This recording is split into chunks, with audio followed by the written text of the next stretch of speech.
Is it working? Did I fix it? Hopefully I did.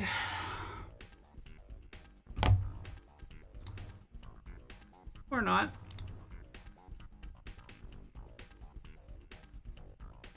We do a little technical errors. It's fun.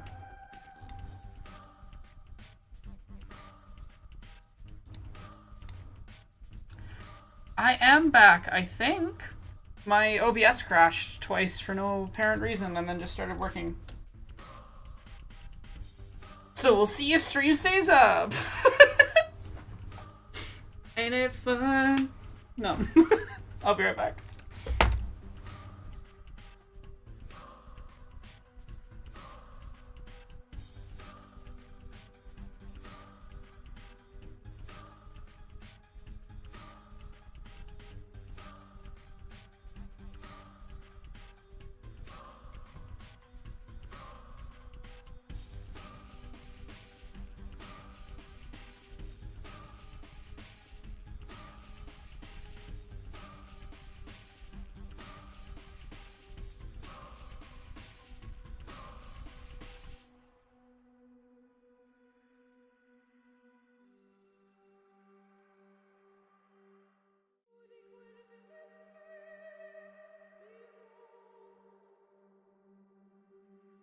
Sorry, I was just grabbing something. I didn't like it how I looked on camera. Changing outfit. But I think I'm back. Can you all tell me in chat if it's working and you can hear me? It's on the starting soon screen on purpose. For additional context. Okay.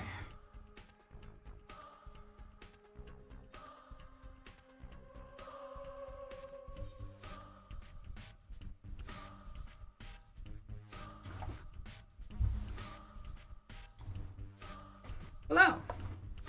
I'm back. For real this time. I think it's working. We shall see. Hey, there we go. Alright. How's everybody doing? What's new? I think in-game we have like 12 hours to waste on day 2 before day 3 because I finished all the quests. Like literally all the quests are already done.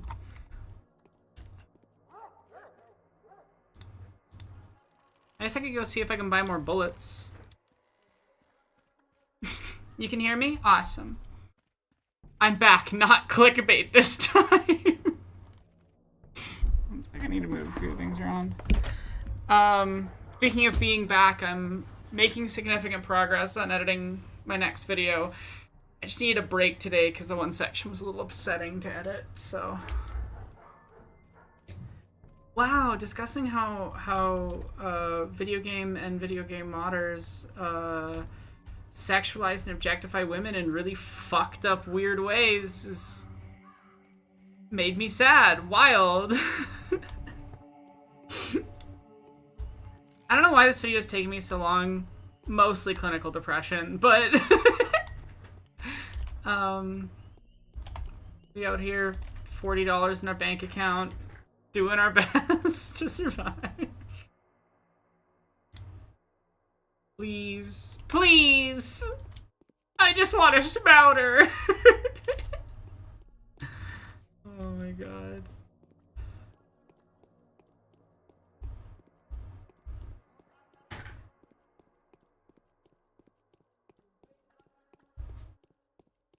I'm sorry, Maik, but I'm glad that you found a room and that you're safe and that you have somewhere to look after yourself.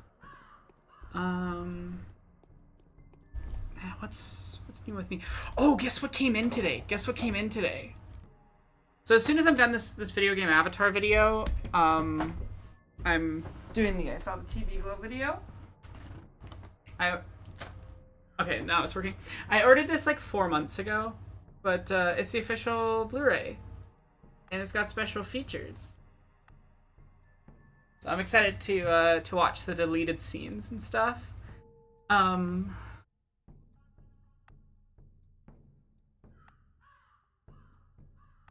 What? Random nerd? What?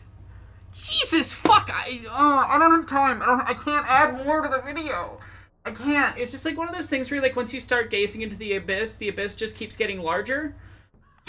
So like I'm editing this section where I'm talking about because the entire essay is in conversation with John Berger's Ways of Seeing.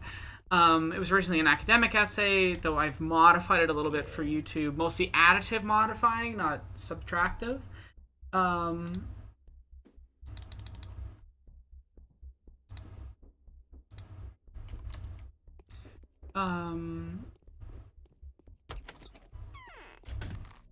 Oof. I'm sorry, queer theory. But yeah, so part of what I talk about is the ways in which even when games don't include any sexual content or any explicit content, how a lot of modders will add that type of stuff in. And I'm very careful, like, I'm worried that someone is going to misinterpret certain phrases as being like prudish, which is not the intention of the section. Because I very specifically talk about when I think that, as Berger and Clark defined it, nakedness is sort of achieved, which is that thing of like, nakedness is done for the self, nudity is done for the voyeur. And to oversimplify, like drastically oversimplify what they're saying.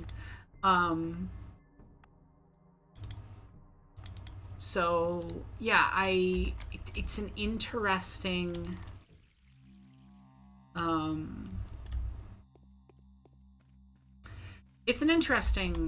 essay, I think, writing wise. Like, I'm really proud of that. But yeah, so I'm like, I need to show that these mods are really common. So I start looking up, on Nexus mods, just looking at the most popular all-time mods for each of the most popular games on Nexus. And like, I think it's one thing when it's something like I have my issues with it in terms of its implementation. I think it's one thing when people just modify a game so that you can customize bodies more completely using nudity stuff. So like Caliente's body modifier, there's some weird shit with it, and I do talk about it. But overall, I don't think is particularly bad. But then you get to stuff like some of the ones that I found while researching where I'm just like, what the actual fuck? Like,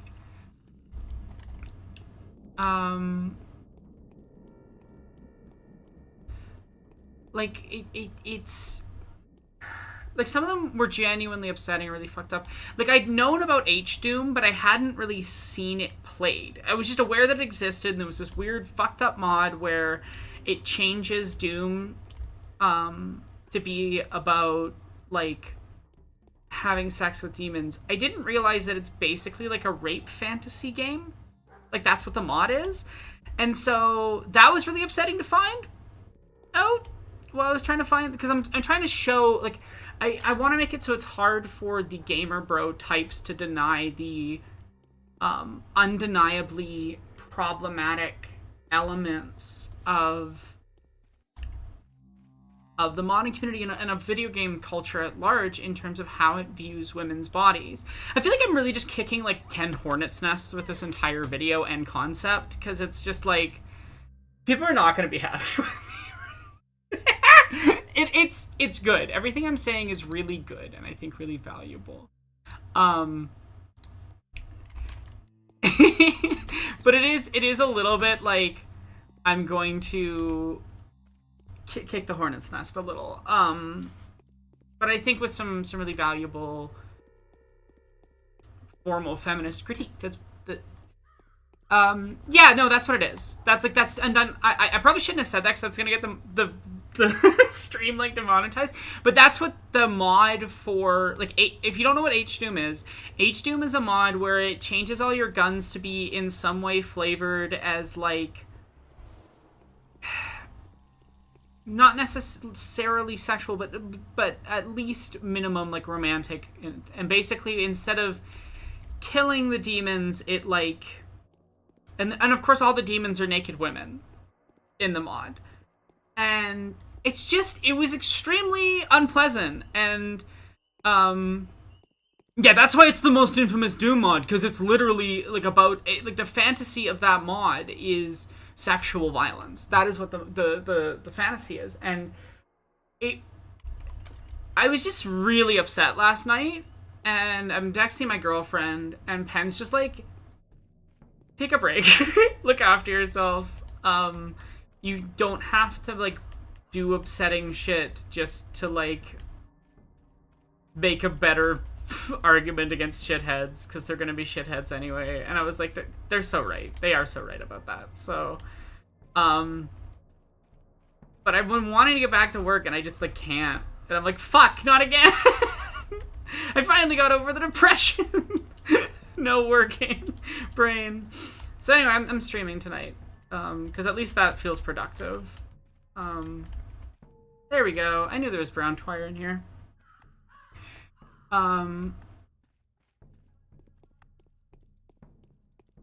Yeah, no, so that was upsetting and mildly surprising, and what the fuck? Cause yeah, but that's I think like not an uncommon thing amongst video game playing men, is this viewing of women, especially in games, as fundamental objects, subject to their sort of their gaze, and so Laura Mulvey has a concept of like the bearer of the gaze, right? Which she talks about in Visual Pleasure and Cinema. I think it's the name of the paper. It's a famous paper. I should really be able to remember the name. And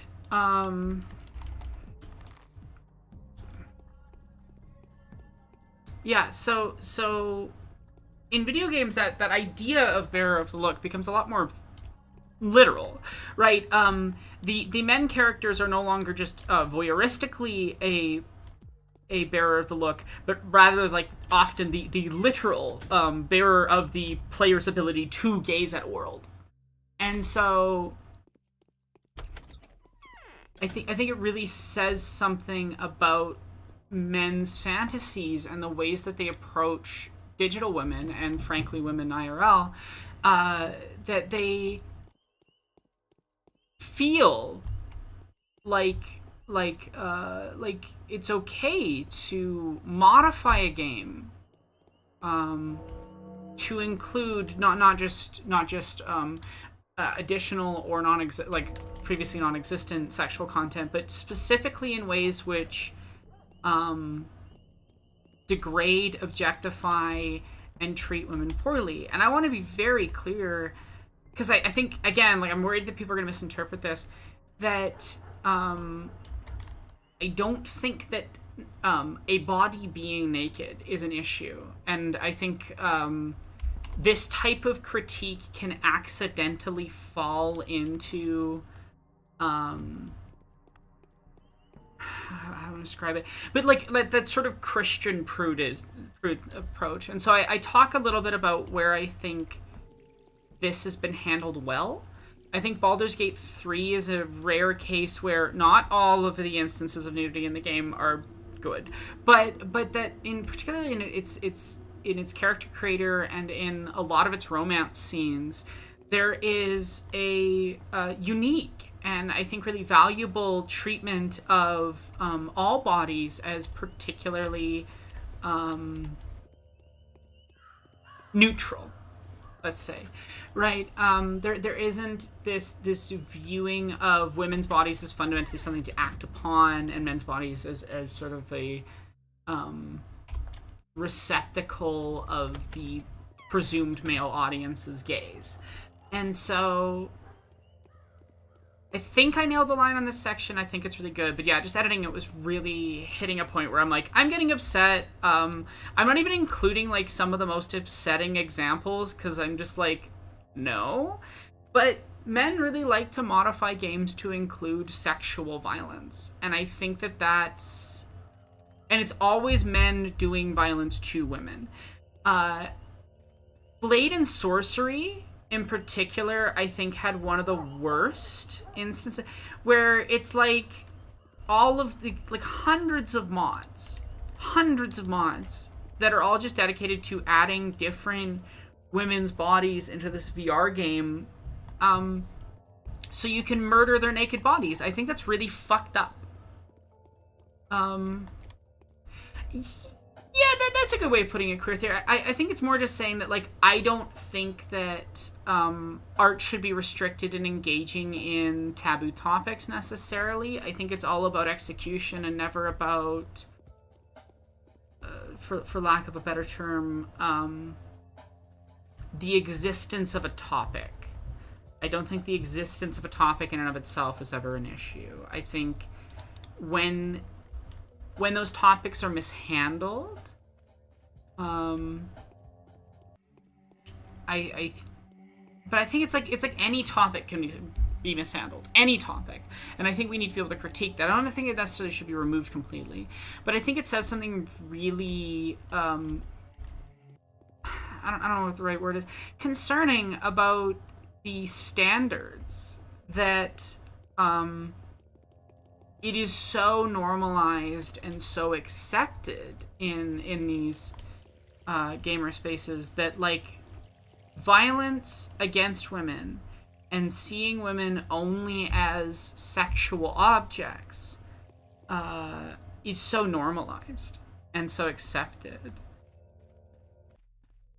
Yes, exactly, random nerd. Like it was one of those things where, like, the more I looked, the less I wanted to look, and the more I was like, oh, okay, well, I guess my points were stronger than I thought. Because I knew of things, you know what I mean? But it's one thing to know of things, and it's another thing to seek out something that you actively avoided. And, yeah, not a fun time. So yeah, I editing this section's been unpleasant, for lack of a better word.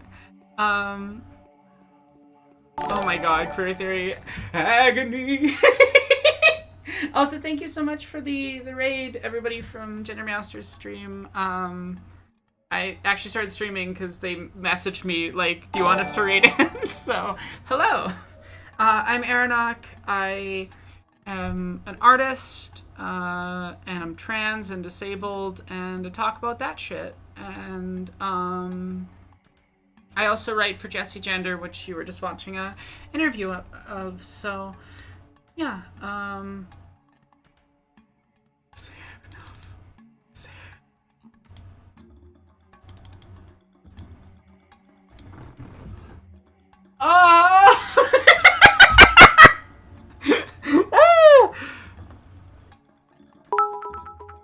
You came at such a perfect time. That right there is a smouter.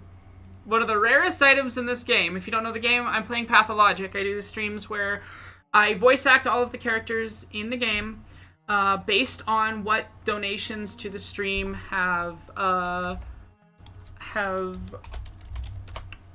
decided those voices will be. I should actually pull up my voice sheet.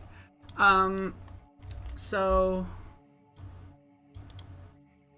yeah, you can donate and make me talk in very silly voices while I think my Twitch Nightbot stopped working, so I'll just repost it. There, that should work to Twitch now. Sorry for the spam. So if you want info for donation rewards and everything, that's there. The money's literally just going to helping me survive as a disabled person, so. Medication's expensive. Canada hates disabled people. Anyway, yeah, so I'm playing Pathologic right now. Pathologic is probably my favorite game of all time, in spite of its issues in writing at times. It's an absolutely brilliant work of art, and yeah, in Pathologic, there are only 2 items that can cure the plague. You play as one of 3 healers.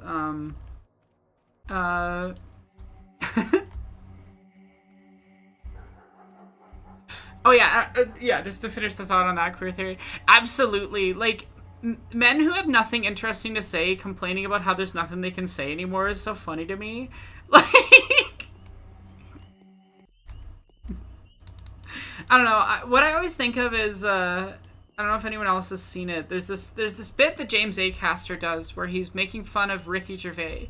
Which, fun fact about Ricky Gervais, I once made him throw a tantrum on Twitter and then block me because I ratioed him by calling him a hack in a really funny way. I think, that man's ego is very fragile. But like, when you got nothing else to say, I guess,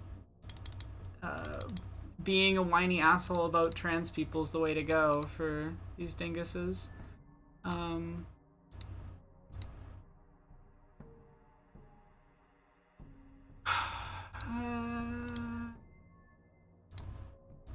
Sorry. But basically, James A. Coster is talking about that, and he gets this thing where he goes, I'm a comedian! What? Fuck. I gotta go check what my cat just knocked over. I'll be right back. I love you too, Jesse. What did you knock over, dingus? Okay. Right there.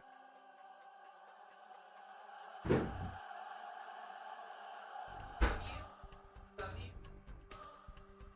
Pop knock.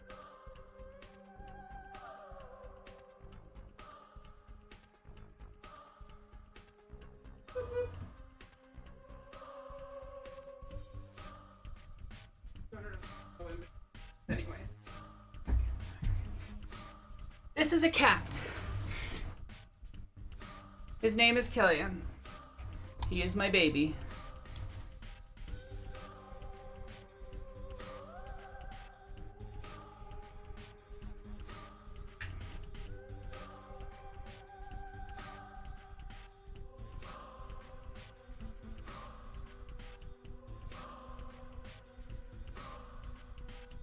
Meow meow. Mr. Meow Meow. Mr. Meow Meow. Wanna get down? You done?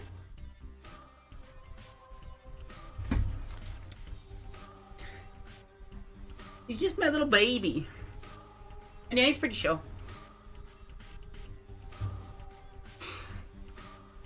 I love that cat. He's a good cat. Also, I'm glad you like my outfit. Is it one that my girlfriend picked up for me a little while ago, so I keep wearing it? Maybe. What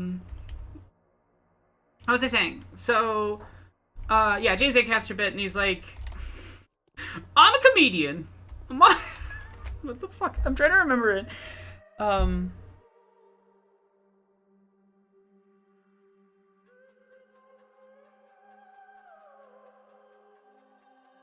I used to know the bit. I'm forgetting the words. You know what? I am. I love my girlfriend. I'm a massive dyke and I love my girlfriend. That makes me a simp, then okay. I know you're joking, but I also just think it's funny that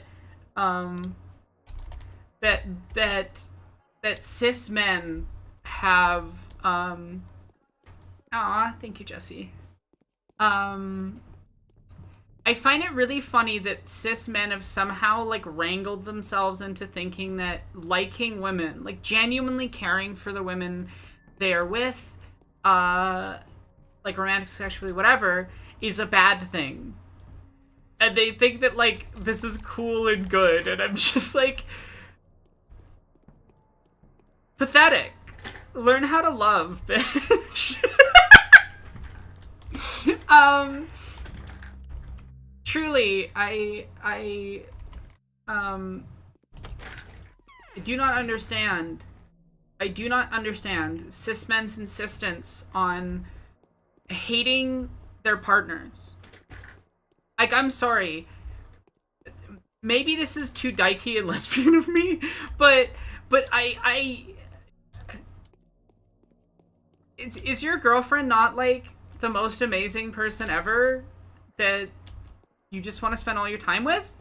I don't understand. Like, I don't understand.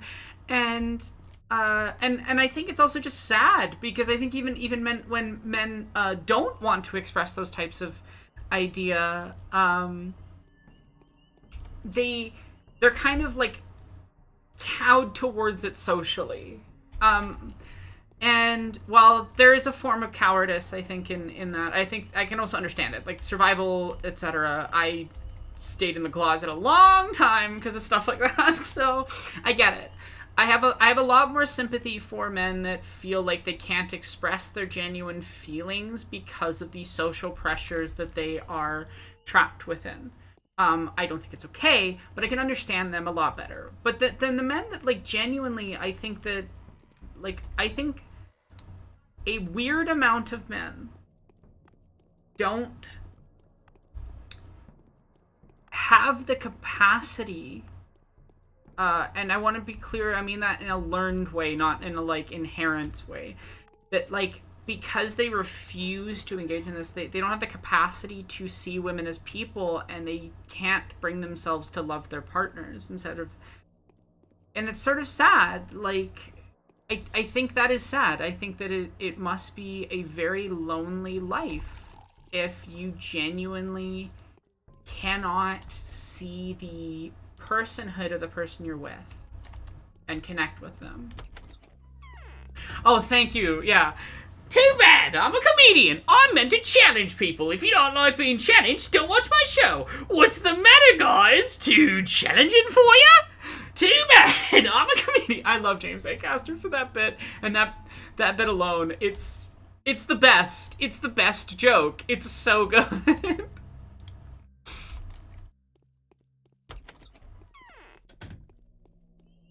Oh, absolutely, Random Nerd. I think there's a post on Tumblr about Gomez Adams that I think perfectly encapsulates things, which is that, like, in the post, the poster talks about how they wish that they could love their partner as, like, they want to love their partner as much as Gomez Adams loves his wife. And part of the point that the person in the post makes is that, like, Gomez doesn't just bring that level of love and care to his wife, but to all aspects of his life. And I think when we cut ourselves off from love and joy and care towards those closest to us, we also cut ourselves off of love, care, and genuine connection with many other elements of our life, if that makes any sense. And I just find, bringing it back to what inspired this entire thing, I do find it really funny that, like, straight men started genuinely derogatorily talking about, like, any men that care about women. And I want to be clear, because I do think that there were people that were trying at one point in time to use simp to mean, like, hello, my lady, like, haha, like those types of men, which, like, fair enough.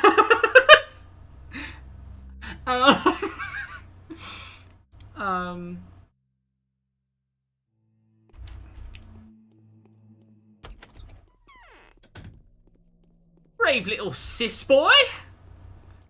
Gonna go up there? 10 minutes slagging off transgender people. I love James A. Caster for that bit so much.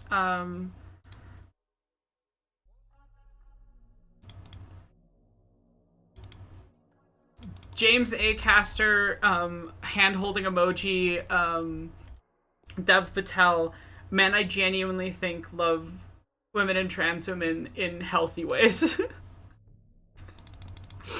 Because I don't know if you've all seen Monkey Man, but if you haven't seen Monkey Man, you should watch Monkey Man. It's really fucking good. Dev Patel respects trans women more than most cis people.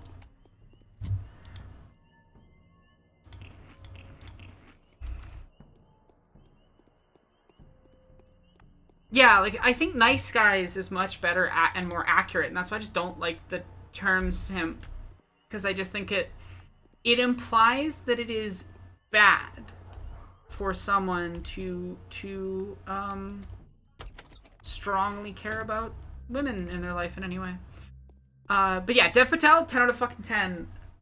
Not only is he an amazing director, an amazing writer, an amazing stunt person, he does all of them on the same film.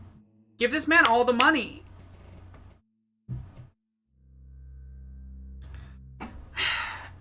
Yeah.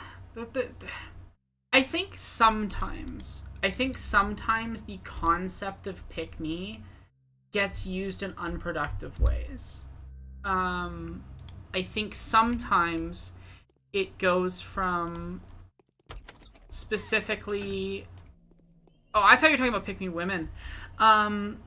Like, genuinely talk... I think it's one of those things where sometimes the conversation is people genuinely talking about the ways in which a member of a group, usually a marginalized group, will act in ways that, like, I think when marginalized people are talking about pickies in our own groups, there's a valuable conversation to be had. I just think sometimes when the term jumps outside the group is when we get weird, messed up stuff, you know?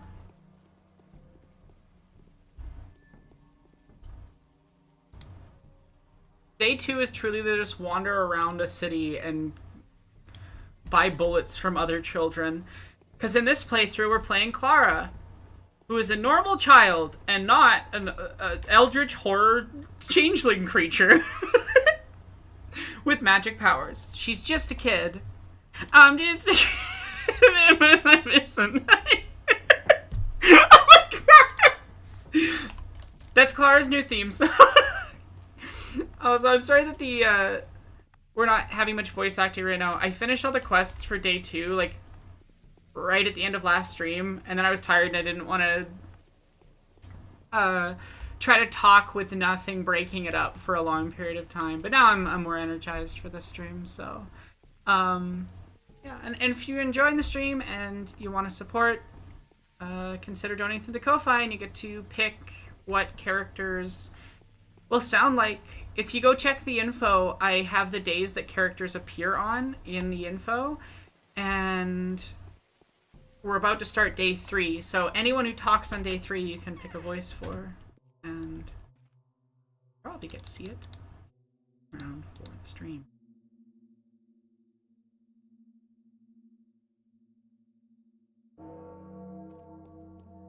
Bong. She's just a kid with a deadly patty cake game. You just gotta get on her level for patty caking. That's not a joke, by the way. Her attack, like, look at her attack. It's literally patty cake. It murders people at distance. You can, yeah. You should be able to see chat on the, like, sidebar thing on the stream. But yeah, I do both. Understandable confusion.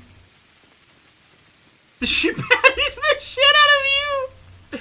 Patty cake, patty cake. I forgot the lyrics to patty cake! We're starting at, like, unhinged level 10 today for this stream. Her hands are so dirty, people take psychic damage. Oh my god. I mean, are you wrong? I can't look at you and say that you're wrong. I wonder if I get to talk to the Rat Prophet on this playthrough. We've only ever achieved an 11 or higher chaos level a few times, and that usually requires, like, specific guests to be in voice with me. I genuinely think that my Twitch link is bugged. So I'm just gonna... boop. There. That'll work for both of them. 'Cause, yeah.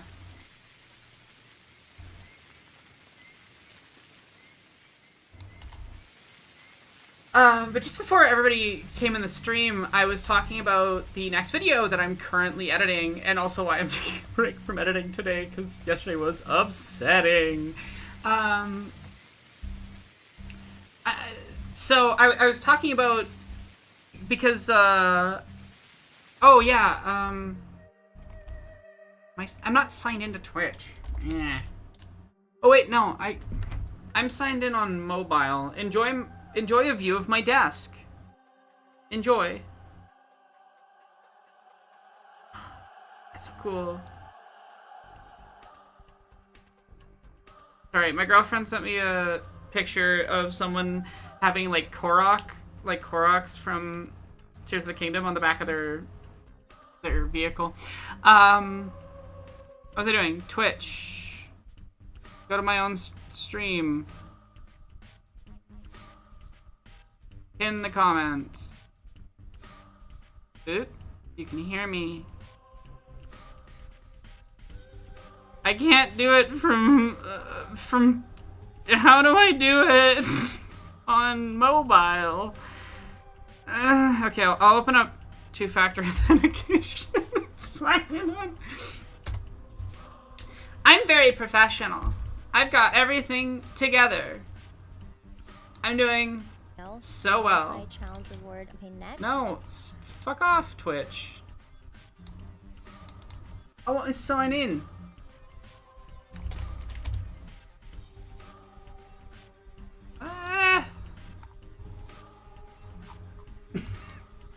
It's going great. Aeronauts versus the Matrix round infinity. Truly. What was I doing? Right. Okay. We have a little minor memory issues.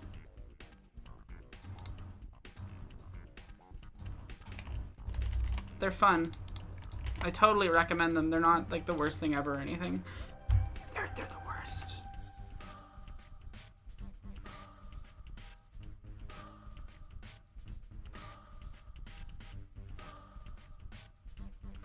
One 293.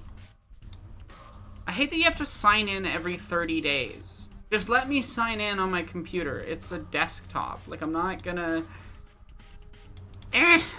Annoying. How do I see my own stream?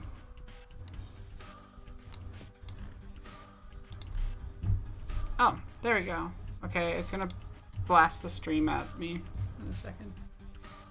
I'm doing so well. It's pinned. We do a little fixing the technical errors on stream, live. It's fine. It's okay. The stream is mobile. What would break first? Your spirit or your body? His voice is so weird. Oh no, my earrings messed up. I love, like, genuinely, unironically, I do actually love, and I don't love the film, but I do love Tom Hardy's Weird Bane, and I'm so glad that Tom Hardy's Weird Bane is the reason that we have the version that's in the animated Harley Quinn show. To be clear, the animated Harley Quinn show has a lot of issues, not denying the problems with anti-Semitism and stuff, but, yeah. I need to waste 3 more hours in game. There should be some robbers out, at least, and then I can punch them in the face and steal shit from them.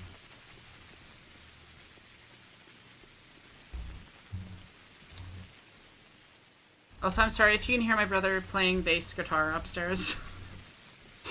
I live in a basement suite, and he lives in the upstairs suite with a couple of his friends, so... Sometimes you can just hear bass playing in the background. Ringo, you're playing a bass? In the background of the stream, Ringo?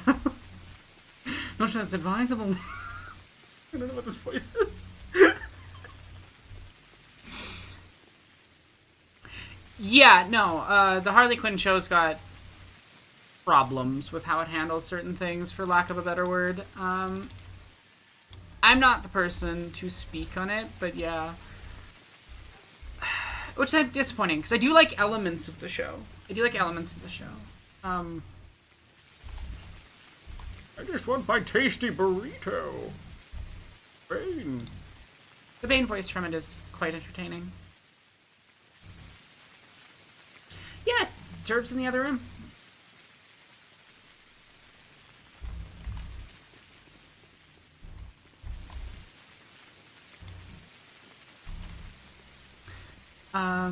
Well, they're in their own room.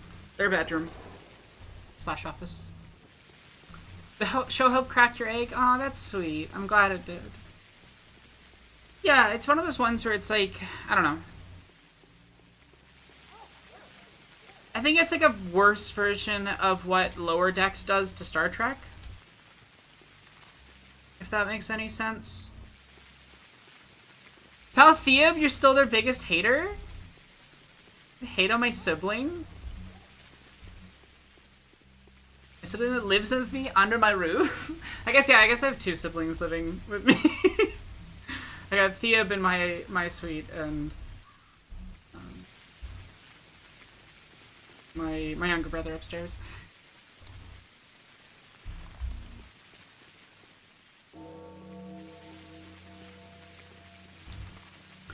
I kind of bounced off of it too in the first couple episodes. I got into it more because my younger cousin really loved the show. I had to do the thing where I'm like, don't say the name, don't say the name, don't say the name, don't say the name. Because, like, obviously I don't want to dox my family members, even indirectly. But yeah, my younger cousin who, like, makes TikTok edits of characters they like and stuff, they're quite good editor, actually. They really loved the show and kind of convinced me to watch it, so. And I'm glad I gave it a second chance. Thanks for being here and thanks for rating it.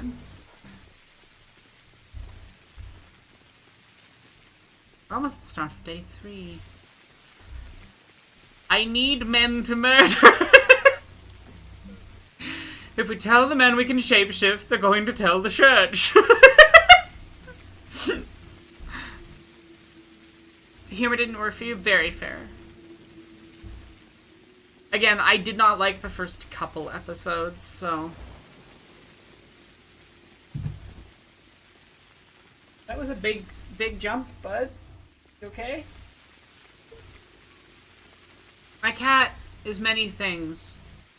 Graceful is not one of them. I love him. He's very good. He's a very good boy. But, gracefulness is not his forte, and so sometimes when I hear him jump off stuff, I'm, like, genuinely concerned that he hurt himself. Because you know how normally cats are, like, nice and silent and sneaky? He sounds more like a bull in a china shop. It's like, he jumps off something and he's like, da-dunk! And I'm like, are you okay? A perfectly reasonable, normal thing for a lesbian to say. It's fine. Give me a man after midnight. Won't somebody come and catch these hands with their face? Thank you for that, Lois. That was beautiful. Oh, that's awesome, Jennifer. I hope that the cosplay / costume works out well. It's a good look. I'd love to do like a really good Harley and Poison Ivy look with my girlfriend sometime.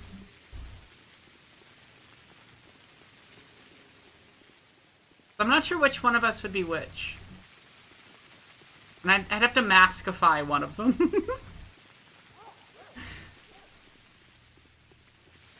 For my girlfriend.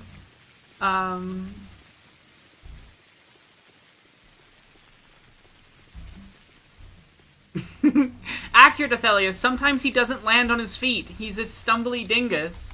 I have seen him fall off of 2-foot-high tables.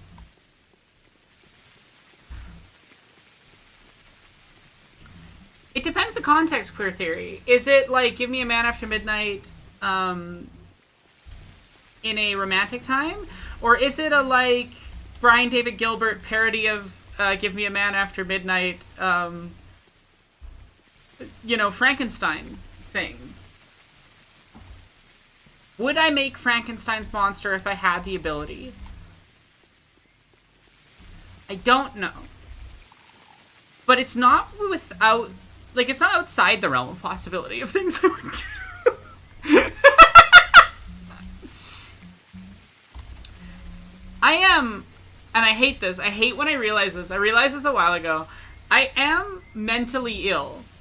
In a way that would be classifiable as crazy.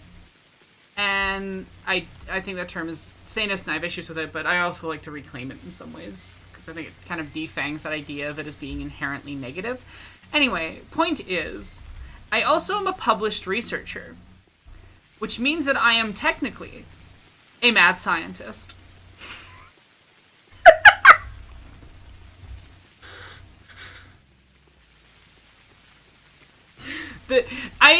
Sometimes you have realizations about yourself that you wish you could just put back.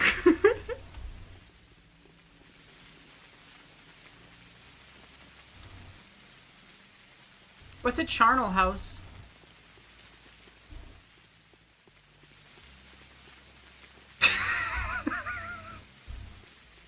I am not a man-hating lesbian.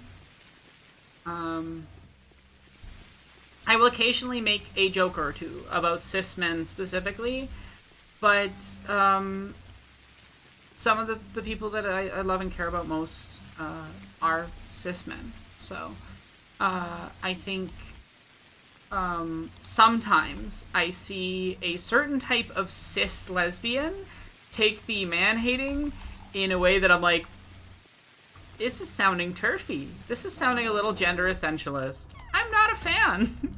So I always like bristle when someone says I might be. Place where livestock gets slaughtered. I think I'd be pretty uncomfortable in that context, but I don't think I'd be like so uncomfortable as to.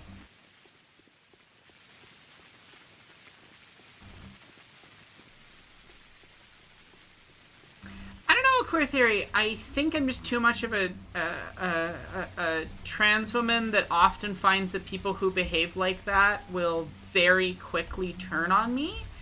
To it's.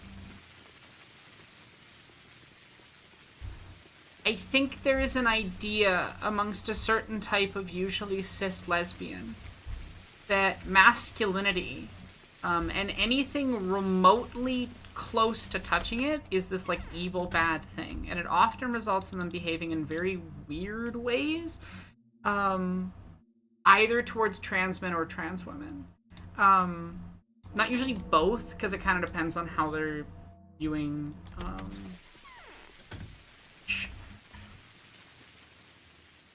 Is it still Jennifer Coolidge? I think it's still Jennifer Coolidge. It is Jennifer Coolidge. Okay. Oh, are you a saint or a thief? Since they call you both names, whether or not you're a saint is not for you to judge. But can you at least remember what it was that you stole? It's becoming Jordan Peterson for some reason. Jennifer Coolidge, why do they try to chase you, to hunt you down? As if you're the world's worst offender. Sister of mine, don't you cry. Don't give in to despair. As powerful as your enemies are, your protectors wield greater power. A villain should be judged. A saint should perform miracles. If you cannot spare time for these everyday commitments, rest assured I'll take care of your affairs for you. I'm going to visit the Skinner's district today. Do you recognize my hands yet? Oh, absolutely. Like, I've experienced a lot of violence at the hands of cis men. I'm definitely, on baseline, extremely suspicious of any cis men I encounter. Oh,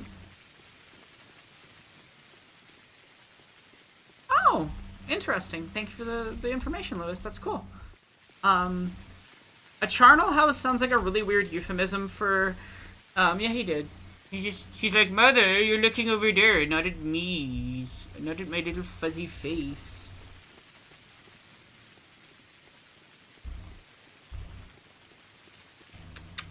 You're so fluffy. Julien. Mon petit gars. Are you the cutest cat there's ever been? Are you... You petit gars? Oh, he's so tiny and small and cute. Anyone else been watching, like, random shit? Like, I'm not even watching the Olympics. I've mostly just been watching, like, TikToks about the Olympics.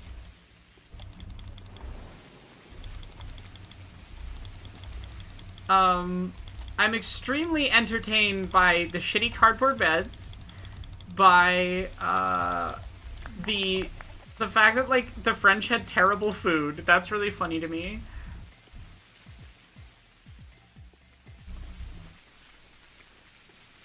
Yeah, no, I want to be clear. I'm not talking about a lesbian that makes a man-hating joke. I'm talking about, like, the ones I see on TikTok that are, like, really proud about, like, they claim man-hating lesbian as an identity. Those are the ones that give me the... That's a very specific type of person behaving in a very, very specific way. Yeah.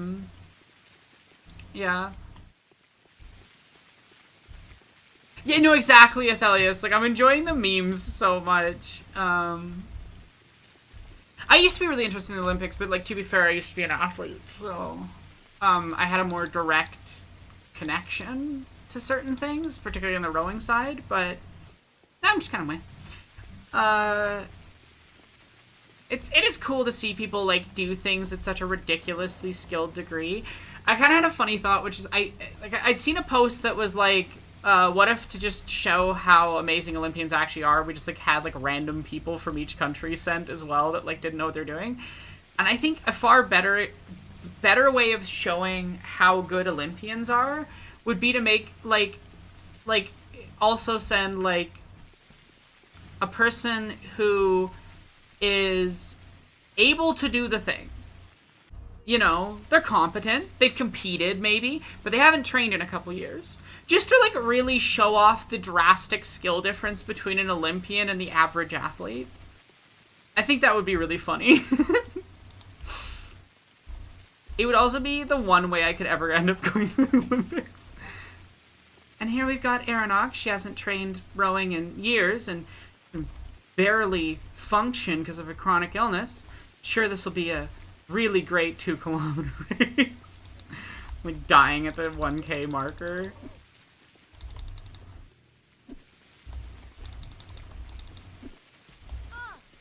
Oh my god, that was such not...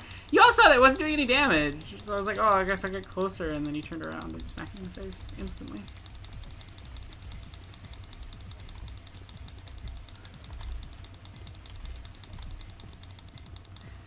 Yeah, it's just, like, hard to... I think it's hard, unless you've done the sport or seen someone who is good at the sport, but not that good at the sport, to, like, really understand how incredible it is.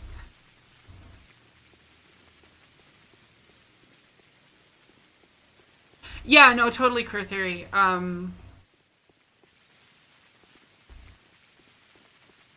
I very much participate in those things as well, but, I'd seen a trend on TikTok in a while where it was like, this is weird. I'm like, oh, and those same people are being weird about trans women. He, like, won an Olympic event with a broken neck? How?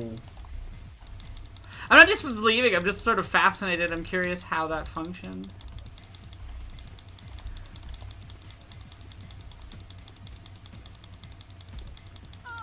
Fuck! I got hit by loading zone.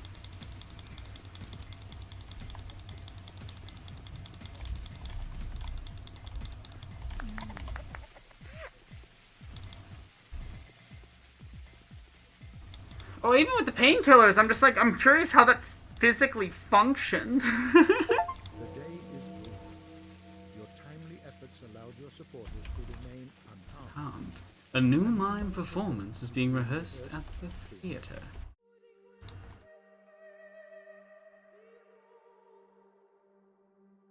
We did it! Hooray! That's 2. Hopefully that'll load, not crash. I gotta update.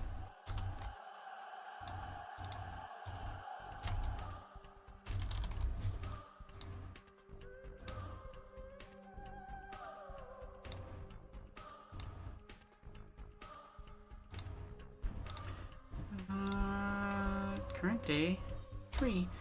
And yeah, chat, if you feel like supporting the stream and you like what I do and it's entertaining, because it's kind of like busking, I'm performing for you, so points are appreciated if you have them, but only if you have them.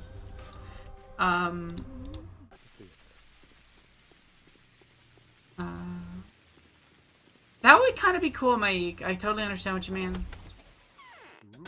Interpreted. Something was wrong. The terrifying discoveries have convinced them.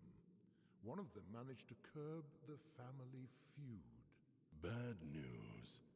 The governor will abuse his power, and the rest won't let him get away with this. Nothing's changed. The town was placed in quarantine.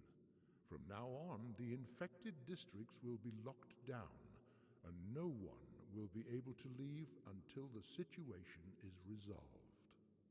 Well, it won't be. They won't figure it out.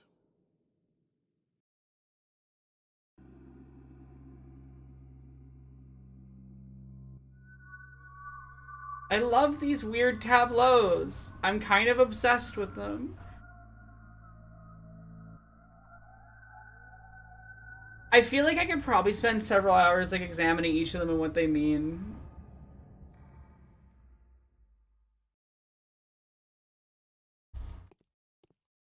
That's wild, random nerd. What event did you do?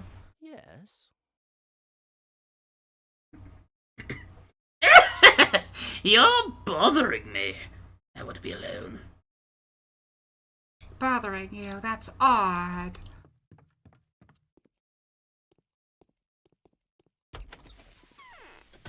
Hey, yeah, definitely queer theory. I think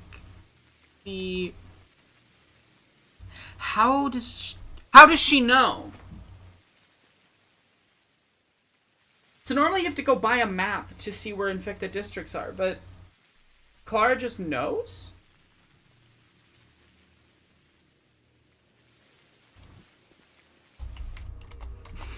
That TikTok sound of like, how did you know? How would you know?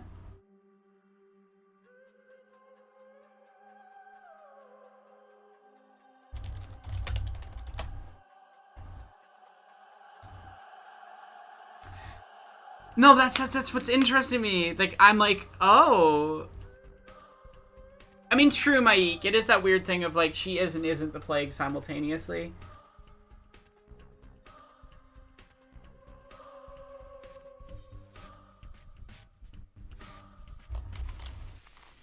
Okay. Capella, then Anna. Choose your own interpretation. I really like the first one. Because I know that this district is infected on day 3. I've played this game a lot of times. I know that. I don't remember exactly every single district's infection days. I usually have a pretty good rough memory of it. But that's so interesting.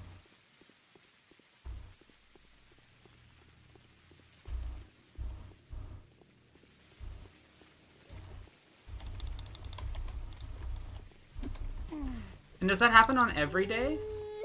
Are you fucking kidding me? How bad my... Oh, that's bad for my reputation. That's like really bad. Okay.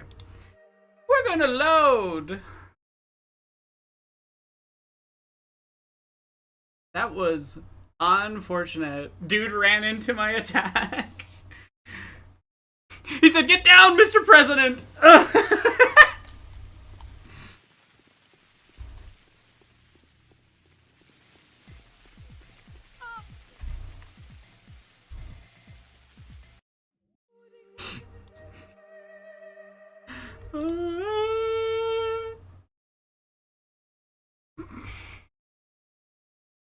Pain. Agony, even. I'm rewatching Game of Thrones, and God, does that show just like really, really love torturing women in weird fucking ways. Like, I knew that, I remember that, you know, vaguely, but like rewatching it, I don't know, it really is popping out to me even more on a second watch where I'm seeing the whole show in a row, you know?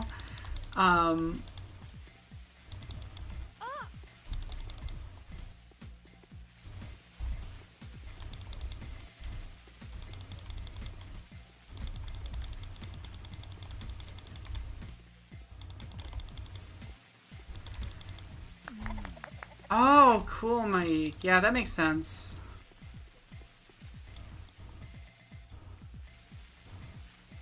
The day is over. Efforts allowed your supporters to remain unharmed. A new mime performance is Very fair, Athelius. I'm not sure I recommend it either. Also, I need to check what that donut was, but thank you so much. one of them managed to curb the family feud. Bad news. The governor. Thank you so much, Isha. And if you want to redeem any rewards or anything, Get away with this. mention who you are in chat. Town was placed in quarantine. From now on, the No, I can't skip the cutscenes. locked down, and no one will be able to leave until the situation is resolved. Yeah, no, it's weird. I do think the book does worse things in some areas, though. There's stuff in the books that is, like, quite awful. That I'm glad they decided not to put on TV. But yeah, I don't know, it's just interesting watching it in contrast with House of the Dragon, where House of the Dragon explores topics around those things, but I think does it in a much more tactful manner.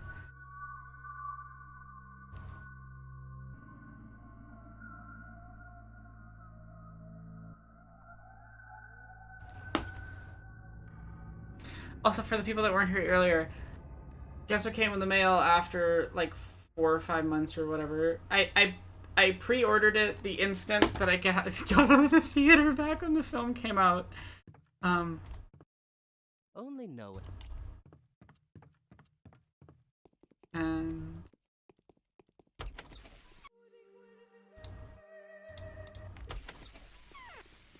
oh yeah, no, I was just saying that it's not.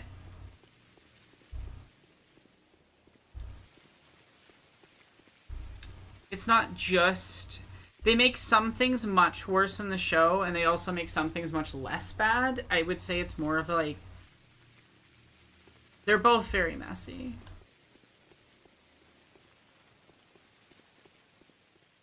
You won't stop thinking about that movie for months. I'm still thinking about it. It has consumed my brain.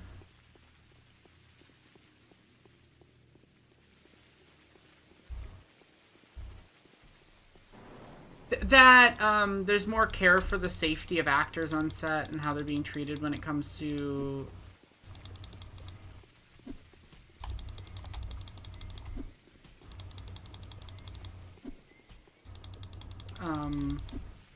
certain types of intense scenes, that sort of thing.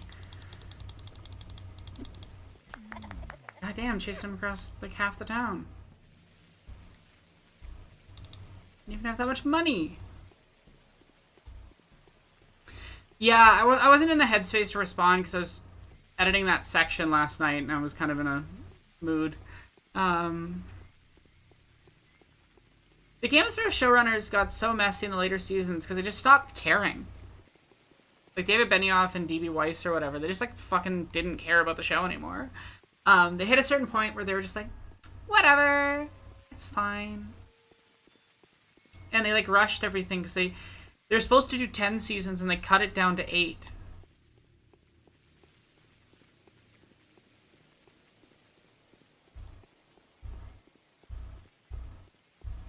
I haven't seen Abigail Thorne in the second season yet.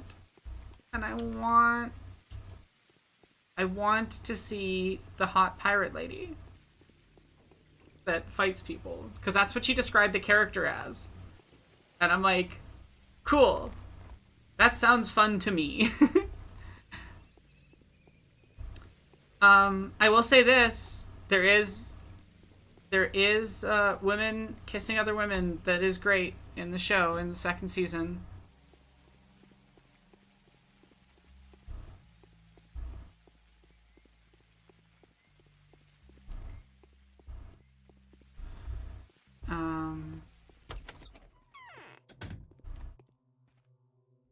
Yeah, that makes sense, Miranda. Okay. I used to go out in the night only What to is be Capa's found voice? someplace new. And reminder, if you don't it, you can change the voices if you want a specific voice. Real scared. Okay.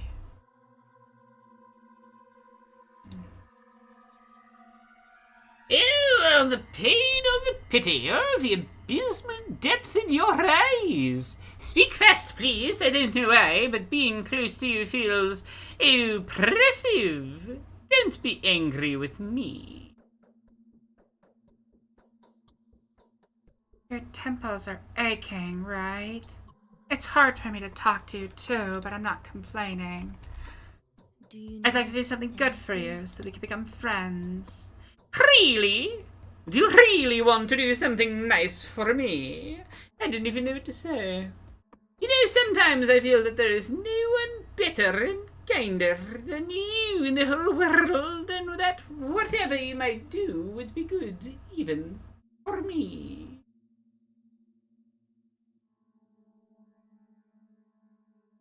But sometimes you feel differently, don't you? Yes, yes. Something I feel as though you and I are enemies.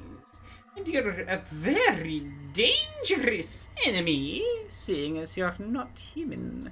Oh, what am I saying? I got a headache. Sorry. It's all this terrible air. You're just like Maria, only a little kinder, but generally the same.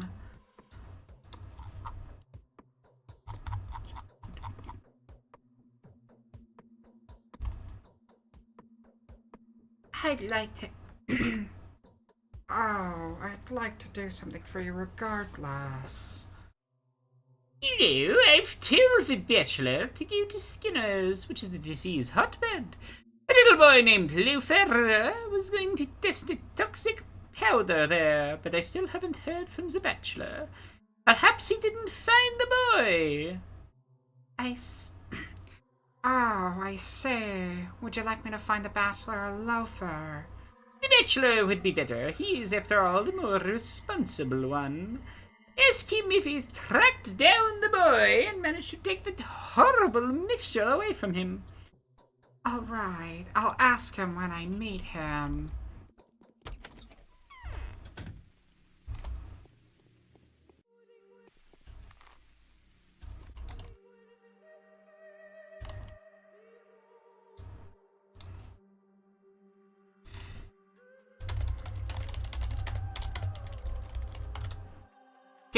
Qu'est-ce que tu fais, mon gars?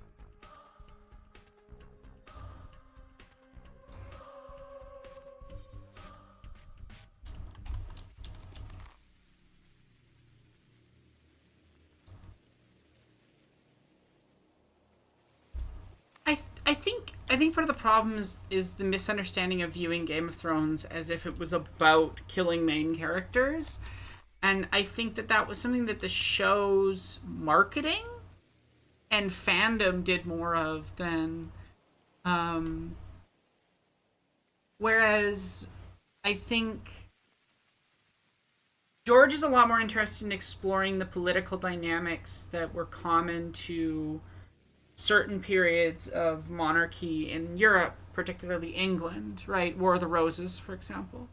And so often when he writes in Deaths, it has more to do with um, a faithfulness to to the elements of history he's exploring, um, than the goal of killing main characters. Um,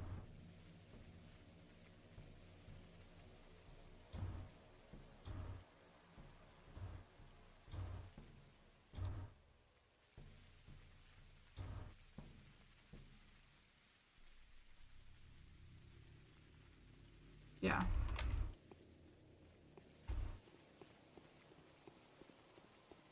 One of my favorite things about this map design that's really silly and obnoxious is that while the rod is in this district, if you want to avoid getting the infected district, you have to either go through the back door or like walk through this section of the infected district. It's like so unnecessary, and they could just remove that fence.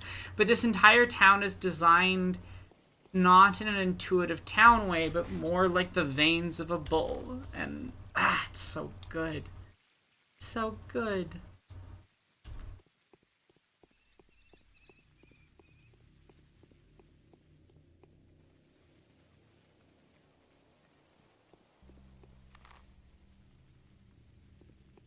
I also think what's funny is that, like, what could be more subversive in the show about killing main characters than not killing the main characters? If it was all about being subversive or whatever.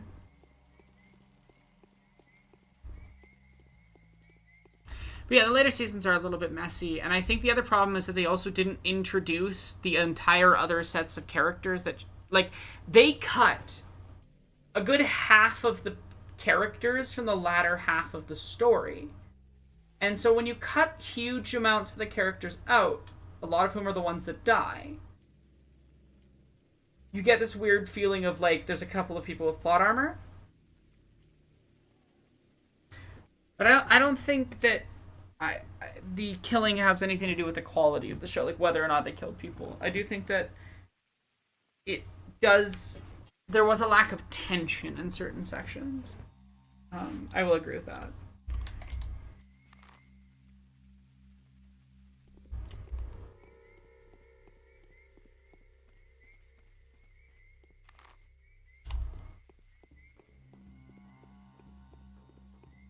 Yeah, cutting Aegon in half the Martells sure was the decision.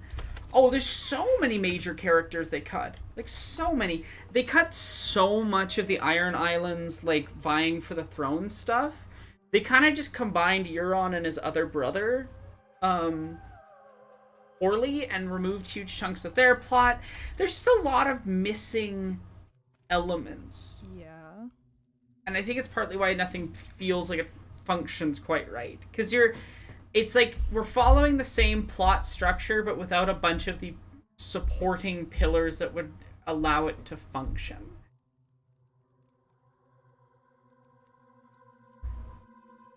You look like you're about to tell me something. You've such a mischievous sparkle in your eye. Was Anna's voice?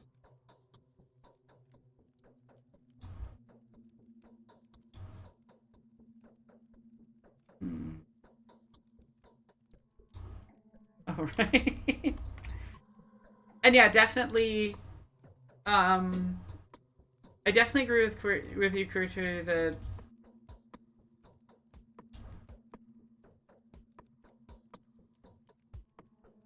yeah, like the trying to do subversion for the subversion's sake. And then I also agree with you, Mike, that cutting Aegon in half the Martells just like breaks Daenerys' arc.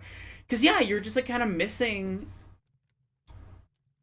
huge chunks of stuff. And I don't hate the last two seasons as strongly as everyone else does. I enjoyed watching them at the time. I think they're very messy. I think they have major problems. I have a lot of complaints.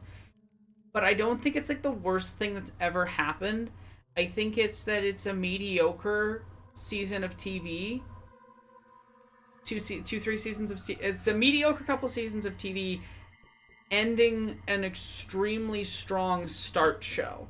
And I think it's that thing of like if you looked at Deep Space Nine and you put the quality of season 1 as the last season, I don't think Deep Space Nine would be remembered as positively as it is. And the same thing is with, I think it's like you can fuck up the beginning seasons, but if you fuck up the ending, you're gonna have a way worse time.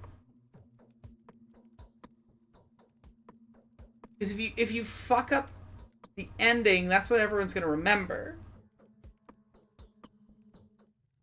Oh, absolutely, Mike. I'm not a fan of D&D or whatever their names are. I'm going to whisper something in your ear. Lean over so you could hear. Well, speak now. Simon's alive! Fully alive, do you understand? Eva's told me secretly. How can she know? The bachelor has Eva completely under his thumb. She's like a slave to him now. That's a line. That's a choice. But she also knows his secrets, and guess what? He's colluded with Stack Reuben, an apprentice of Isidor's, a surgeon and former mercenary. Together they're now hiding Simon from the Canes, making it look like he's dead.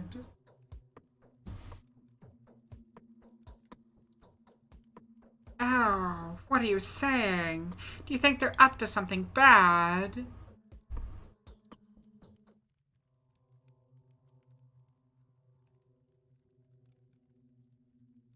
God, yeah, that's so true, Mike. Barristan Selmy got done so dirty by the writers. It's painful. Yes, I think so. There must be a reason for the three of them are doing this, and their goals are probably evil. What else could they be? Why are you oh, why are you telling me this? You need to check if Eva's telling the truth. Do check, and afterwards inform the Canes about that newcome bachelor. Do you understand that how that will change your life? They'll stop persecuting you. You'll gain their favors and earn a lot of money. Or perhaps you don't care about money at all. I do. Everyone needs money. Like a really random fight with the Sons of the Harpies in an alley in Marine, and it's unnecessary and random and clunky. It's bad. So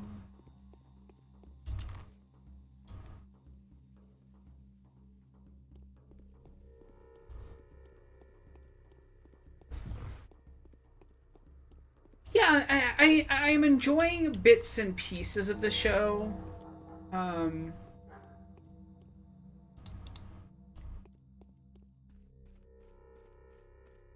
Yeah, that's the other thing too, is that they're just like, the Unsullied are the greatest warriors. The Unsullied get killed by a pack of random rich slave masters using daggers. So bad.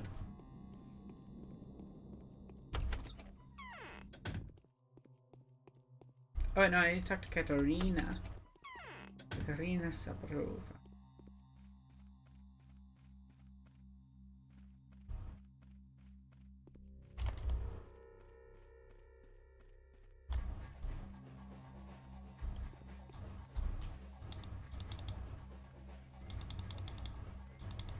Yeah, no, the entire scene makes no sense. He at least, like, kills everybody that attacks him and, like, is still a competent fighter.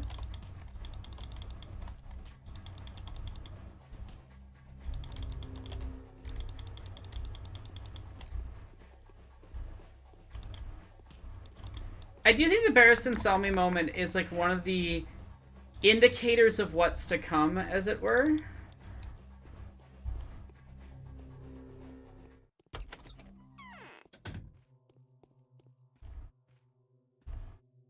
My eyes look just like... What is your voice? What is your voice?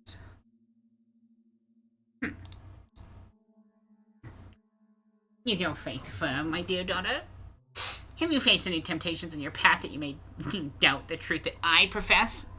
For I have nothing with which to convince you, but the love burning inside of me, ever stronger. I'm afraid of the disease. It's here already, standing by our windows. Well, do you remember everything I've told you about those bound of yours who are infected with a utopian heresy? And about some of them, or perhaps many of them, being instrumental in bringing the wrath of heaven upon our town? It must be so, Mother. There's a mansion in the Stoneyard called the Stillwater. Living there is a girl named Eva Yan. Both good and bad things are said about her. She is said to be affectionate and depraved, a kind soul while also voluptuous, but I'm not talking about that. Lust is not the kind of sin to incur such a punishment. God, you're the worst, Katarina. Why are you talking about her, then? Eva's been led astray by utopian ideas. What has particularly captured my attention is that Eva, the gentle Eva Jan, is spending an extraordinary amount of time at the town's cathedral. There's no knowing as to what is drawing her there, but her way of life is incongruous with such a piety. It is mysterious. I'll try to solve it, Mother. Eva is gentle and weak. Begin with her. She is unlikely to be rude with you. Try to use your powers on her first. From then on, you will commune with some dangerous and difficult colloquiators. They may colloquiators? They may overwhelm you with their rage, render you unable to sway them. I'll try, Mother. Bye, you weird bitch. My voice hasn't been great the last little bit. I feel kind of bad. Performance is kind of...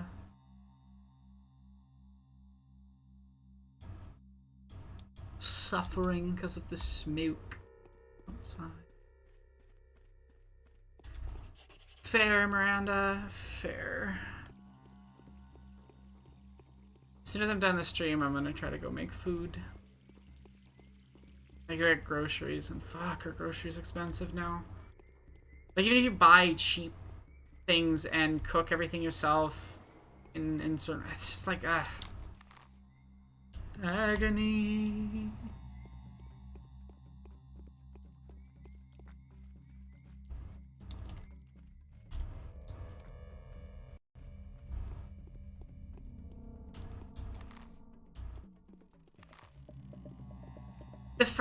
The first infected districts are so chill because it's just the stationary plague. You don't have any red plague or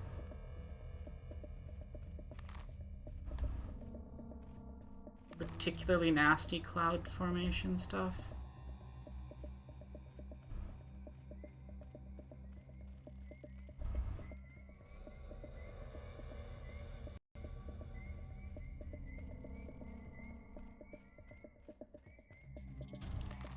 Everything is expensive to a degree that is painful.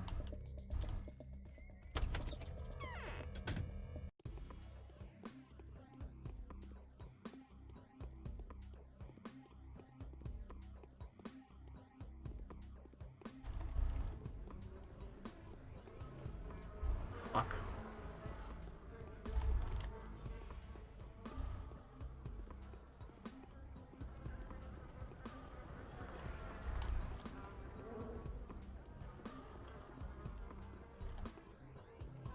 Well, that's not where the Bachelor was.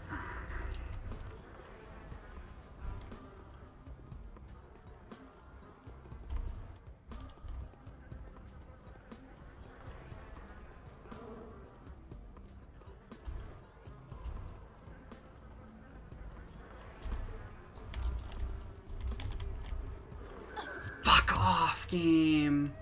It didn't go around, it went through the object.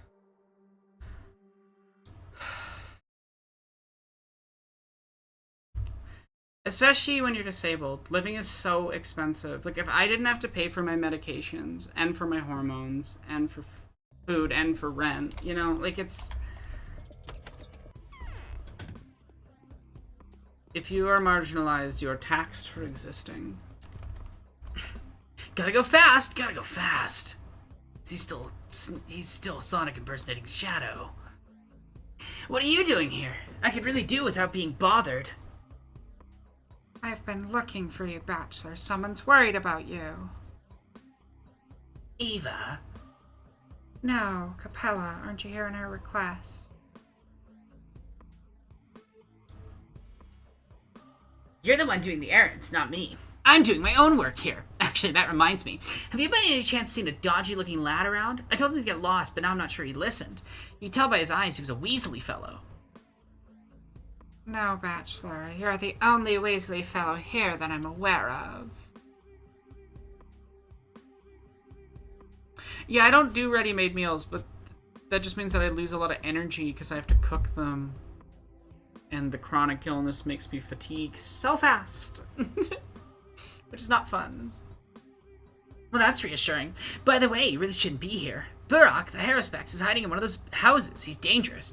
Sure, he is this Ripper everyone's talking about, the Body Snatcher. I wish I knew where he was hiding exactly. Wouldn't want to walk into the Beast Slayer in the dark. That's intense. So what happens now? I've been trying to track him down for some time now. He's certainly somewhere close. Flash passed a while ago, actually. If you happen to see him, tell me which house he's in. I'll deliver on rewards and coin as well as medicine. This will come in handy. If I run into him, I'll tell you. Get the fuck out.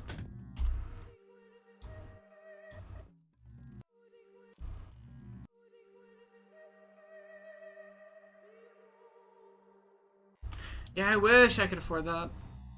I like the meals that I cook a lot more than ready-made, but I just wish that I could afford to eat ready-made sometimes.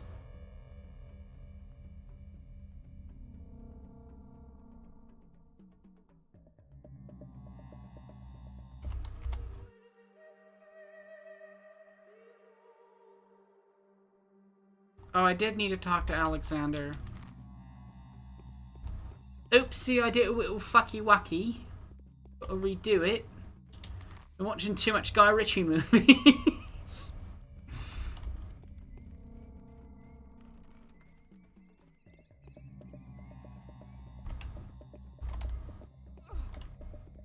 I can heal them, can't I?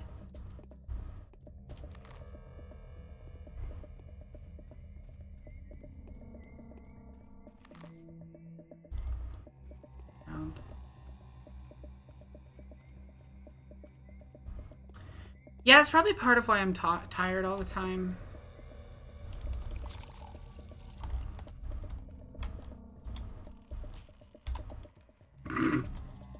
Patty cake! Die, rat! Die, monster. What is a man? A miserable pile of secrets.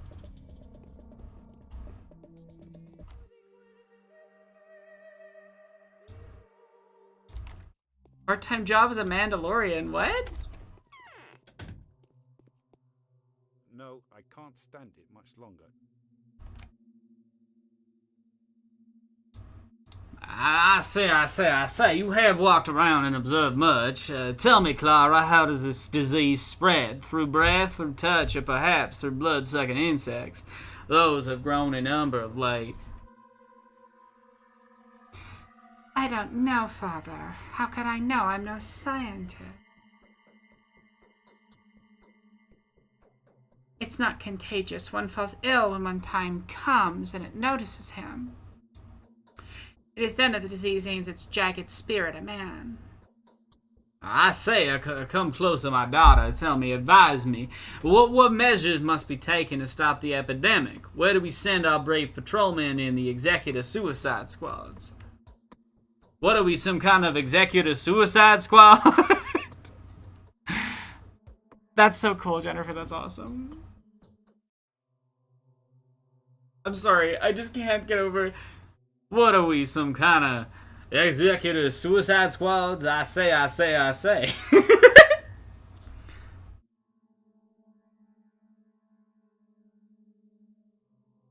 All of these measures mean nothing. Send some of the cathedral and some of the cemetery shovels in hand. That would be my advice.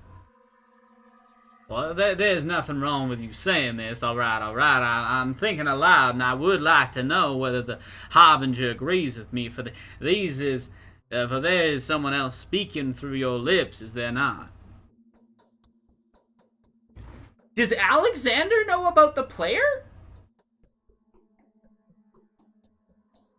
Enjoy your food, Athalius. Does Alexander know about the player?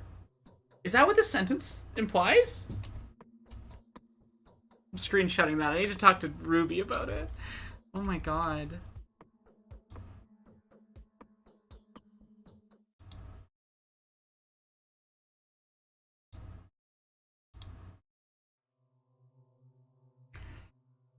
Oh, yes, there is. Well, all right.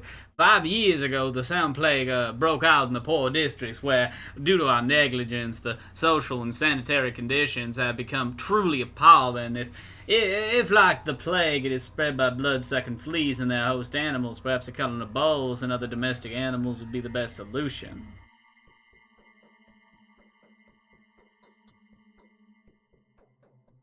Rats. That's who you ought to exterminate without mercy. There should be a reward for every rat killed. I'll tell you what I'm gonna do. Don't say a word to anyone about the plague. I refuse to allow a panic. And so I will ban all expressions of mourning. Let them celebrate instead. To the bachelor, I have recommended that he reassure sick people, saying they have been afflicted with a general condition. There's already talk of the sand plague at every street corner. Aren't these measures coming a little late? Let no one talk about the sand plague for as long as possible. Now, if anyone attempts to escape and is heard saying that the disease is incurable and a pair of boots is the best medicine, that person must be taken into custody. Is there something you would endorse? You're looking for the cause in the wrong place.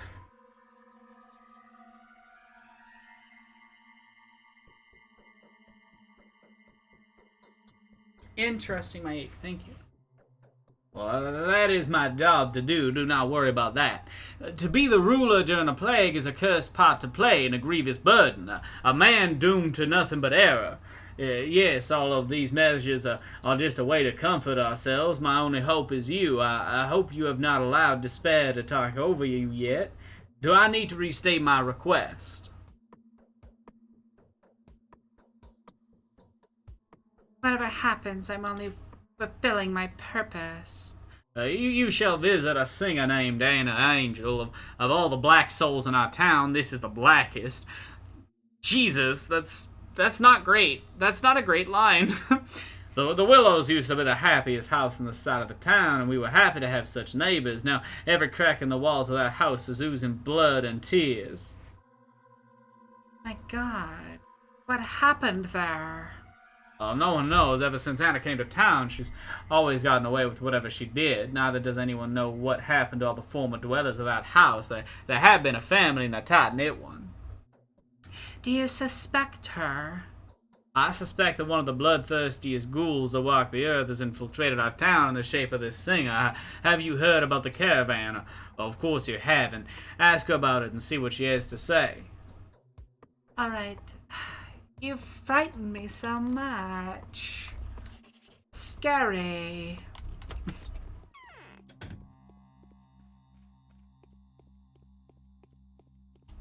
Yeah, that line was not great. It was not a great line. I was like, ooh. Especially with that accent. Not great.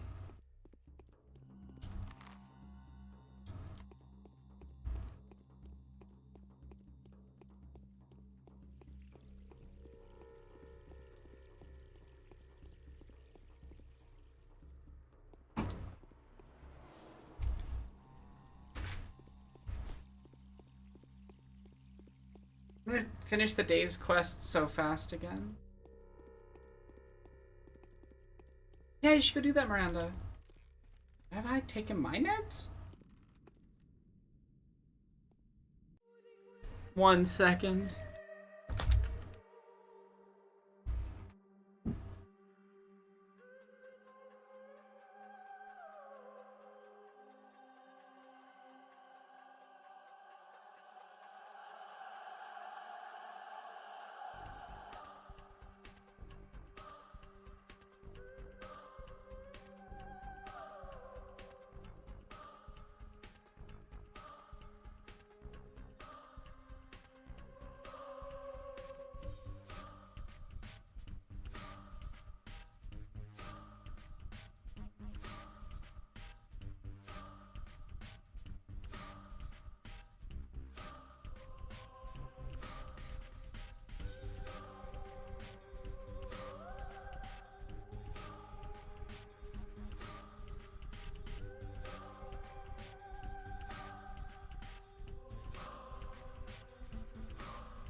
medications were had.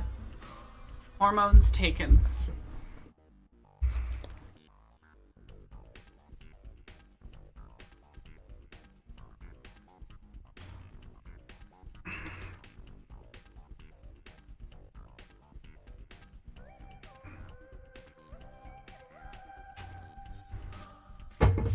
Same, Miranda.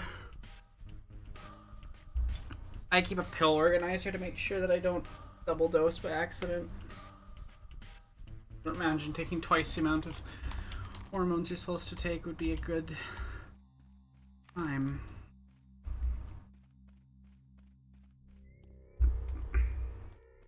Just for clarity, this is a ginger beer. It is a soda. It is not alcohol.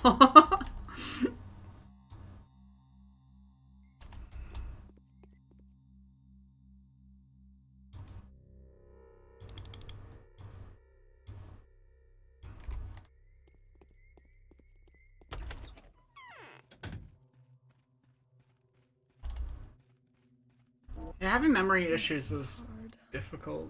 I'll be right back. I'm freezing.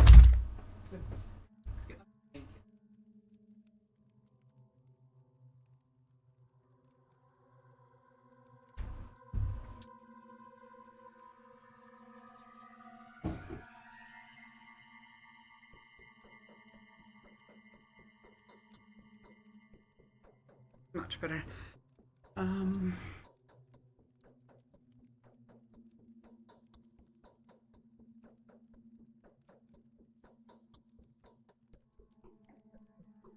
I've come to you on behalf of my Jennifer Coolidge. I've come to you on behalf of my protector and father. He wants to know more about you than he does now. Oh, so now I'm on Sabarov's list of undesirables too. Truly I'm being targeted by all the powers that be. I would never expect that from Sabarov, a firmly principled man and an old neighbor of mine, and in the meantime the Olgimskis have been utterly terrorizing me. I was even going to plead for his protection. Oh, and what's the Olgimski's problem with you? Oh, I do not know what it's about. There's this local usurer, I'll tell you later how I'm involved here. So tough Vlad decided to pocket his blood money. Vlad himself had to pay up quite heftily. He transferred the funds to your new father yesterday.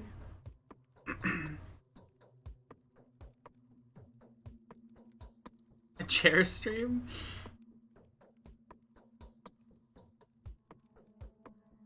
But what does that have to do with you? Well, come back to that, my dear. The hunchback refused to give Vlad the money, so Vlad said he'd find a way to bring him to heel. Precious someone who could reveal the skeletons in the hunchback's closet. That was a direct hint at me. Vlad had found out about my involvement with the hunchback. But it's certainly something that Alexander wanted to find out.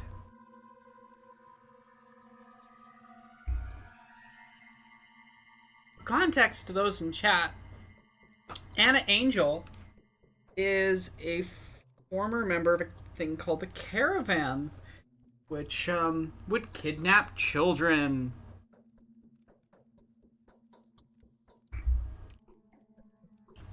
Yeah. Anna's the worst, and she always acts like a victim. Please, my dear, save me from those infernal Gimskis. Vlad is terribly, unbelievably cruel. He can't control his anger. He can smash an oak table into splinters. He can condemn hundreds of people to torture just to quench his own fury. Help me and I'll be completely open with you. Find out if Big Vlad is scheming against me. Oh, would he really threaten you? Yes, he thinks I'm easy to handle because of how I acted yesterday, and today there is this threatening message, saying they'll soon die the same death as others who, well, no need to go into the vapid lies that follow. Signed, Look Back. Do you have any idea how scary that is?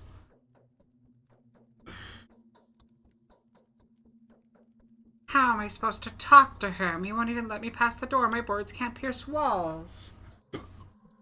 Well, think of something. You'll surely manage. I sense an angelic power in you. I, of course, would have used his children to get to him, but they're already grown up and I wouldn't be able to handle them at this point, but you will. Holy shit, that line. That's so fucked up. Oh my god.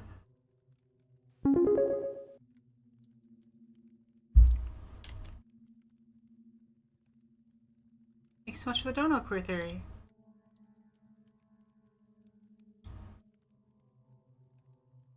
You got any voice requests?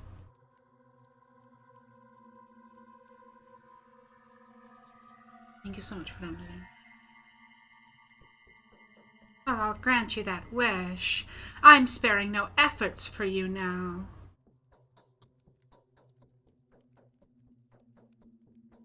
Use his children, that sounds sinister.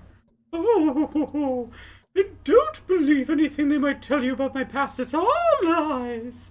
I came here as a refugee fleeing political persecution, for singing subversive songs. See you later, Anna. I'll come back with news.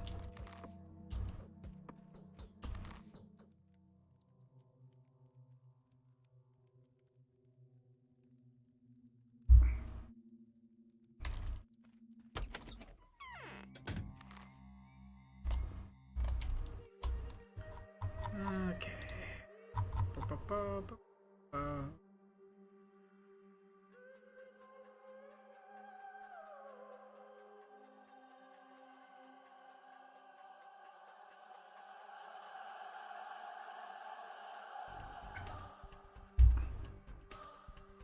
Oh, okay. I can get a schmouter.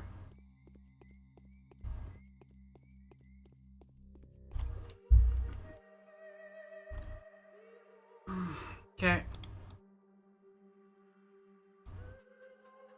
1920s announcer guy. It is done.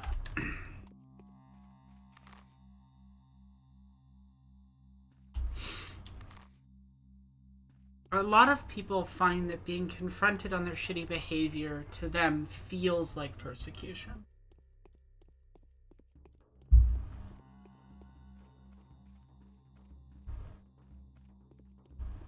Sort of an unfortunate element of certain people.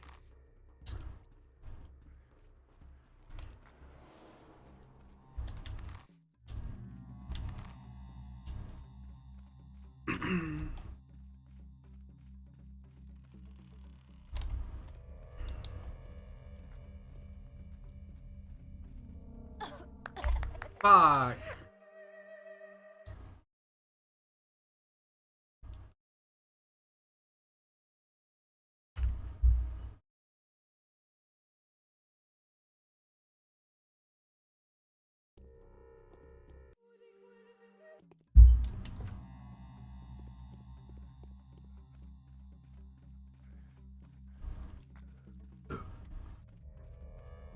I almost healed that person correctly.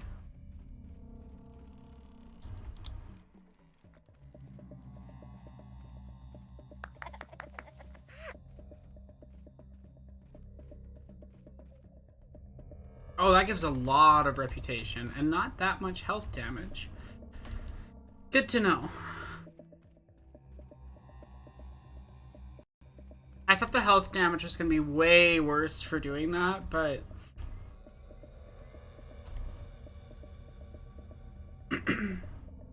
What are you doing walking around here? Don't you see there's dangers on all sides? And what are you doing? 1920s announcer guy, and what are you doing here? There's a smell I want to test. Before ill and swallow it, chances are you'll be cured. But I've got to check that first, see I'm a real clinical test here. Now give it to me, kid, and run from here quickly. Aha! It's only day 3 and I've got 2 schmouters. Okay.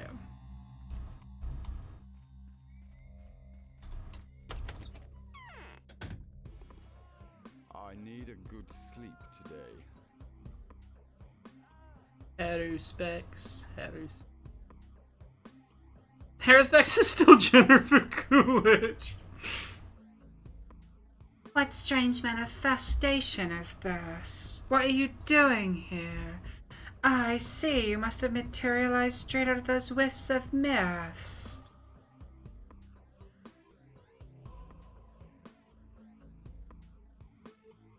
You're being hunted, Ripper. Beware, they're closing in. Ripper? Me? How did I get a shameful nickname like that? Wasn't it you who stole Simon's body? You certainly didn't do it in order to bury him. You're holding a freshly sharpened scalpel. I never touched... I never touched Simon. In fact, I never even met him. But if you tell the Bachelor that I've stolen his body and that I'm here, I'll be in a lot of trouble. A patrol would be dispatched here at once, and my mission will end in failure. Indeed. The Bachelor's very close. You won't hesitate to shoot. You're unarmed. I'm glad you're enjoying it.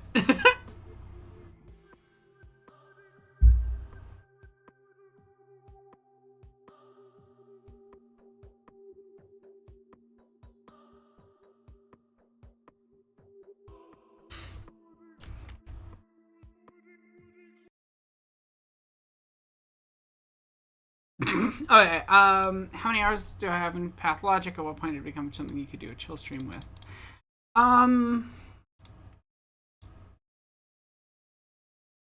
You're not gonna like this number. According to Steam, it's 142. I would say it'd be more accurate to say that I have played probably 30 hours per route, 3 routes. And I'm on my 3rd, so I'm probably somewhere around 100 hours. Roughly. Because I did Bachelor twice, and then I did Harrowspecs, and now I'm doing Clara. And each absolute minimum amount of time takes 24 hours. But because I'm streaming and I'm chatting with Stream Chat, and and also the number of times I had to redo days on my first... Actually, no, it probably is closer to 120, 130. I forgot about redoing day 7 3 times on my first. But yeah, no. All of the VODs I think are still up on the channel, and if you go back, like, I'm very good at Pathologic. It's a very chill game for me. It's very relaxing. Like I beat on stream. This is on stream. You can go find it. I beat the Plague House first try without using any save scumming on the Aerospec streamed route. Like. Yeah, I definitely take way longer when I'm streaming, for sure. But the amount of time that passes is 2 hours per day for 12 days. So 2 hours of real life per day in-game. And so if you do a playthrough of a route, your absolute minimum somewhere around 24 hours. You can go a lot faster than that by like sleeping for large sections and stuff, but there's all the reading and there's all the, in my case, performing the voices that makes it a lot longer. So yeah, I've played this game a lot, but it's been pretty much chill since 2nd playthrough onwards, which was the first one on stream. And I have many hours of VOD to prove that. Okay,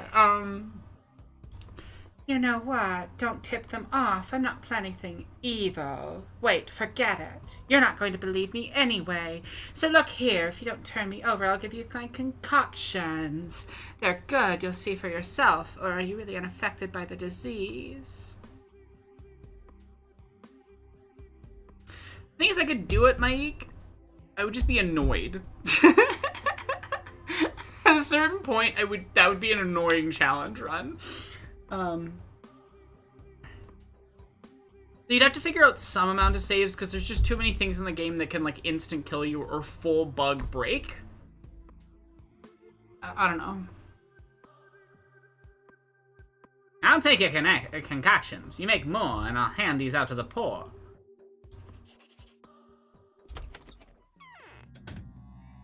Well, that's not very useful.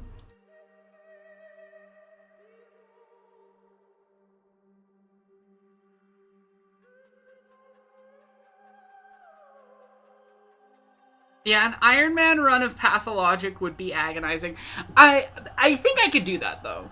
I think I could pull off an Iron Man run where you have one save. You'd have to be careful about it. Maybe that's something that I'll do on stream at some point. An Iron Man challenge run of Pathologic. I'd have to be Bachelor route, though. I know that one too well, and I think that would be the one that would, like, work for me. I am Iron Man. The only modified rule I'd have would be you could have an extra save from the end of the previous day, just in case, like, the game encounters a rare game-breaking bug where there's no possible way you can continue without resetting the day.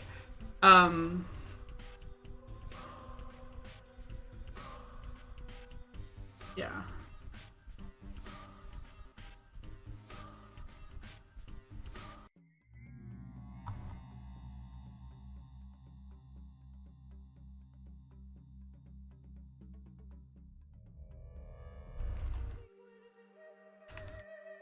I've considered a few. I've considered a Hades playthrough.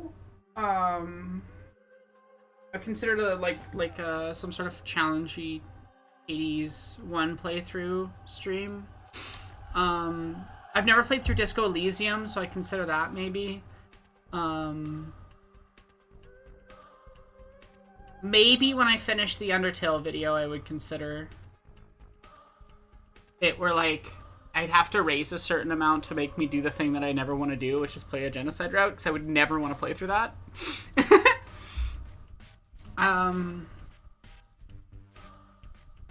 don't know. I have ideas, but...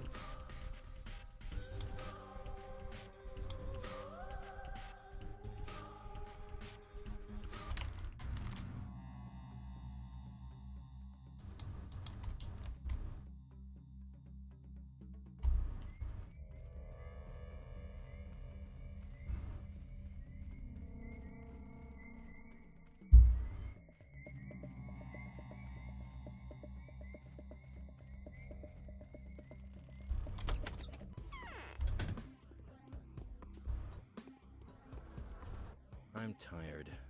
I've had enough. Gotta go fast! Gotta go fast! Time! Precious time slipping through my fingers! Wasted on trifles! Have you found this Ripper? Nah, I haven't seen him. He probably didn't look hard enough. He's bound to be hiding here somewhere.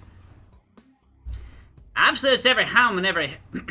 1920s, I've searched every room in every house. I listened to the banging of doors inside. I would even light my lamp. And now the wick is all gone, there was no one in here. Oh, great. So I've watched several precious hours because of that bloody sod, and I still haven't obtained any dead tissue.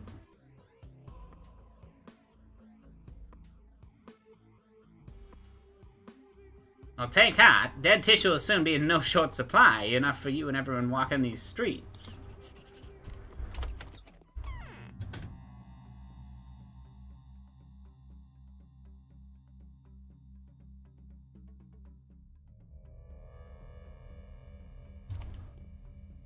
I like how half of Clara's quests are just preventing these two dipshits from killing each other. Like, it's so good for the thematics around her being a choice that allows for both of their endings sort of semi-simultaneously.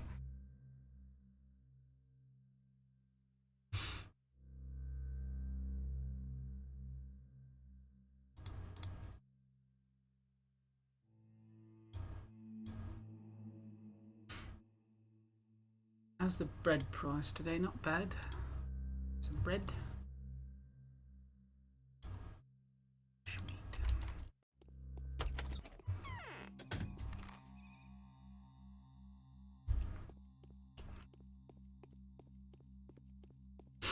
Yeah, I don't know.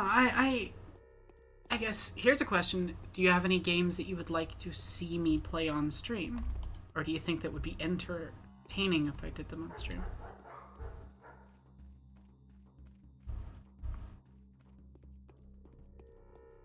Hello.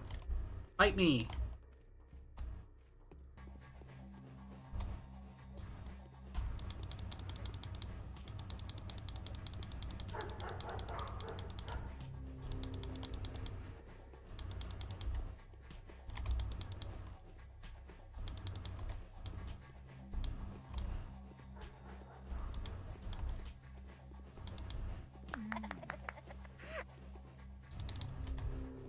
Whee!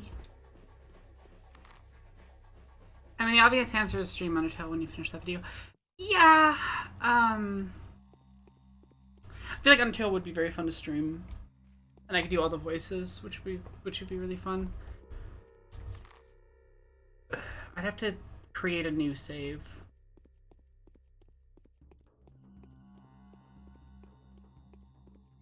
Oh, gross, Mike. Yeah, I don't get that. Just sit down.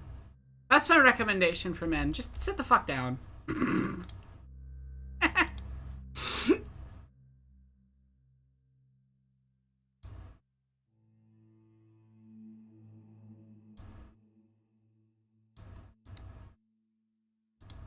That's not bad for immunity and it doesn't give me much money, so let's hold on to it.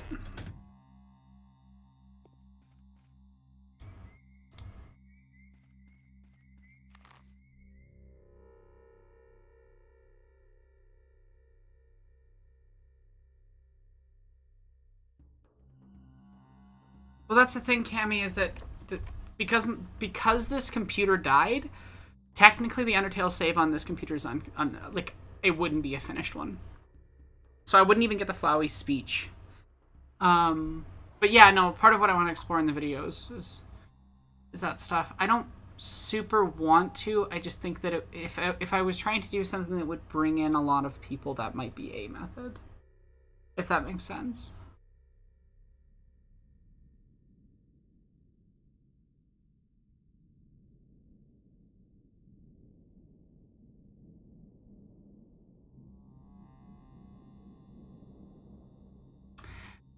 I don't find that very interesting, queer theory, because, like, I would probably be more focused on trying to figure out how to play the game or just not having fun with the game than I would be focused on entertaining everybody in chat, you know? I can play Destiny 2 on stream, I can play Pathologic on stream because I'm comfortable with these games, and I know how to perform them to the stream. Same with Undertale or Deltarune, which I was really hoping Deltarune would be out by now. But it has not released yet. Okay, I finished one of the quests.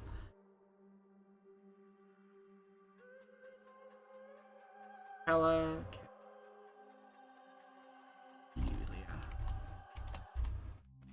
Yulia before. Okay.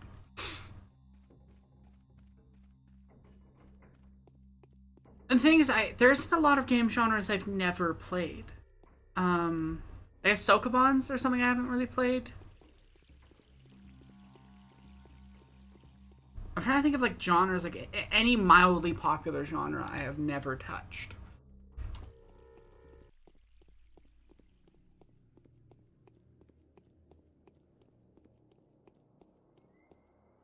I'm just gonna finish all the quests before the like real start of the day 3. Is it really wonderful? By the way, I've found the Bachelor. What was Capella's voice? There's too many to keep track of. Real scared. How brave you are. Did he say anything? Is Loafer alright?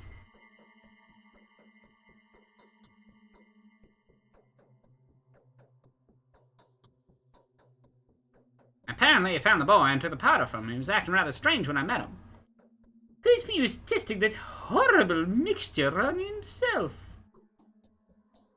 I really hope he was.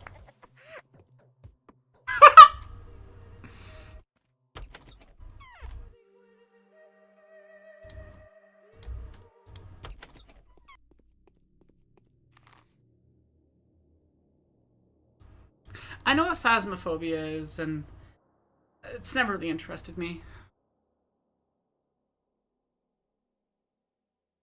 I can play games I've never played before on stream. I just can't guarantee what type of stream it's going to be, so I'm not sure what the experience is going to be like, if that makes sense.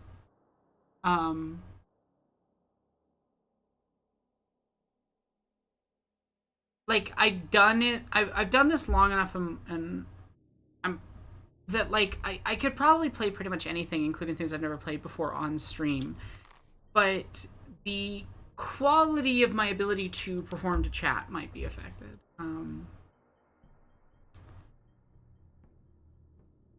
What do you mean by that, Tanker Bruja?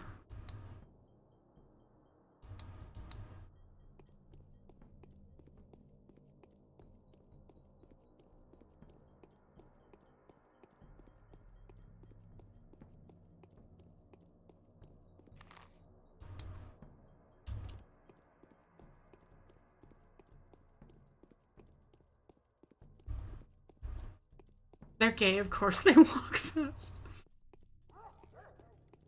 But yeah, does Clara have a faster walking speed than the other two characters? It does kind of feel like that, and I don't know if that's just an optical illusion because she's closer to the ground.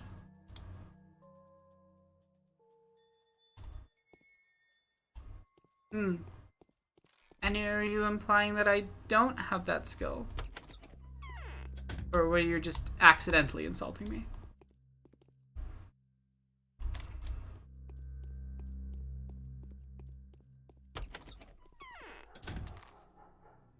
I'm just curious. Weird fucking thing to say.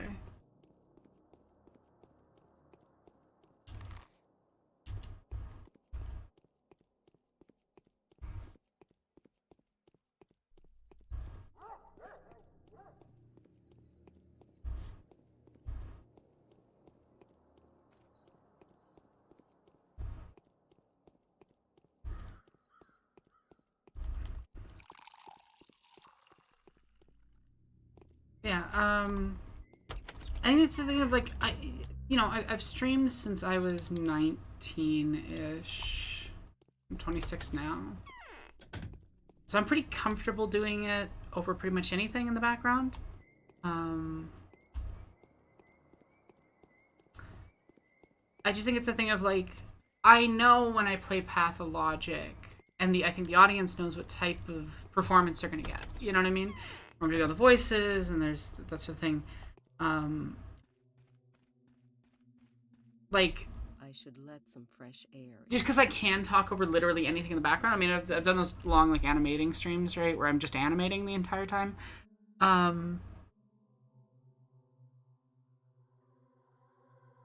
want the game to add to the enjoyment of the stream, if that makes any sense. One thing I am considering doing... No, I was just confused because I'd never seen you talk in chat before, and I sometimes have people that will come in to be weirdly rude. So I'm just like, was that your intention? Because I don't think it was, but... yeah.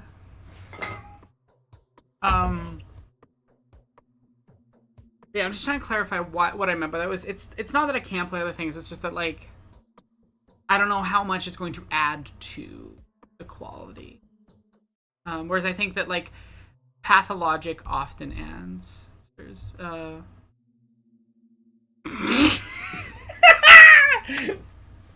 I want you to see Alpha Male. Watch Street Fight video.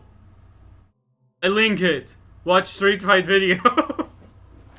I want you to see Alpha Male. Oh my god, I forgot about Street Fight guy. Okay, a while ago I had someone come in the chat who was demanding that I watch a Street Fight video.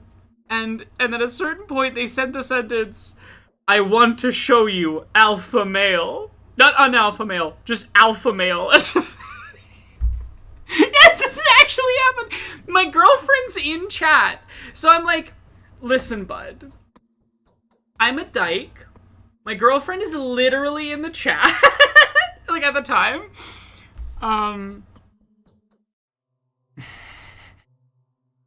Street Fighter 2 Alpha Male. Oh my god. No, it was so funny. It was so funny.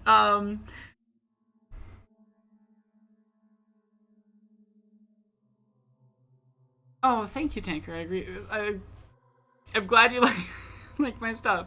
Yeah, sorry. I think sometimes I have a preparedness to be combative, because I've been on the internet so long and harassed so much that I just, like, do not trust people without, like, a little poke.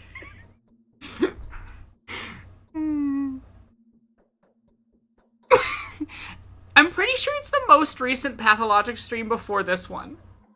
Cammy, I think it's the one immediately before this one. I don't know where it is in that stream, but it was semi-recent.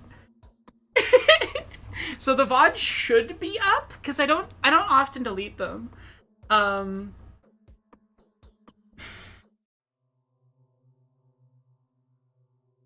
Become alpha male. I want to show you alpha male. Watch my street fight. and here's the thing. So after the stream, so I didn't update you all on this. I didn't update you all on this. So after the stream, I'm hanging out with my girlfriend, and we decided to go look at the account because my girlfriend was in the room. Sorry, I remember the stream better now. I think this is the stream where Penn was here, like was sitting over here, and so I went and I put the link into like a because I was curious. I was like, is this because it was a YouTube link? It was a legit YouTube link, and it is just like a random street fight in some fucking place. We didn't watch it. We just like clicked on it to see what it was, and it is actually a street fight. He wasn't kidding. He was genuinely just trying to get me to watch his street fight in the weirdest attempt at hitting on a streamer I have ever seen. It was so wild. It was so weird. I can't remember when that happened. I think it happened late in the stream. Anyway. And maybe it was the stream before that, and my girlfriend was just in the, like, the chat. Like, the... I can't remember. No, it was the one where Penn was in the chat. It was the one where Penn's in the chat. I have a bad memory. It was so fun and confused.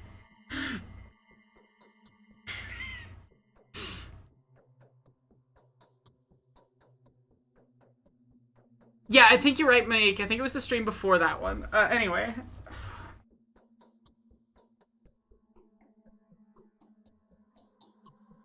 What is Yulia's voice? Does Yulia even have a voice? Skeletor! Okay. What a serendipitous encounter! Who are you, my angelic child? 19. My name's Clara, and you must be Yulia. These are not far separated voices either. The changeling, right? I heard a lot about you, you boob. Let's talk. I hope the cigarette smoke's no major nuisance. The reason's quite obvious. I'd rather not open the window. Mr. Chunky. He's a chunky man. Hello. He just like went limp in my arm there for a second. He was just like, what?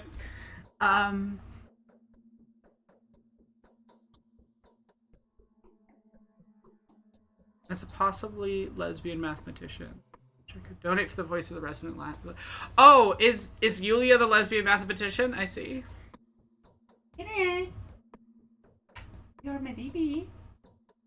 Killian's gonna cameo in the next video, by the way.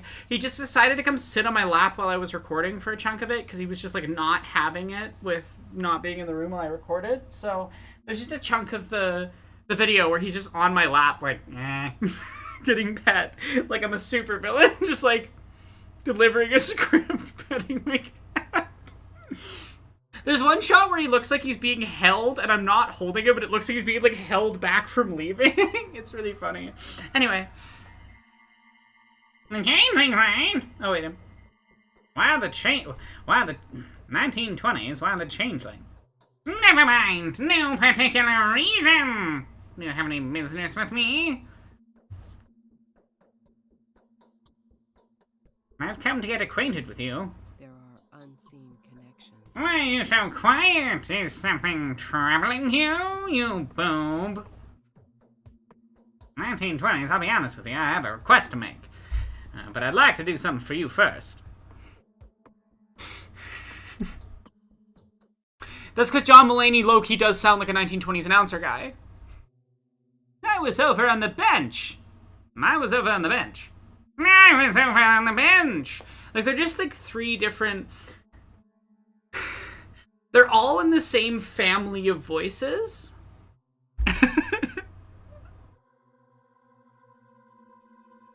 You don't have to worry about that.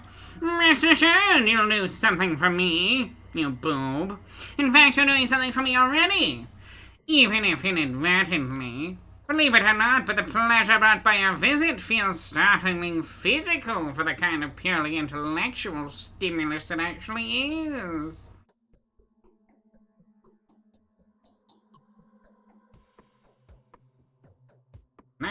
Shame on you, Yulia. You're making me blush. Frankly, I imagined you as a completely different person. Tall as a lamppost, white, ragged, with your ribs bare and a firm, shapely bosom. Long hair, off-white and disheveled, of course, and a pair of huge, puffy peepers. What? What is happening? What is happening? What? Did... Patho dialogue is wild. Clara wrote Patholo dialogue is on another level. What the fuck is happening?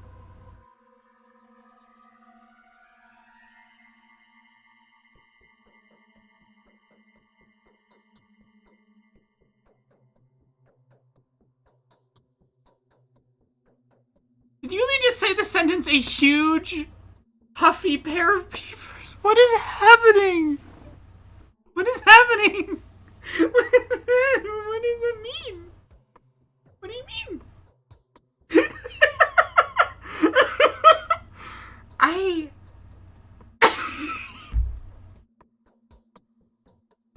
That's the image of a saint. It's what they would look like 1,000 years ago. Right, enough silliness. Let us get to the meat of the matter. I'm done hitting on you in weird ways. Someone has to donate to make someone Jordan Peterson, just saying. You know, I am dying to know what your requests may be. Puffy pair of peepers is wild. I'm not over that. You're right. It is wild. What is it?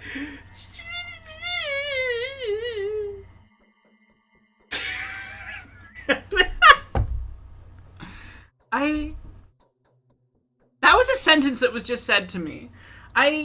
I'm never recovering from this. I also need to. I'm sorry. Like this is a priority. I need to send that screenshot to Pen and Ruby.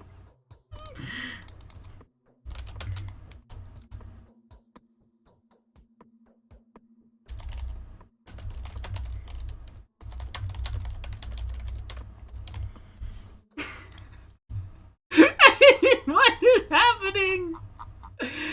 A pair of puffy peepers.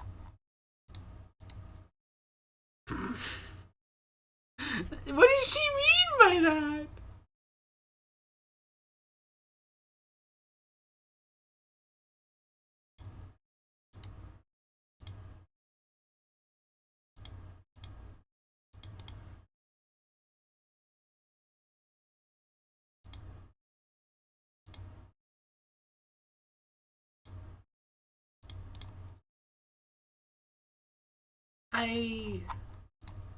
What does she mean? What is happening? I'm sorry. I'm like fully broken.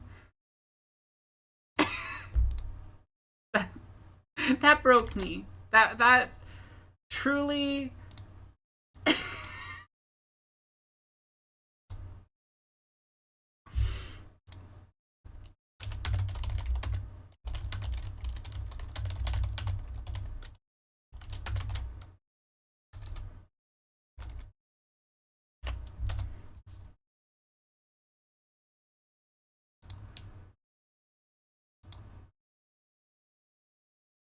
Fuck off, Epic Games.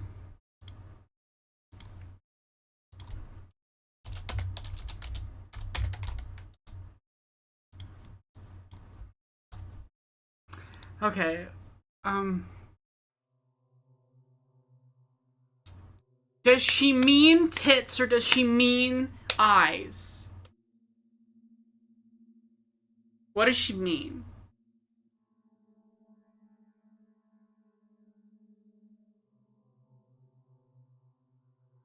Frankly, I imagine you as a completely different person. Tall as a lamppost, white, ragged, with your ribs bare, and a firm, shapely bosom. Long hair, off-white and disheveled, of course, and a pair of huge, puffy peepers. There you go. There's your nightmare fuel for the day. No, I do think it is eyes. I just think that also, like, following up bosom with puffy peepers was a wild combo that my brain didn't fully deal with.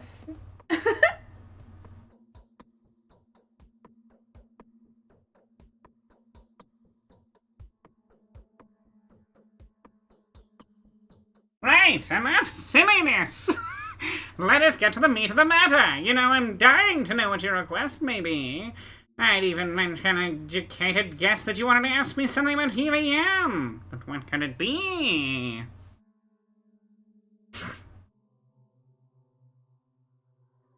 Anyone could have told you the basic facts. Who she is, where she lives, what she prefers to wear. Are you interested in something else then? Something concerning her soul? Is this the case?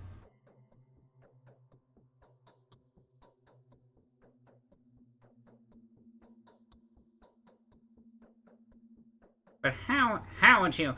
Who told you? Did you speak with Katerina? Is this some kind of a joke? No, I didn't speak with Katerina. I never do. Morphine addicts and other kind of substance abusers are not the company I normally prefer. They make too bleak an impression, you boob. I've ceased my relationship with the Tibetan twins for that very reason. Now these two are of potential interest to you. Did you meet with him yet? 1920. How did you know I was going to ask about Eva? Months deciding the name of the Crucible Wild. Have a good one, Ogres. Thanks for being here. Let's just say that Eva's no less religious than yourself. Just a little while back, she was literally obsessed with the cathedral. Times change, though. The bachelors arrived and claimed the entirety of Eva's attention. Eva's forgotten her cathedral, and we forget the hope of our salvation. I wouldn't be surprised if the cathedral will simply cease to exist in its capacity as a place where the aspirations for revival are capped. Skeletor!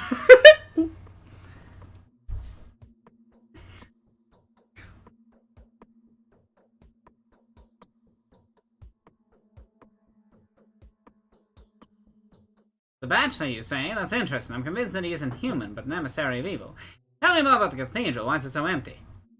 Why, it is empty because it was built before the religion was allowed to reach maturity. Even an atheist like me knows what a cathedral's for. You boob.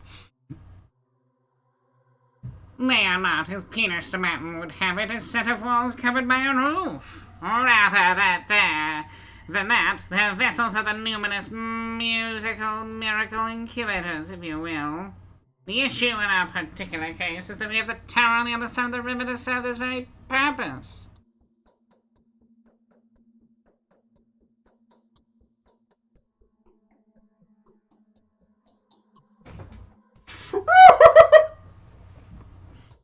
Your atheism's groundless. I think you'll soon change your views.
congrats on finishing that section of play, Lewis. I hope it went well.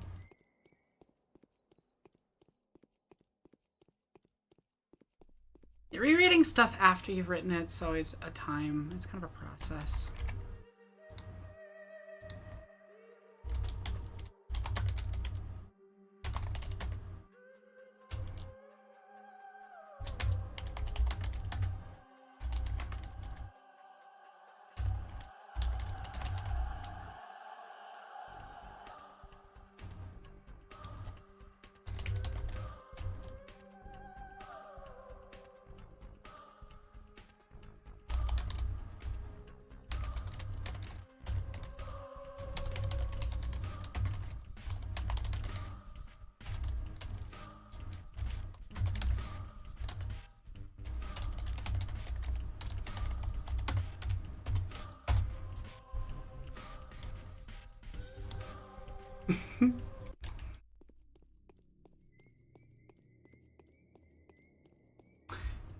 That makes sense, Mike. That's interesting.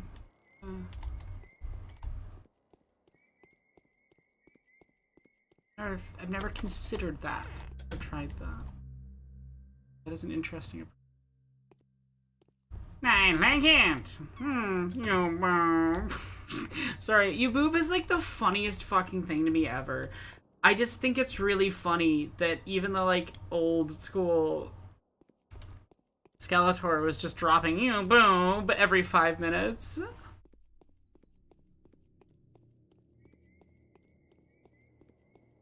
What were you adapting Heather's for?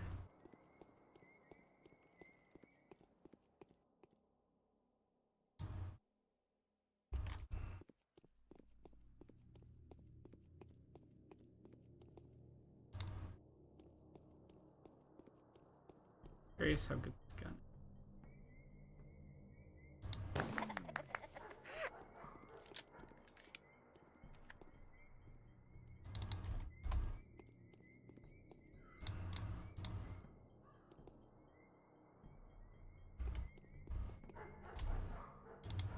Did I use multiple ammo? Oh, I must have only had 15. I thought I spread 17. It was I that was the boob this time.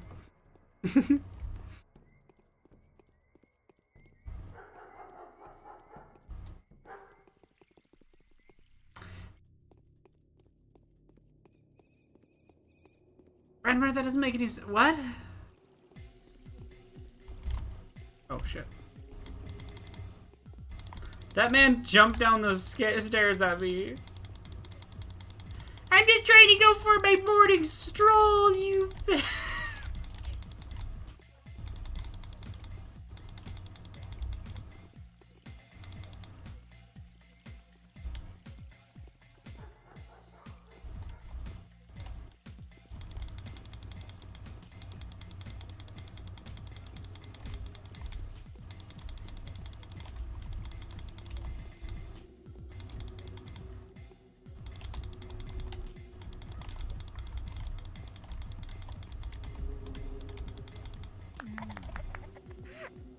Oh, that's really cool, Lewis. Was that like a hired job, or were you just doing that for enjoyment?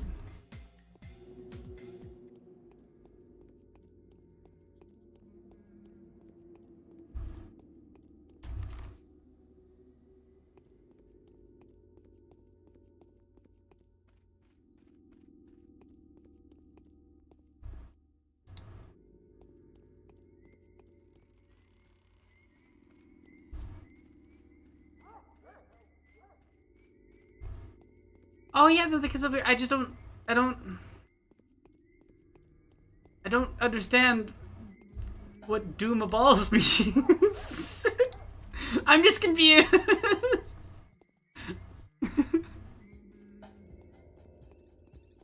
Oh, cool, Lewis.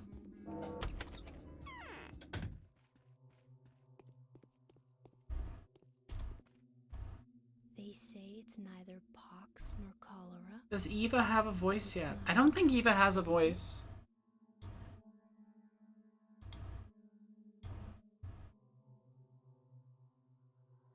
Eva. Eva Yan does not have a voice. Does anyone want to donate to give her a voice?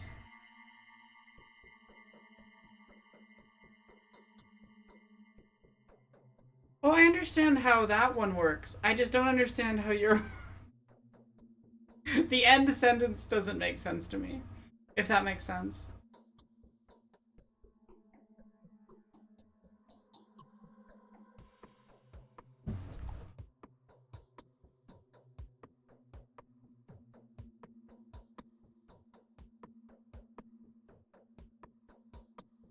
Yeah, I don't understand what that means. What does that mean? It's not a sentence people say. So I don't understand.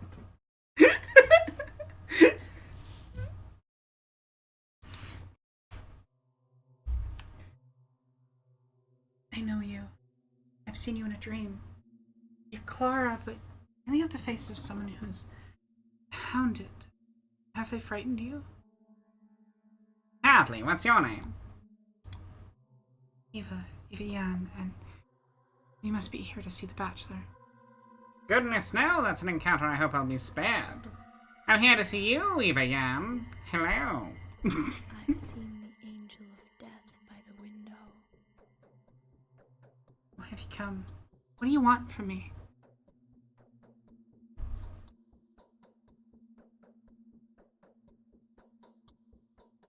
You hear these silvery tinkling things on my chest? They're not keys, they're not bells, they're my hooks.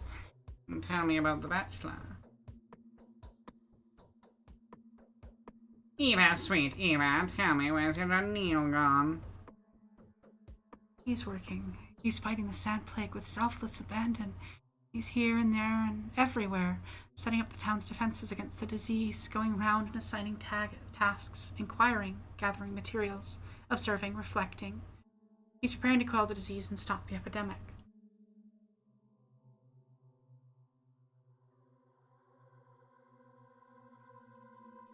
Does he know a man named Reuben? That would be out of line for me to ask, Clara. Reuben is banished under mysterious circumstances. Some people say the Shabnak killed him so she could devour Simon's bodies. Others say Reuben himself. Well, people say lots of strange different things. Why are you asking? He's in danger, Eva. An angel wants to inform on him. I must warn him. He's in the warehouses now. On the north side at Reuben's secret dissecting room. Nobody knows he's there. He strictly forbade me to tell anyone. I myself don't know which warehouse this secret place is at. That's fine, I'll find him there. Secrets like these are never much of a secret. We sometimes differ more widely from You hear these silvery tinkling things on my chest? They're not keys, they're not bells, they're my hooks. Tell me about the Bachelor. Why, I don't hear any tinkling. You speak strangely. Ava, oh, Ava. This is becoming too skeletal-y. Ava, oh, Ava, I know of you this. You love the Bachelor more than your own life. Will you agree to touch me to brave the depths, to answer my questions candidly and without prejudice? The moments his boots stepped on the dusty soil of our roads, the moments he took the breath of our air, the moment his shadow fell on the cobbles of our town, I knew that my life had changed and that it was approaching its acme. He has come, and now I live for his sake. Why do you love him so much? I'm here to witness a genuine miracle. He believes he will find what he would never have found at the capital. He had been searching, and lo, fate brought him to my door. He's better than anyone who ever walked this earth.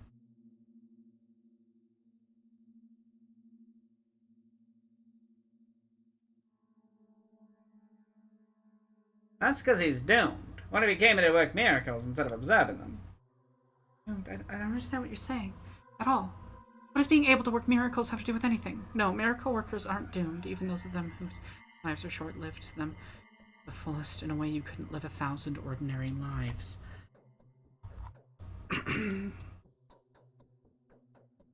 Check that I'm not missing a quest.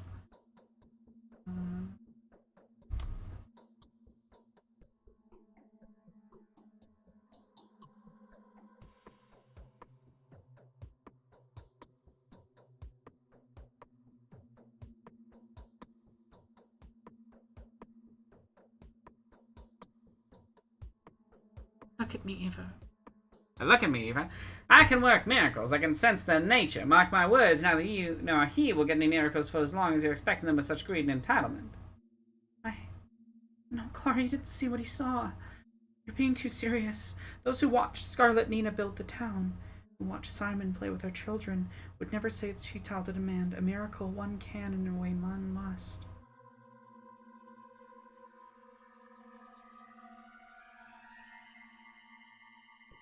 Oh, so that's what the utopian false doctrine looks like. Why, it sure is beautiful. Call my words a false doctrine? That's precisely why you've gathered here, you miracle hunters. This is why your bachelor is here, to meet his death. For it was people like you who incurred the wrath of heaven. I am the harbinger of this truth. Reconsider before it's too late.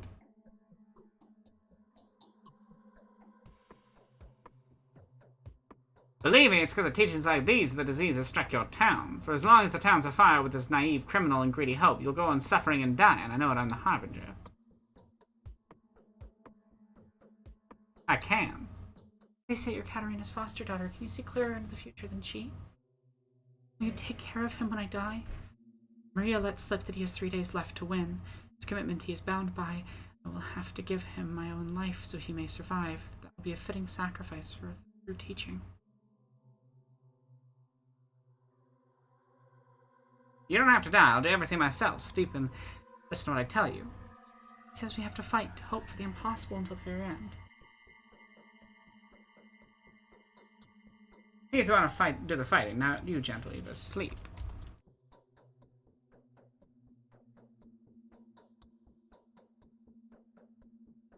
I think I did that right.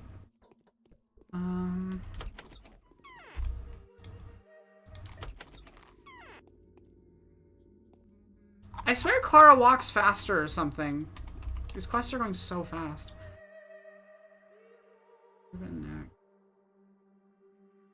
Yeah.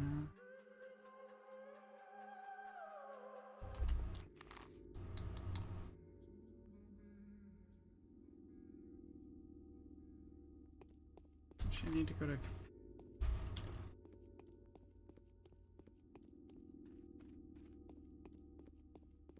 Eva, I don't know who my fucking boyfriend's friends are. What do you expect from me? I feel so bad for Eva.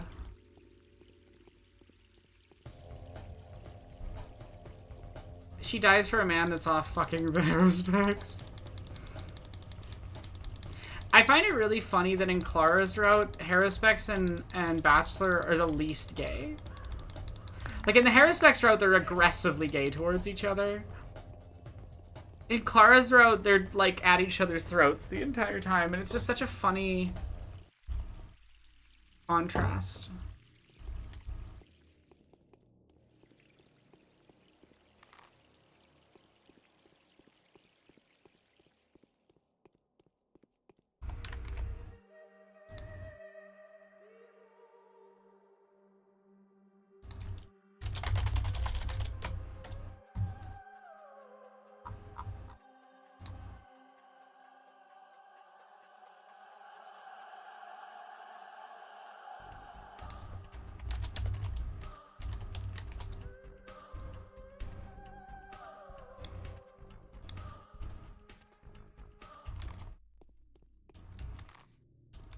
Daniel, the worst bisexual.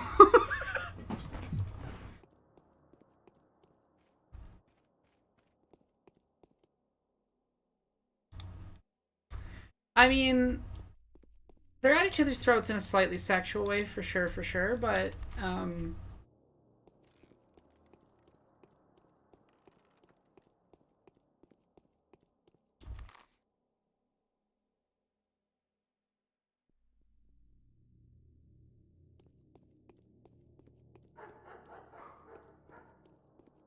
Cammy, the phrasing on that is wild.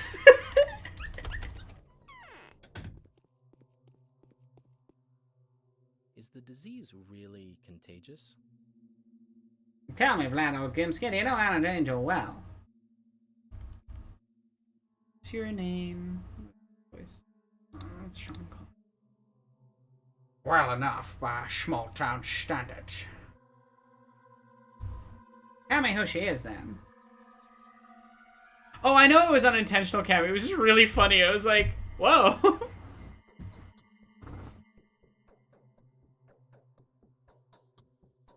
I didn't give Clara an old-timey gangster voice. That was chat donating. And if you want to decide voices for characters, donate too. A fugitive actress from the Aces of Diamonds. She took up residence in the wilderness and proceeded to remove the owners of the charming house from this world. A celebrity indeed. Though actually, I've never shot... I'm the last one. I've never shot intimacy with her. In fact, I only remembered about her yesterday in connection with the medicine commandeering business. Why? Here's what I... Wrong voice. I've been doing so many voices, I keep changing. Here's what I wanted to ask. Is it true that your father's been threatening this actress? What? And this is what you've come to ask me about. That's absurd. Our family doesn't care about Diana. Well, didn't until yesterday, but that's about her possessions, not her person. Possessions, I might add, that she's obtained under very shady circumstances. Sexism. And here's the result. She's making up imaginary enemies now. I hate... If someone please pay for Vlad to have a different voice. Release me! Release me from Vlad's... my inability to do a Sean Connery accent that certain people find really funny when I do it. Watch.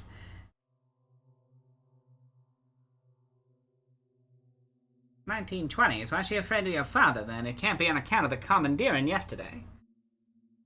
She's afraid of the smallest noise now, and no surprise, her life of fear is the price she's paying for the horror she was once helped unleash. You do know about the caravan, don't you? No, I know nothing about the caravan. So you must be from far away indeed. A few years ago, the Aces of Diamonds caravan was all the entire country was talking about. That was a bunch of especially scary criminals who were committing savage and senseless atrocities while posing as a wandering circus. They were famous for kidnapping children. Why'd they do all that? Well, that's the worst part. How they done it for profit, their actions, however abominable, could have at least been explained. But their motives were a mystery. They take the best and leave disfigured freaks in their place, and the children would become performers with the caravan. Was Anna with the caravan too? Judging by what's been coming to light recently, yes, she was with the caravan. Random nerd, please don't... There's nothing to apologize for. You don't owe me anything, okay? Only ever donate if you can afford it. Please.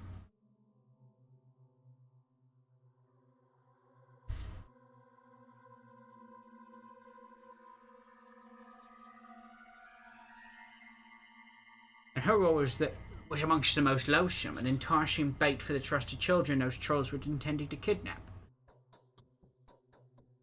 That's horrible. And what did they kidnap the children for? To replenish their troop. They were collectors. Do you realise how the Canes must have hated them? The caravan turned up at the exact time our children had settled at the Polyhedron. The Canes saw that they had given the little ones of the town a magical childhood. The caravan stood at the opposite pole, as it were, a challenge, mockery, a reminder for Nina and Shimon.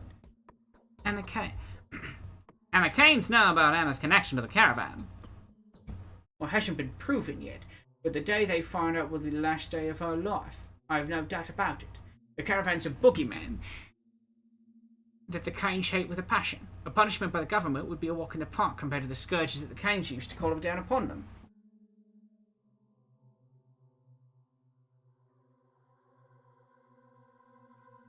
Gotta be that the Canes have found out about Anna and threatening her now. If it is so, then it can only be one particular Cane, the weakest and temporarily paralysed one. The others won't stoop to threats, they'd act right away. Who is it then? Caspar, also known as Con. Victor and Nina's son and a black-eyed Maria's little brother. My sister will tell you about him. They were friends for a while at one point. Our parents even considered arranging their marriage, despite the age difference, but they were too incompatible. Thanks for your advice. I'll talk to your sister. Bye, bitch. It sounds funny when I'm not doing Jennifer Coolidge voice. Oh, bye, bitch. Jennifer's just going for a walk around the town.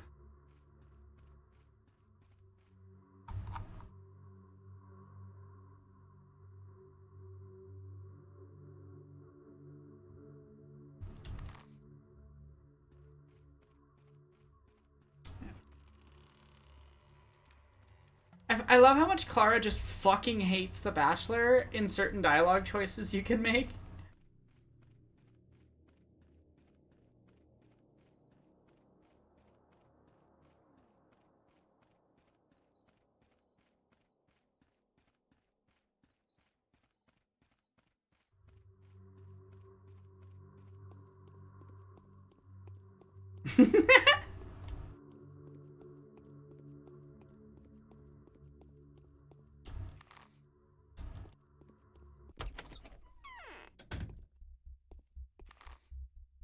It's Grief's place. Yeah.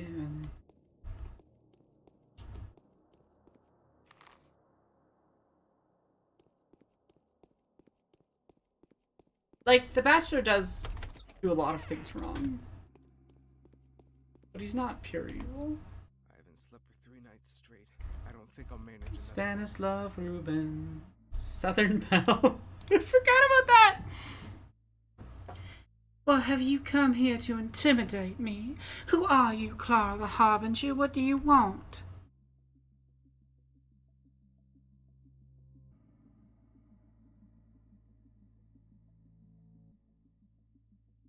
Why are you getting so riled up? I just wanted to say my farewell to Simon. He is in here, isn't he? What? Who told you Simon was here? And wasn't he? Wasn't it you and the Bachelor who examined it? That's the wrong voice. 1920s, when wasn't he? Wasn't it you and the Bachelor who examined his body, trying to establish the cause of his death? Looks like there's a whole conspiracy going on here. Anna Angel did. She advised me to tip the Canes off about you and the Bachelor.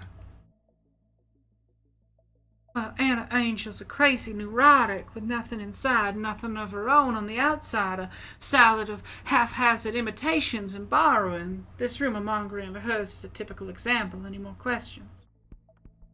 Look, I do believe you, but suppose Anna tells somebody else. She told me to go and check. Wouldn't she could have just as easily written a letter to the Canes? Now stop. Don't say anything. I'll give you some vials if you don't inform on me. They help. You won't fall sick. Do you get that? What kind of vials? A special kind. Vaccines. I'm going to make a few hundred and give them to Isidore's apprentices to distribute to the people so that no one gets ill. If the cemetery is reopened, they'll deliver them to the kin. If it isn't, they'll give it to the people, to everyone, so that there's enough for all.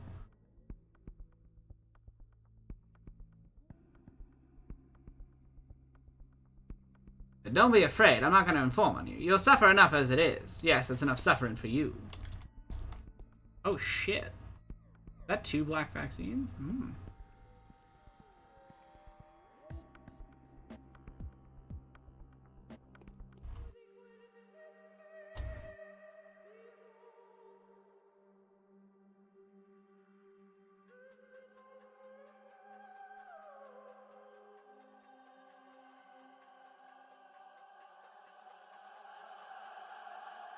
Oh, totally, their rivalry is really fun for me. I do love it.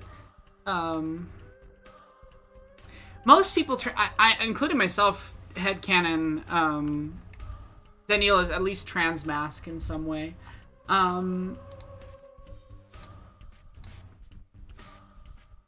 Yeah.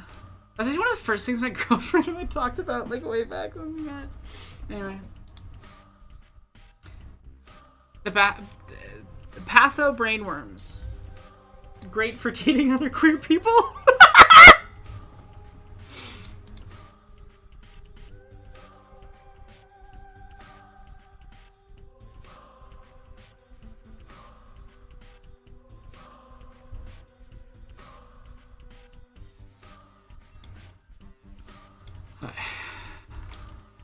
Let's continue.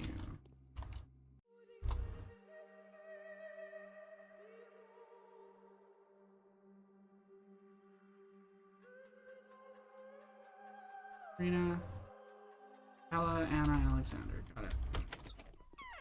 Yeah, wow. Day 3 is also a walk in the fucking park. So Shiny Dust, that actually came out of when Jesse Gender and I did our big Star Wars video and I had to play a Jedi.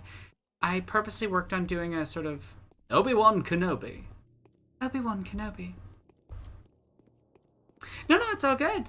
I'm just explaining. So yeah, that came out of just like I was doing that voice anyway. So yeah, if you're wondering what the like intention for the voice on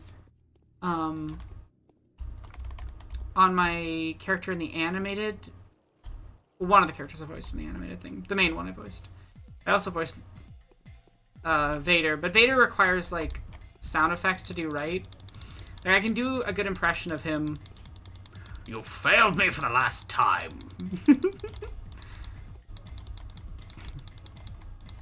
But like, yeah, you have to do the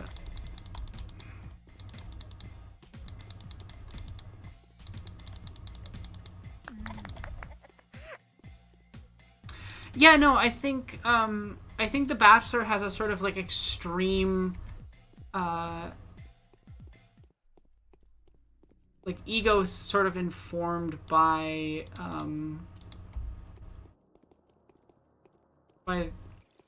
their design. Like, they're so interesting. They're so interesting if you read them as trans, because the idea that, you know, one has already subverted and broken through the rules of what a person is allowed to be physically.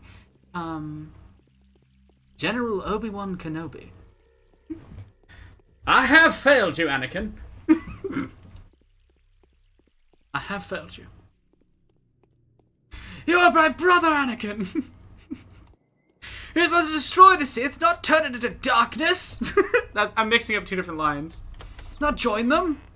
You're supposed to balance the Force, not leave it in darkness. I have brought peace, justice, I can't remember what the other word is, to my new empire. Your new empire.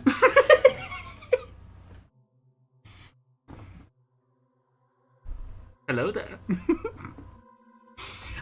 Obi-Wan is serving cunt. He's a little sassy bitch.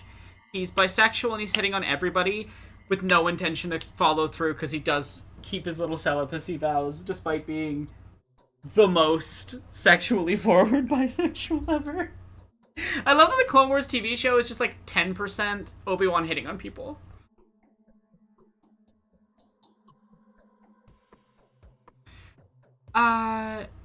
Yeah, no, I do think that the sensation of being outside of everybody else, of not being listened to, ignored, or misunderstood by other people, there's a lot of crossover and emotional experiences between transness and what the Bachelor goes through in certain elements of his route.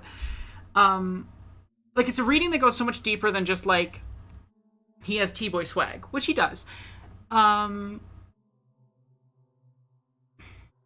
Right. Peace, justice, and freedom to my new empire. Your new empire!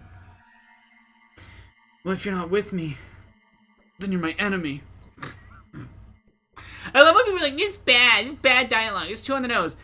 It's literally something George Bush said. It was referencing a Bush quote on purpose. That's not bad writing.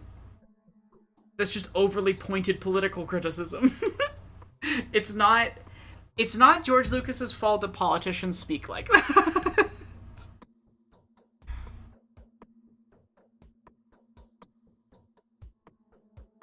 Interesting interpretation, Mike.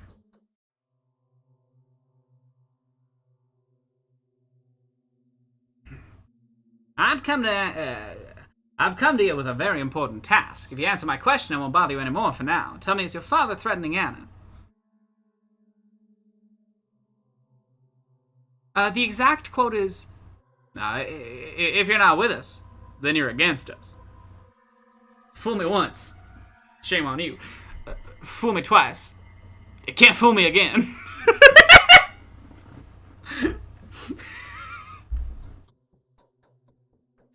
George W. has some all-time banger quotes. They're not like embarrassing quotes, like quotes that no one person should say without feeling some embarrassment.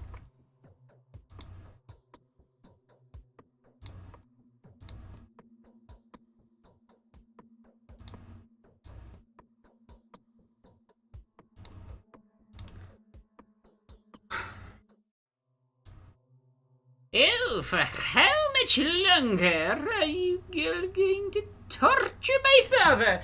No, he's not blamed for anything whatsoever. Remember it, in case anyone points the finger at him in the future. Why did I only give him my word? Someone's been sending anonymous threatening letters to Anna. She's convinced your father wants to punish her for something. He doesn't care about this at all. But I suppose he's going to start now.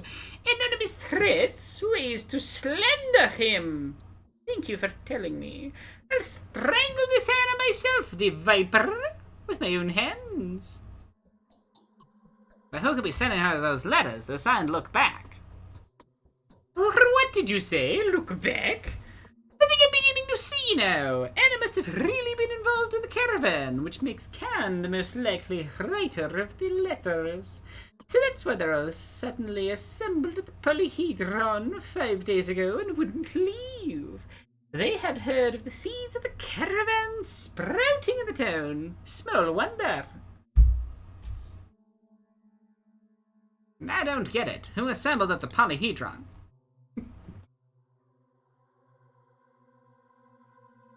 Big Vlad did nothing wrong. Big Vlad just stumbled on billions of rubles.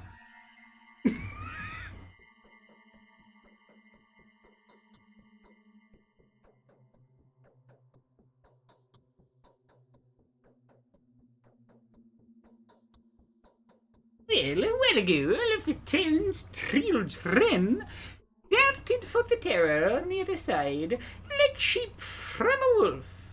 There was mention of the caravan back then, but I didn't make too much of it.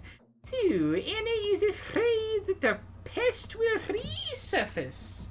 A guilty mind is never at ease, and Khan had actually found out.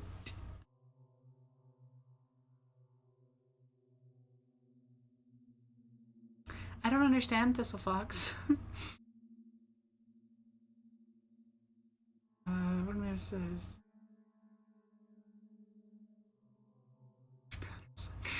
Oh yeah, true, Jennifer.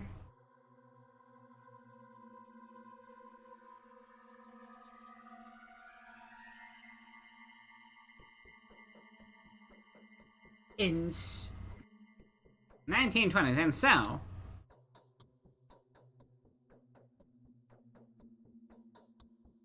now, of course, he wants to kill her because of the caravan. These dogheads must have been prowling about the town looking for people with caravan connections. Now they knew, but the epidemic has struck in the meantime. As soon as he pulls himself together after his grandfather's death and is done setting up the Polyhedron's defenses, he will surely dispatch a revenge squad to Anna.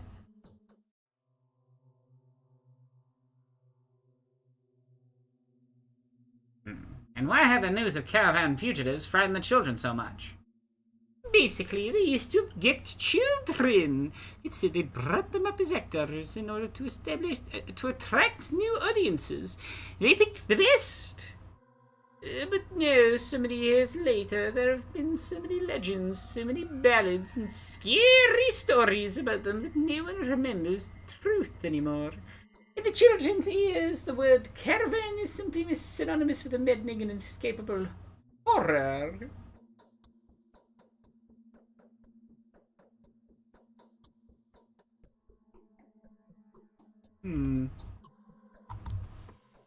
Do I want to do that?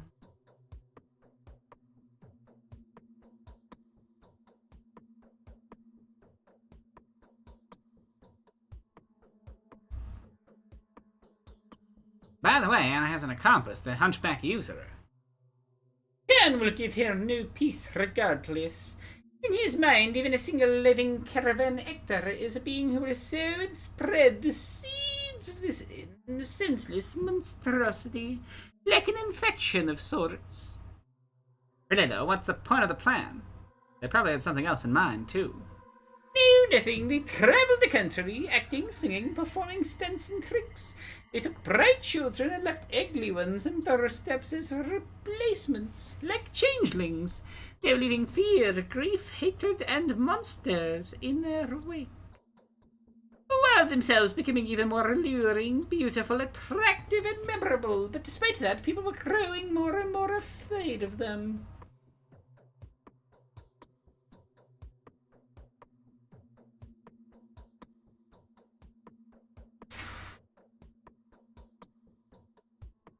What?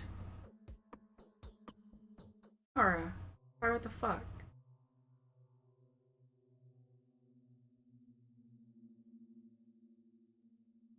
That's horrible. There's so much hatred around. Was the caravan destroyed?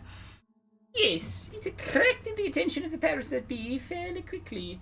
It was a real manhunt for them. They conducted raids and searches. They chased them, and first the caravan miraculously managed to elude them, but eventually they were surrounded somewhere near Orv. A ballad was written about that attack. You've probably heard it.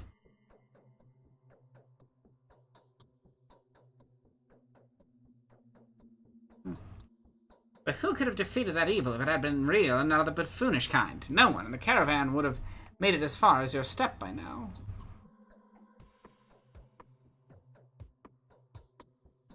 No, I don't remember hearing it.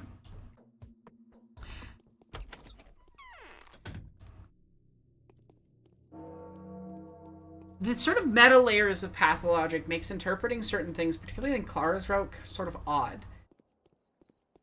I guess the genuine question is, are the caravan doll stealers? And what I mean by that, because they specifically mentioned that it attracted the powers that be. The powers that be being the children playing the game in the sandbox, right?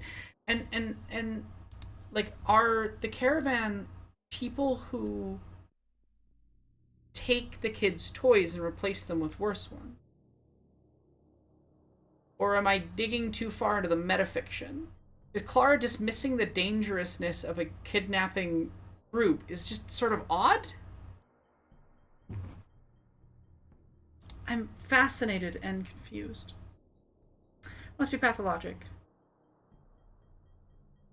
I just think it makes the most sense in terms of Clara's perspective. Why is she saying those things, you know? Ood. It's very ood.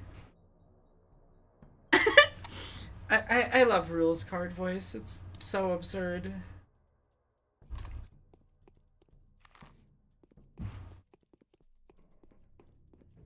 Also, I might finish the entire day's set of quests before the day 3, like, thing pops up on screen.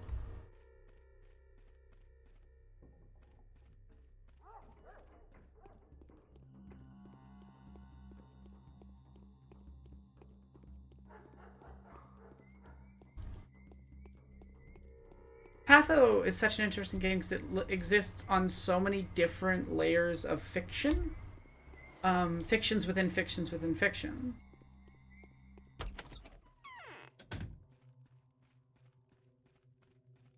And that's the thing, Mike. Like, I do think it is an art that is meant to be left for interpretation.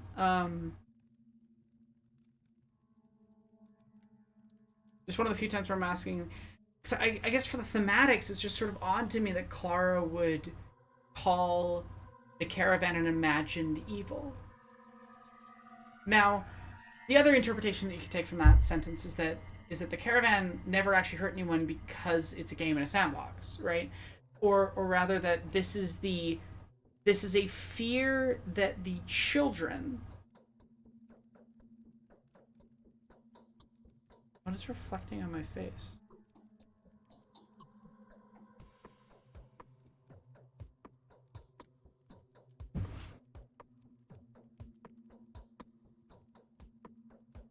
Oh, it's like behind me. Huh. Weird. I was so confused with that.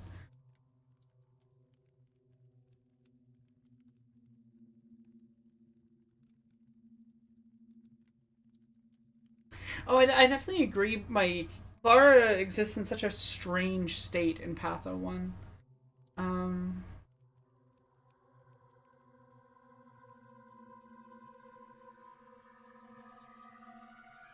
Yeah, I wish I liked the gameplay of Remedy's games. I really do. I want to enjoy them. They make things that intrigue me until I play them.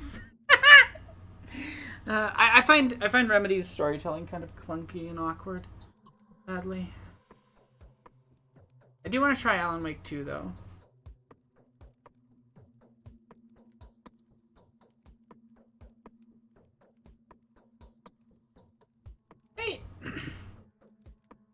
I've talked to the old Gimskis, Anna. What the fuck is that? Right, Queen from Deltarune. A lot of Deltarunes back to back. Oh, pray tell, what are they up to? You have nothing to worry about, sweet dear. No, Gimskis aren't interested in the slightest. A boy named Khan is sending you the threats. I wonder why. Ah, so that's how it is. Now I understand. Now I can see the whole picture. That is the point. Now I realize. Woe is me, the unlucky artiste. I've played the part of a villainess all too well, and now no one is going to believe that I'm really what I am. Thank you, my dear.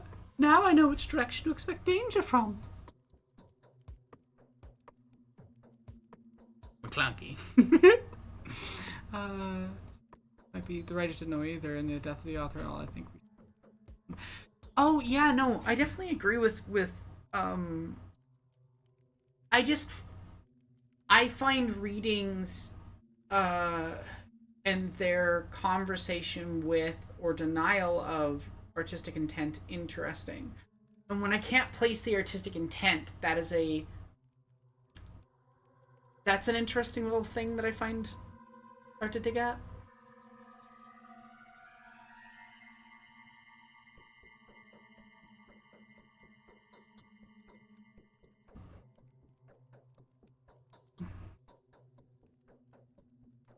Now, do you agree to answer my questions candidly and without prejudice? And is it true that you're a kidnapper of children, a criminal from the caravan? It's not true. I've never kidnapped a child. I was myself kidnapped at a very young age. Well, not literally kidnapped. My ending up there was more of a mishap. A mishap? Why? Because I've been born ugly and mute. No one would play with me, and I couldn't even say mommy. All the while dreaming of becoming a real singer, I thought they'd teach me to sing at the caravan and make me beautiful. How would that be possible if you were mute? They had sorcery in their blood. They made stage artists out of children like myself. Nothing came of my singing in the end, but I did become a true caravan girl. A malicious, obsessed troll ruining children's lives and souls. It so happened that I was already here at the time. You were a failure as a singer, weren't you? And how did you become so beautiful? They'd fed me egg yolks and oysters, made me drink lemon juice, put a special toad in my chest so that it absorbed its miasma. It didn't work. Then they decided to make me a figurine. But then there was a raid and we got rounded up near Orv. I escaped with a snake charmer named Var. He carried me out.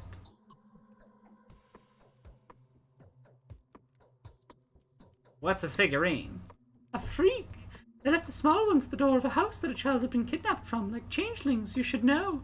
And the grown-ups ones who were made to perform at the Guignol, a night show for depraved adults. Guignol. Is that the correct pronunciation? Guignol? Le Grand Guignol. This is a little bitter thing, but I'm trying to remember how it's pronounced. So what was your crime? I had betrayed my parents. I had taken someone else's voice, someone else's hair. Then, when I was already there, here I acted the same way the caravan's leaders would. I was hungry, so I lifted all these things from Willow the girl, who then died. It was she that used to be the golden-haired singer. That's when the plague broke out. How is that even possible? As a punishment for my greed, Willow Mellow had predicted that it would all turn out this way if the caravan got here. She'd even been stockpiling medicine. The stash is actually all hers. All this time I've been waiting for my punishment. I've twisted my nature so badly I should have remained a cripple.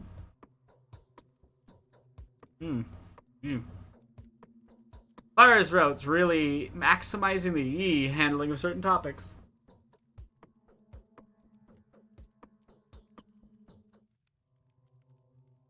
Just what was this caravan anyway? Why'd they do what you did? It always happens with this too much acting. The good ones are taken in, the bad ones are cast away. Then the good ones go bad as well. They take bits of them that could be put to use yet.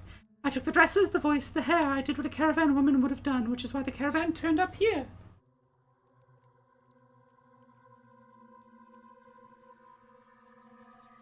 Huh. This is all fascinating, and I don't understand how to read it. You ever find a work of art where you're like, I found it. The thing I'm too dumb to understand.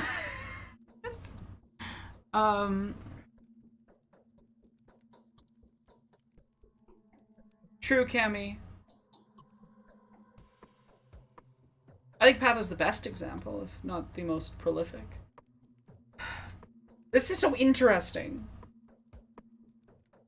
In terms of the whole, like, acting stuff. Why is the entire town suffering, then? I don't know. Perhaps I haven't guessed it's me yet. The plague will strike everyone, that's for sure. No one's found out about Var yet, and he's disowned his past, nursing that girl, my landlady that he stole. To atone for his sins, I'll make him pay for this. What's so bad about that? Why do you hate him so much? Because it's her, Willow Mellow. Only her hair is black now. She has no clothes and can't sing. Lewd dancing's all she got left to do. That's how it all turned out, and it's his fault. I should rather think it's your fault. I suppose I can't expect of her to be forgiven, can I? Too big an honor for you, having the entire town perish because of your greed. No, it wasn't your doing.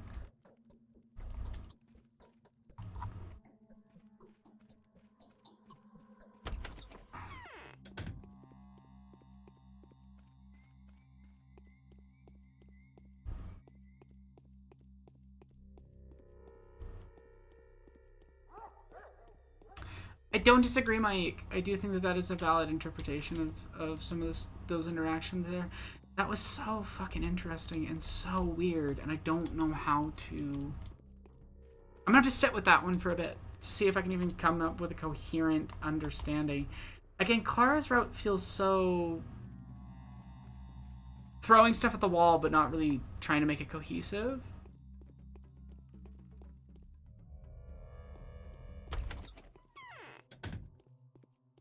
No, I can't stand it much longer. I've talked to Anna, some neighbor you have.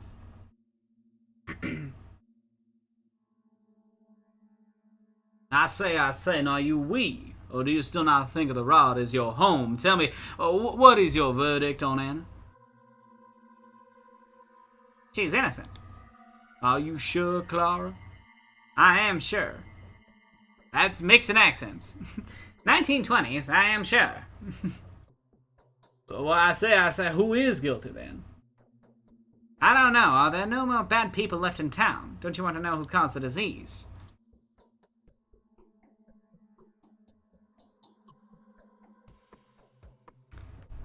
The thesis statement of P2 includes what I just said?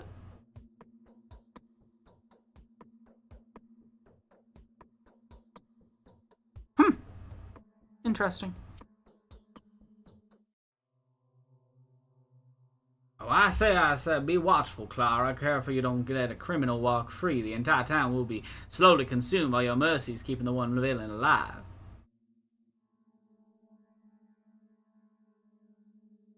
Let truth prevail. Oh, that's not... I love how it's always like, you're gonna take a huge reputation hit if you, say they're innocent, but you'll protect their health. But it's such... I can go heal one person out here and I'm done. For reputation. Like, fixing my reputation. Yeah, wow, okay. I think I have to talk to... I still need to talk to Katarina, and then I'm done all of my tasks for the day. And, yeah. It is 5:25 a.m. on day 2.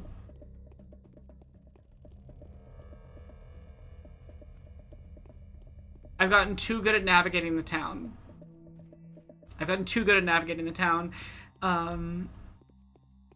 Fortunately, I keep my feathers numbered for such an emergency. Shh. Did you hear that? Patho is, in fact, an incredibly easy game. Get good! No, I'm kidding! I kid. I do think it is a legitimately difficult game for most people.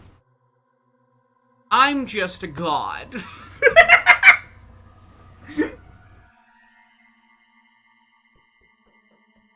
I've been to see Eva, Mother. And? She's affectionate, kind, and defenseless.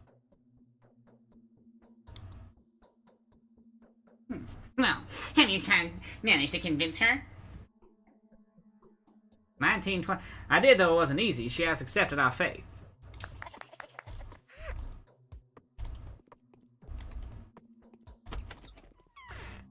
it is pretty powerful, especially in Patho 1, to just go, I've completed all my tasks for the day.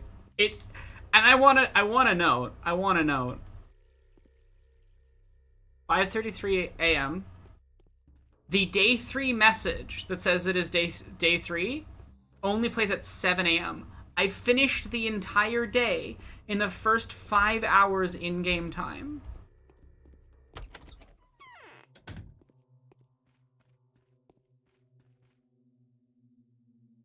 I don't disagree, Mike. I think it's one of those things where, like, the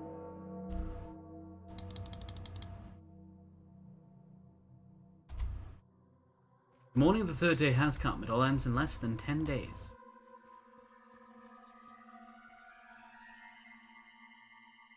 In which the changeling endeavors to hunt her impudent sister down and uncover habitual villain's sins.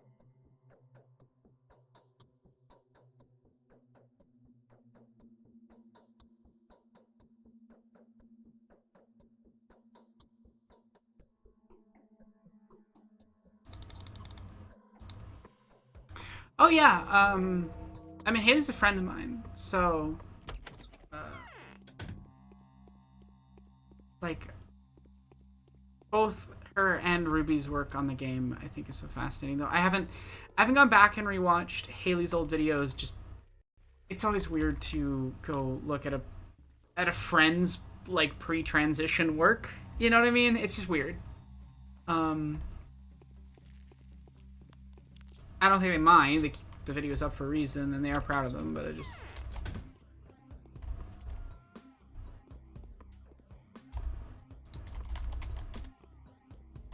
Fuck.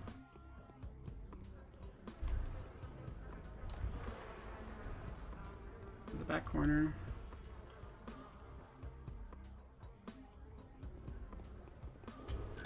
No, I got stuck on the furniture for like 1 millisecond.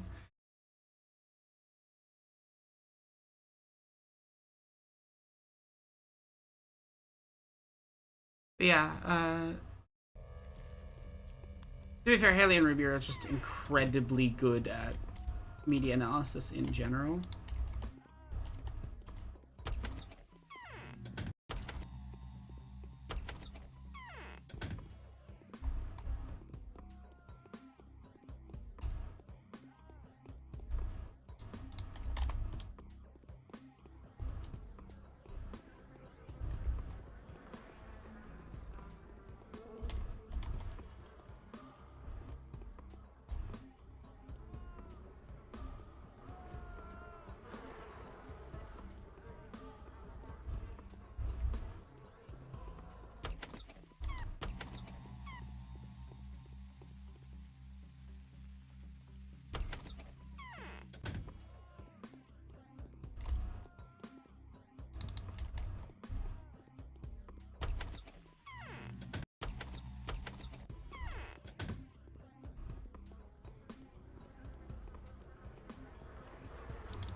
I seriously just walked directly into that. That's fine. The house didn't have anything valuable in it anyway.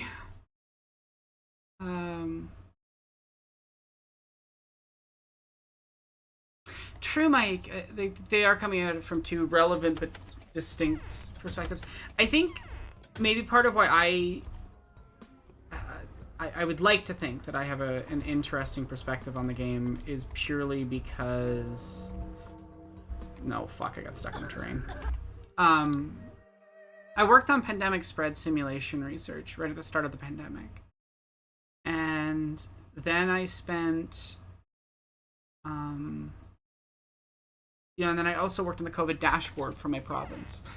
And if you ever want to really relate to the fucking characters in Pathologic, be part of the, experts who are being ignored by a government during a pandemic, and then watch as the world just, doesn't care about that pandemic for the entire length of it occurring.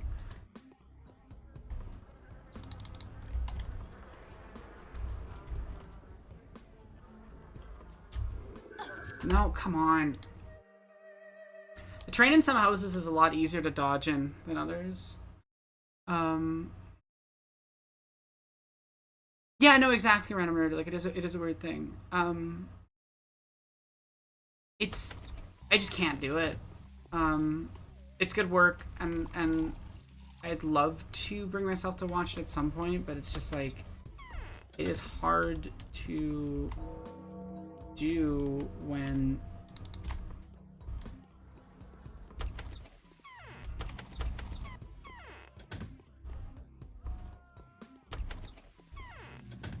you know those people personally.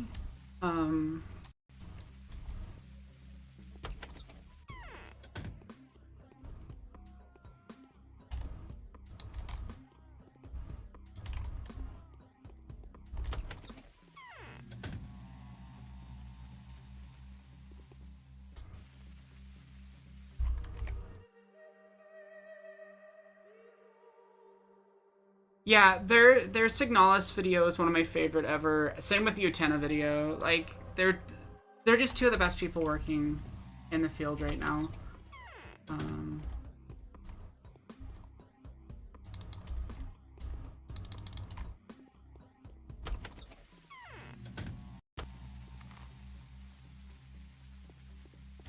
On previous routes, I've never gone in the infected districts and looted, really.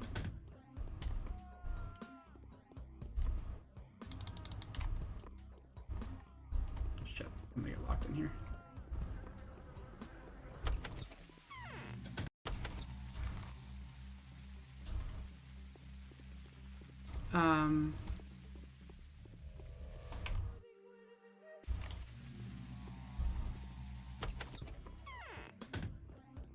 Yeah, I have a third separate interpretation of Signalis that is both compatible and incompatible with both of theirs.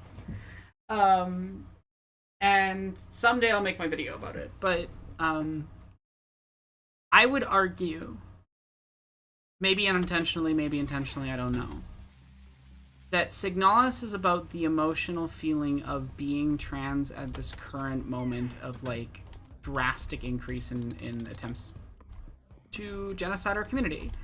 And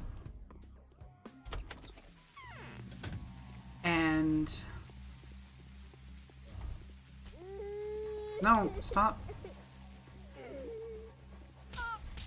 God damn it, game. Why, game? Why would you do that? Me, I'm gonna go heal them. The game. Haha! Get punched by a guard.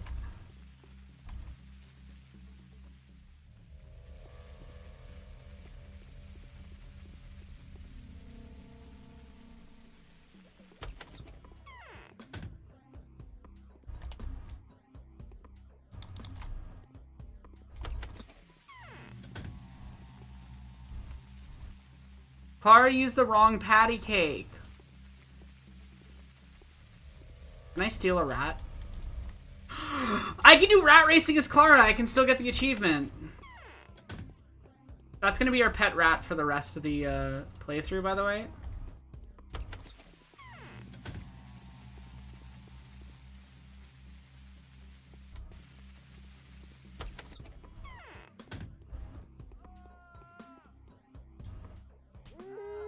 Oh.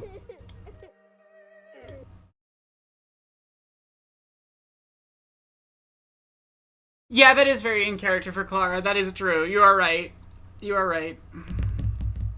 I love this drawing of Clara. It's so 2005 anime fandom energy.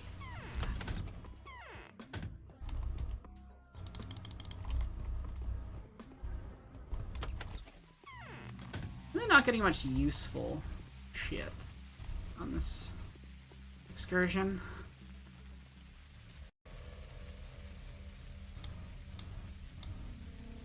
Put a couple knives and a rat.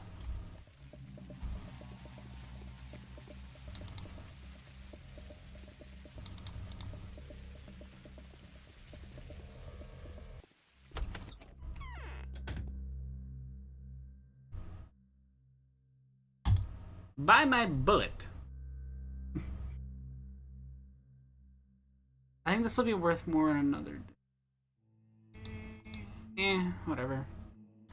No, let's hold on to that. We'll hold on to the bullet as well. I'll sell those though.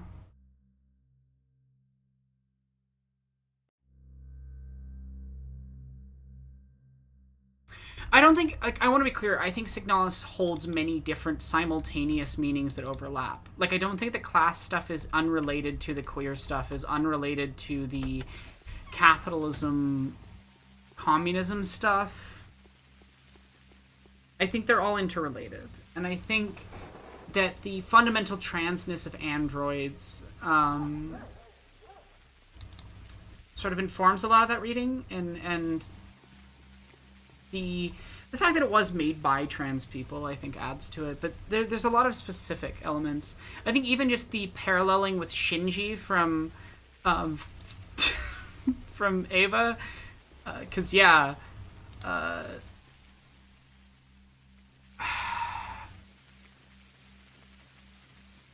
think the transness is only one element, but I think the feelings that the game evokes for me most strongly align with the sort of feelings of late stage capitalism's interrelatedness with the rise in anti-trans views and things. Yeah.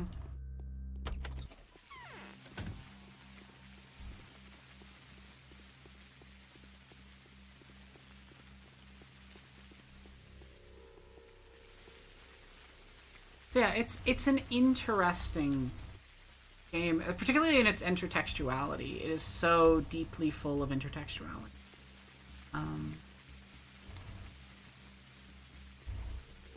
Is Clara's route just... Like, I went a little faster than most players probably would, just because I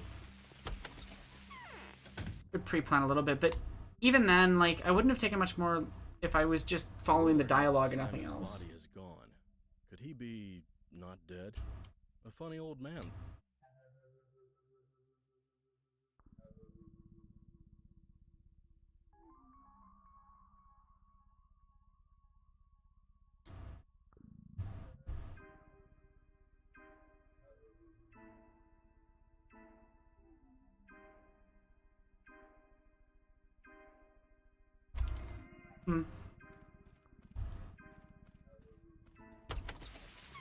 I mean, Signalis is about lesbian signals. There's also a lot of elements in terms of identity and identity erasure. Identity erasure from dominant identity, like dominant societally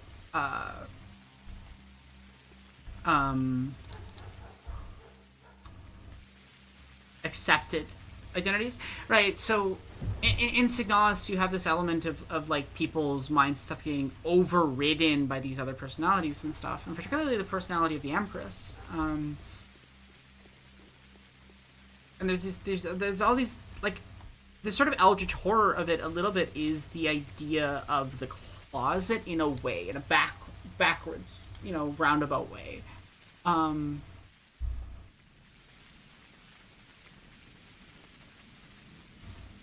Because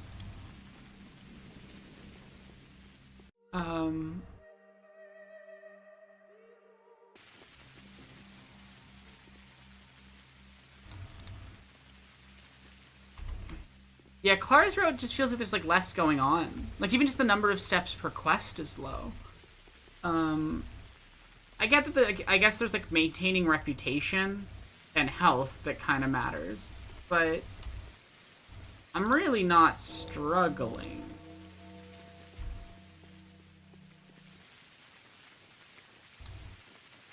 With that element. I've had full rep most of the time.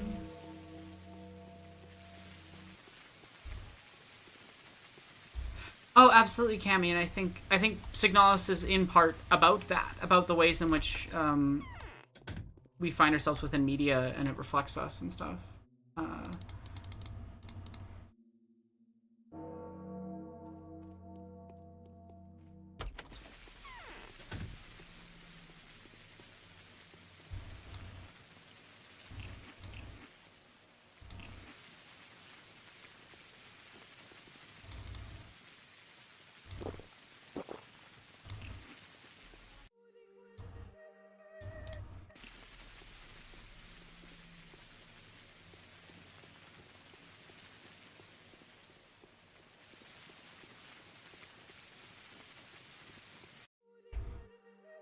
Yeah.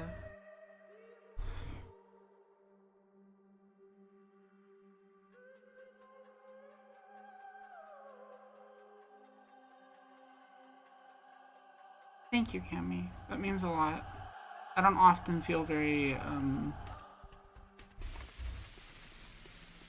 appreciated, especially by my peers, so thank you.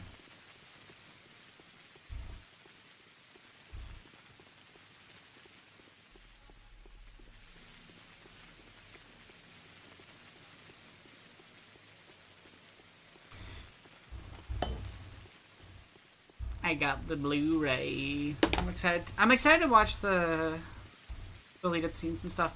I don't think I'm quite mentally in the space to go back to editing tonight, so I might watch that later.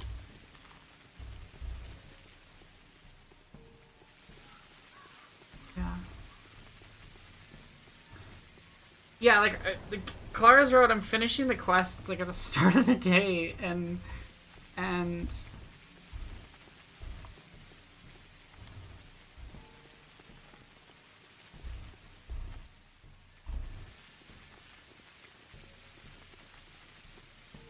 thank you.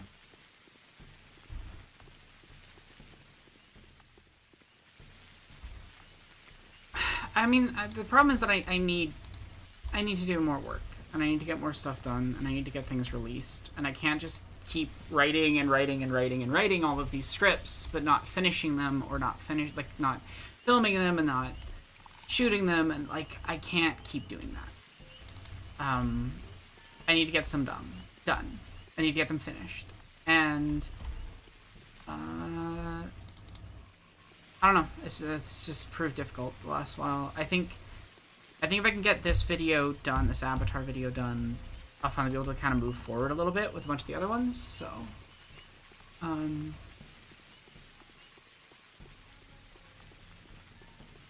yeah.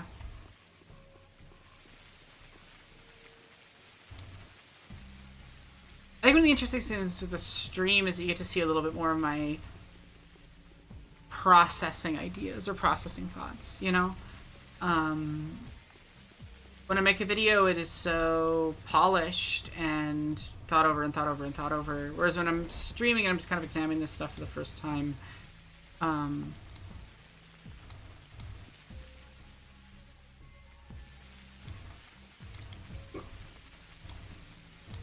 it's a lot more unstructured, and I get to kind of work through thoughts and work through examination. I'm kind of still stewing on both the Yulia stuff and the Anna stuff and the interpretations of that. I think Pathet is particularly interested in the ways in which performance affects you, the performer, as much as it affects the character that is performed. How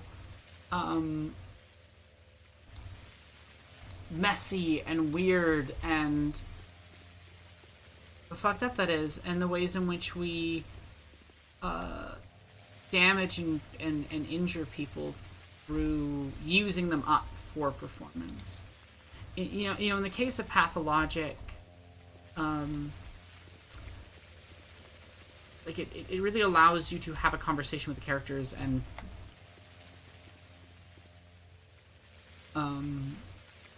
with perspective and what it means to embody someone else. And I think, you know, Anna's whole thing there of, like, stealing Willow's place in the story recontextualizes the entirety of Willow's tragedy, and also sort of recontextualizes an interpretive, like, a space that you can, like, what you can interpret from the Herbrides, because Willow is made one of the faceless sort of background characters of the town. She is demoted from the status of being a bound to being a minor character that dies on the day that she's introduced in the other two routes.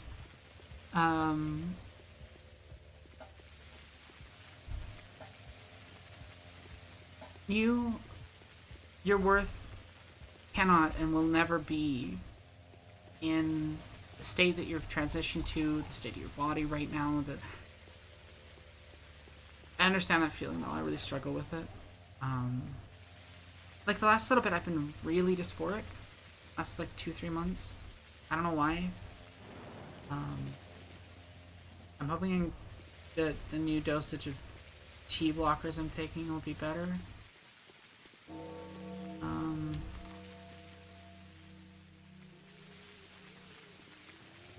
Yeah.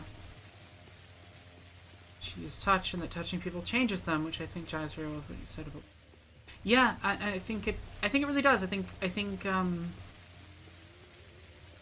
to perform as someone is to attempt in some way to take on an element of them into you, and to put an element of yourself into them.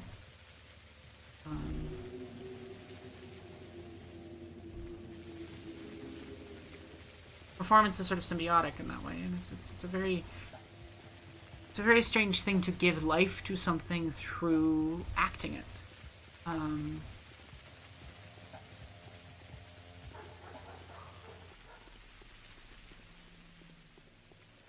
And I think as trans people, and I think this is partly why The Bachelor is so interesting, why Patho interests so much, is I think that we are particularly aware of the ways in which a performance can eat at you and consume you slowly and painfully and agonizingly. I think a lot of what I saw the TV Glow is about is the ways in which performing the person you're not, performing that expected cis person, sort of erodes the relationship you have with your true self. The sense of disassociation and unreality that results from that type of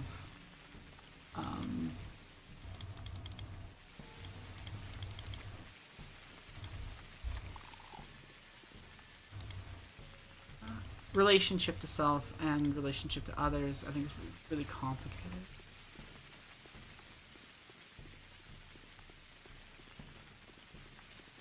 Yeah, absolutely, Mike.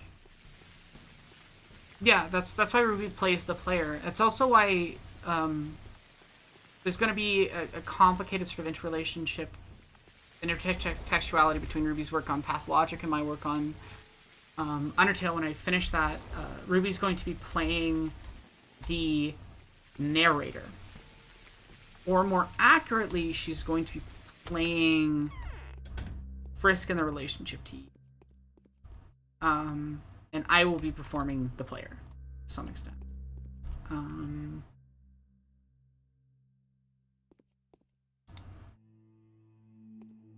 Raux.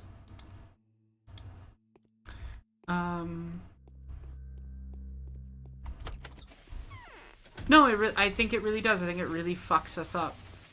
Cammy, would you mind providing me with the sources on that? I just really love to read that paper. You've got my Discord, I'm pretty sure, so.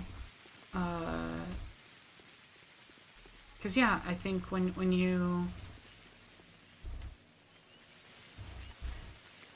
have to be something that is so alien from yourself, sometimes I think about Heath Ledger and the ways in which, like, certain performances and characters that he played, like, really, really messed him up. And he did that for a short period of time. You know? I think... I also think about, I think it's Amanda Bynes.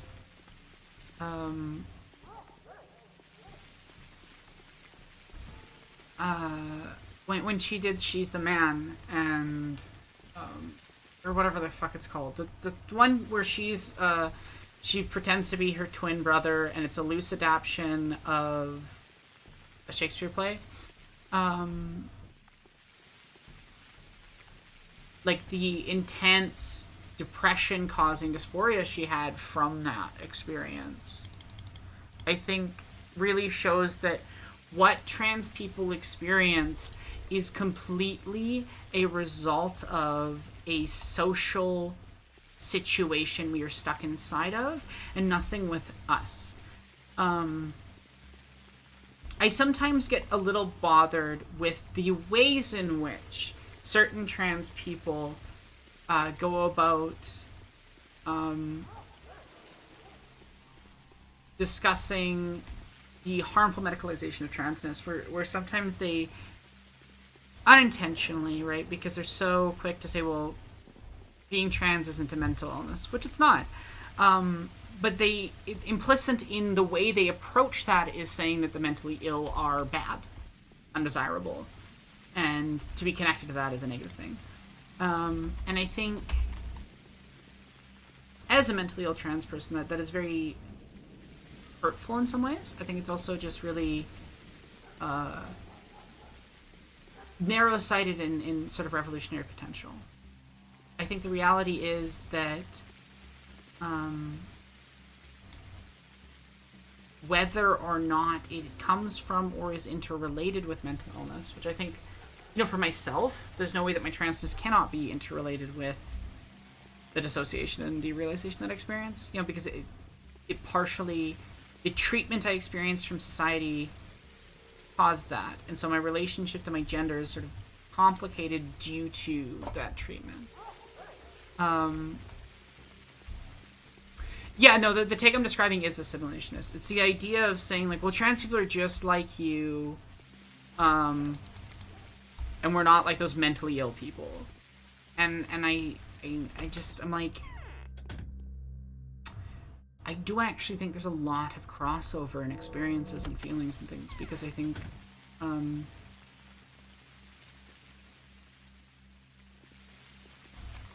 we construct society and systems in ways that, if we were to not treat people with stigma and harm, would result in a very different relationship to those identities and to those experiences. I don't think that trans people need to... I'm so lost in what I'm even trying to talk about. I don't think that trans people need trauma or any of these other things that have been correlated with our experiences to be trans. I actually think that in a lot of ways it is what gets in the way of being able to be ourselves as fully as we would like to be. It is very hard to transition.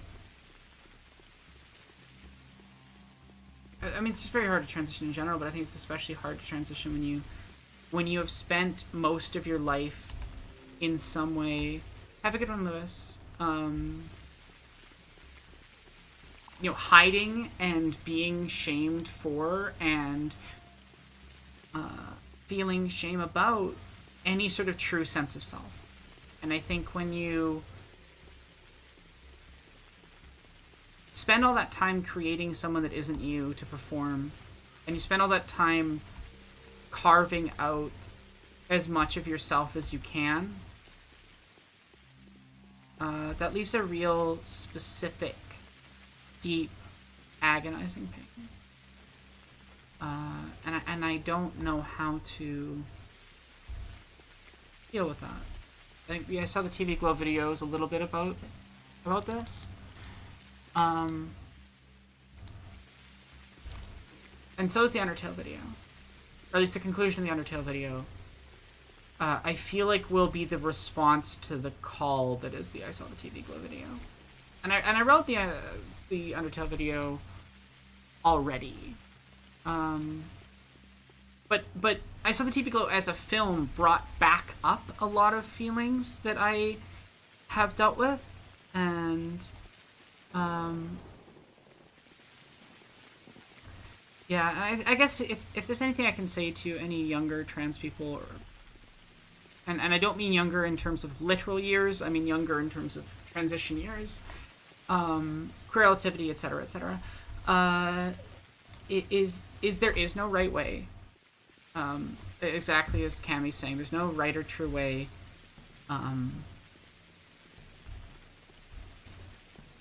And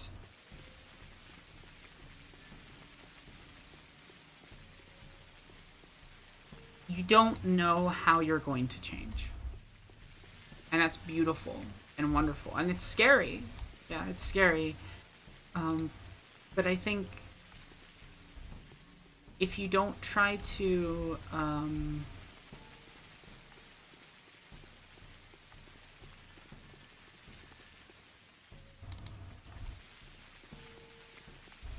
if you don't go into it with a bunch of very specific expectations about result,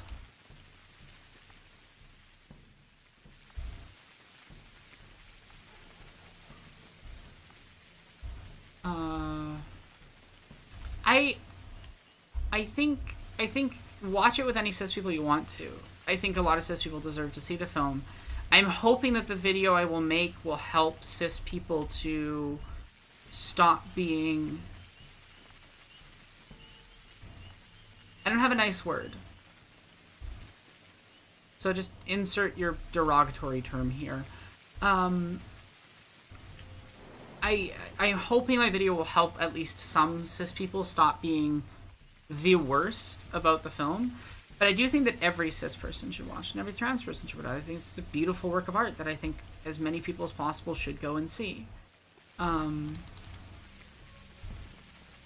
just think that, like, when cis people watch it, and especially if they're going to watch it with a trans person, they need to approach it with an understanding that it wasn't made for them.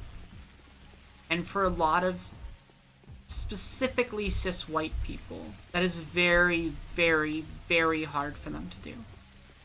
Because they are so used to the bearer of the gaze and the perspective that they exist within lining up with their own. Especially white cis men. And I want to be clear that I'm not saying that this is like, ooh, white cis men are inherently bad or something. No, I think it's a thing of, if you've never had to practice a skill, you're never going to be good at it. If that makes any sense. And so, when you've never had to engage with a perspective beyond your own in a meaningful way,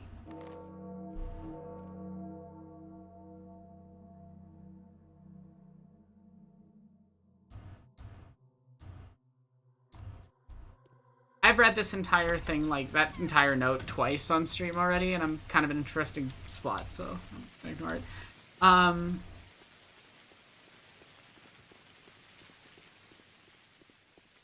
I definitely have a certain anger that I'm kind of trying to process with cis people, and with cis people's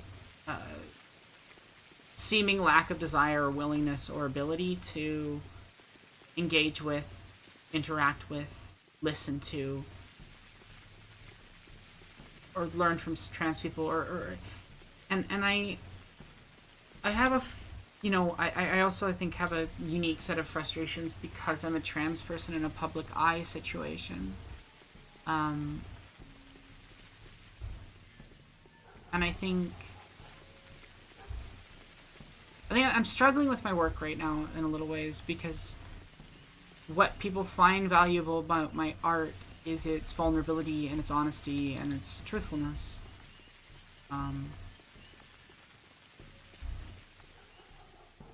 And as I have worked on healing and growing and being a better person,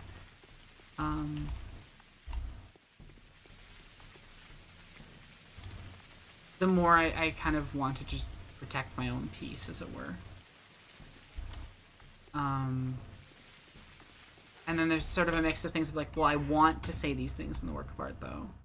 And then another sort of side of it of like, do I feel obligated just because of the position I'm in? And, you know, there's another feeling of, am I just a spectacle for cis people? Where they get to come in and they get to enjoy voyeuristically examining my trauma and my, you know, worst life experiences.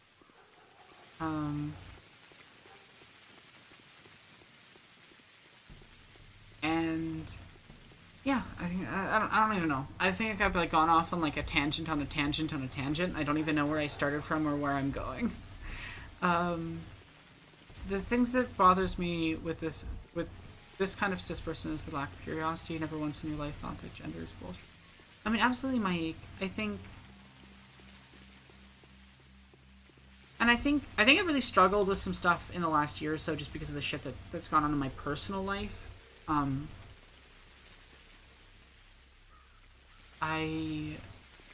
think that's partially like why I'm in a little bit of a weird headspace today. Even, you know, I had to remove someone from my life that I was once very close with, that is a direct family member, like blood relative, but they're not my family anymore.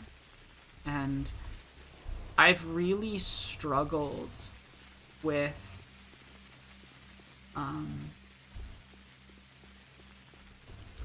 everything related to that experience, because it's made me question, like, I have trauma around being abandoned by people, and having someone that supposedly, you know, loved me once, become like that towards me, really dug into those sort of spaces, and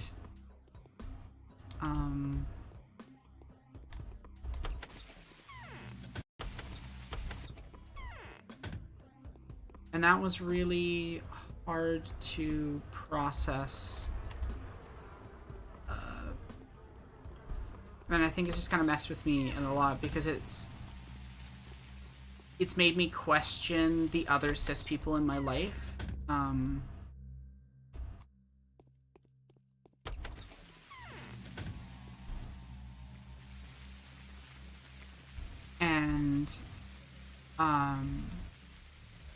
While I would say that the response has been mostly positive, especially now, when that initially happened, it wasn't necessarily the best, and I felt very alone, and I felt very abandoned in some ways, by people that I thought would be there for me, because it was hard for them to engage with the fact that this person they cared about could do those types of things, and I felt like my feelings in the situation were kind of being overridden or ignored. And part of the complexity of the situation too is that the person in question is dying,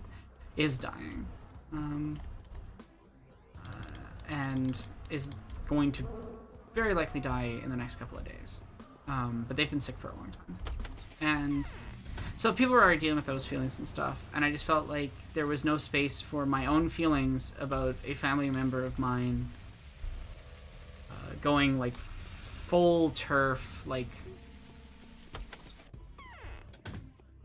protecting J.K. Rowling or everything, and I just at this point have so much fucking trauma wrapped up around harassment, both online and off, from the followers of that woman in particular, that it's been really, really tough in some ways.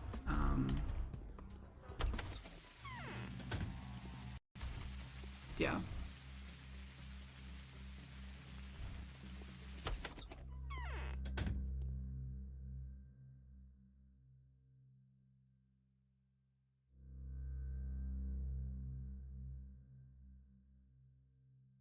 Oh, definitely, Jennifer. It feels like where's this person that loved me, and why don't they love me anymore? And I think when you've spent a great deal of your life being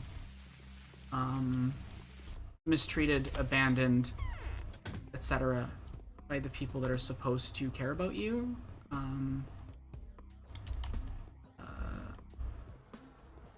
you develop a real, like, fear of being unlovable. And when you add in the communal aspect of that, the societal aspect of that, et cetera, et cetera, et cetera, you get a situation where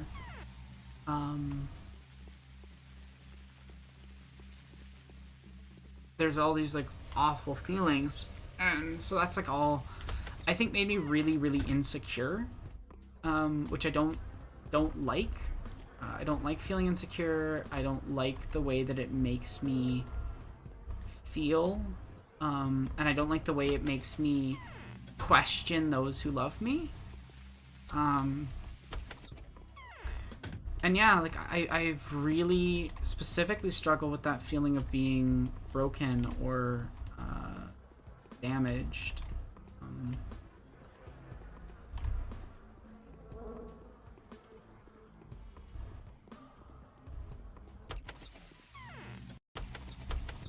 It's like, how can you not struggle with that a little bit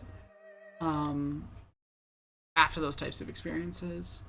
And I hate that it's a really, really common story, exactly as you say, Cammy. Like, I do.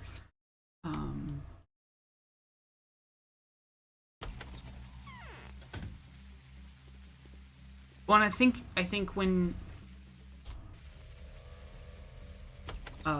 from a very young age you have lacked any stability in your relationships with other people, any new instabilities just sort of makes you go like, oh, I'm back in the building again. It's happening over again, and everyone hates me, and no one actually likes me. It's all just lies to manipulate me, you know? Which isn't true. There are people that love you and genuinely care about you. And I think it can be scarily easy to push people away when you need them most. When you've had those experiences.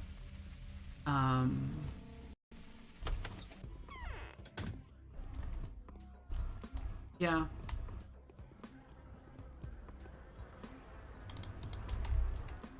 Meow, please let me out, please let me out, please let me out. Yes.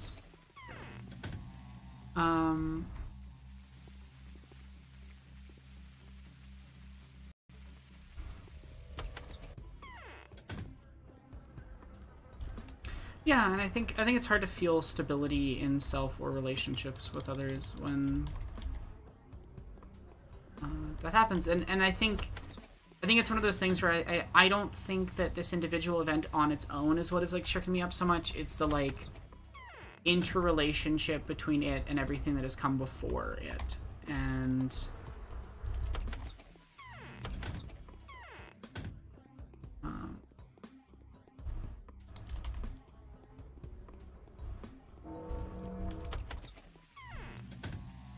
I'm getting so much loot. Like, look at all those hooks. I should go trade. Got enough infected district stuff. I should go trade. Actually, I'm forgetting why I came to the infected district in the first place. I wanted to cure someone so I could increase my reputation. I started questioning how they were approaching the way they reacted over the drag queens of the opening. So Olympics confirmed my suspicions. Oh, I'm sorry, Jennifer. Yeah, no, it's really tough. I think having anyone close to you go from loving, caring, nurturing, and I think one of the brutal things, especially with transition, is that it doesn't happen all at once, right? Instead, it's this sort of, I mean, it can. You can have those instances, but what you can also have is that thing of, like, the further along in your transition you get, the happier and more yourself you feel, the more certain people will... What the... I'm not even close.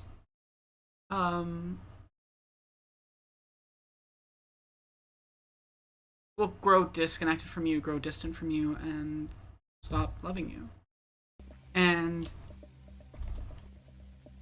when you struggle with insecurity about yourself and being lovable, etc., etc.,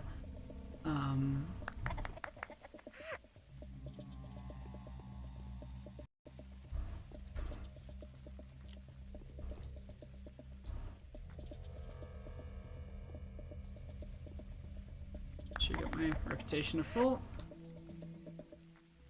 Don't walk on that plague cloud, please.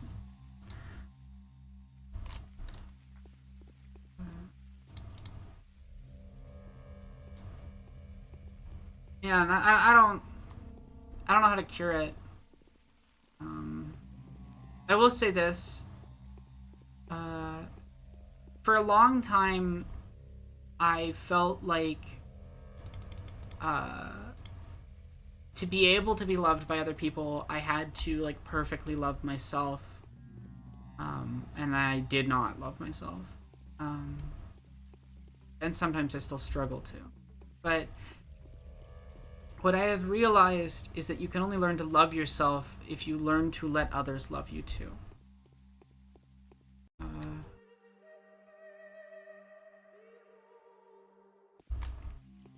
And that's the thing, is that like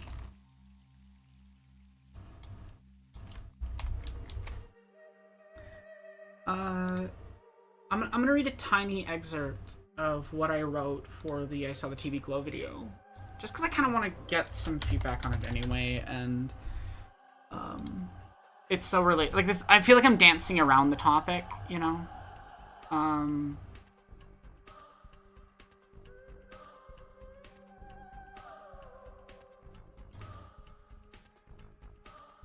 There's a version of me that exists now, crystallized in the memories of people I no longer know. I'm gonna turn the volume down on Patho. There's a version of me that exists now, crystallized in the memory of people I no longer know. A corpse that lives only in the minds of those unfortunate enough to know who I'm not. I'm not sure I'm going to share those lines right now. I'm just going to skip a little ahead.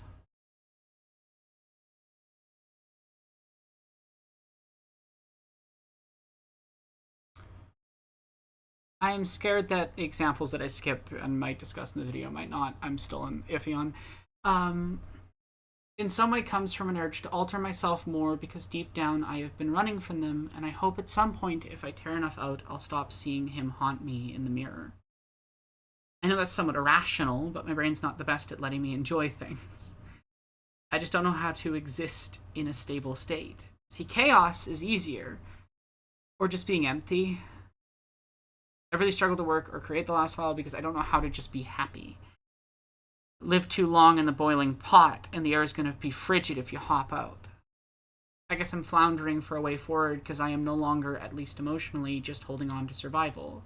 Creation and destruction are sadly intertwined, but it's easy to destroy the roots and till the earth, and it's harder to grow something slowly and sturdily and with care. Confronting the existence of a future when you never intended to have one is terrifying, even more so when others can't get over what's no longer here. I have found since coming out that a lot of cis people want the person who used to be here. That manifests in many ways, but they all fixate on what was before. I don't know how much of him was even real. I don't know how much of him even remains, or how much I want to be here. Sometimes it's none, and sometimes I accept they're a part of me. More so in the way that someone you used to know influences, more so in the way that someone you used to know's influence stays with you. Either way, I need you to know that I'm not just that person with boobs, and I need you to let me bury them. Because for those who knew them, I know that might feel like a rejection of love, or that I am saying because they weren't me, that it is a rejection of the relationship with you. The thing is, they loved you. And the person who's crawled out of their grave, whole and healing, loves you now in a way that that corpse was never capable of without their heart. And the thing is, as Tamsin Weir puts it in The Locked Tomb, you can't take away loved.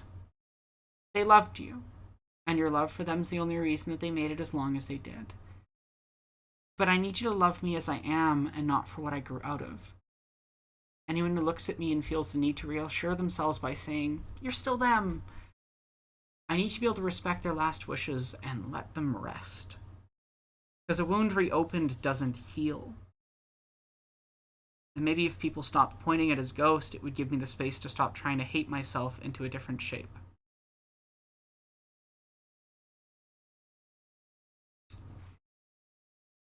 Yeah, that's the vibes lately.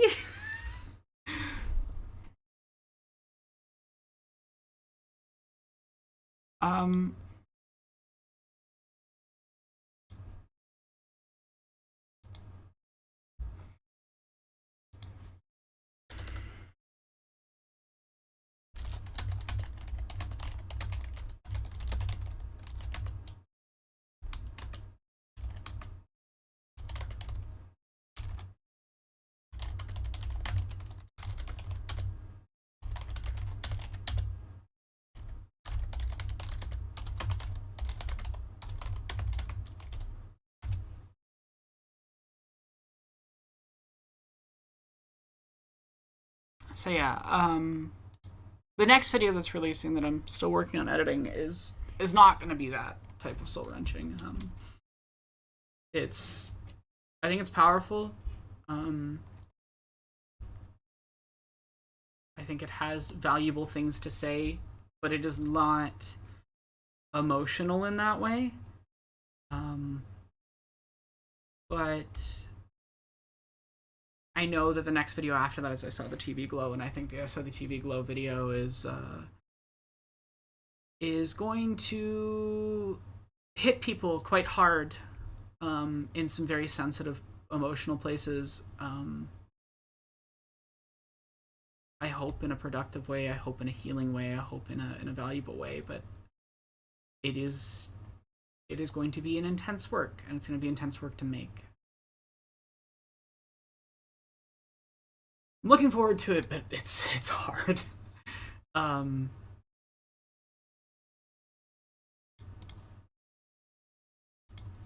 It's a hard thing to work through. Didn't turn the volume back on. I was like, wow, it feels like really empty and quiet right now because Patho's volume was off.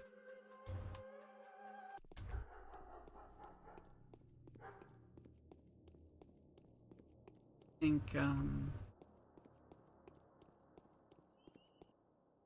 I don't think that or I saw the TV Glow necessarily represents every trans person's experience, and I'm not trying to represent every trans person's experience, to be honest.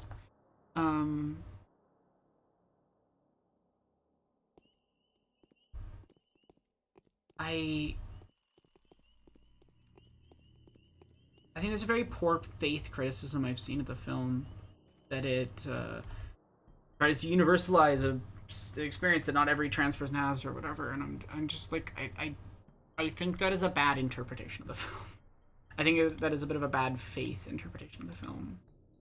I think the film is very clear about saying this is a specific set of feelings we're exploring, and it is very similar to my feelings and experience, but I don't think that it's trying to be universal. You help make a clear reflection for people to see themselves in.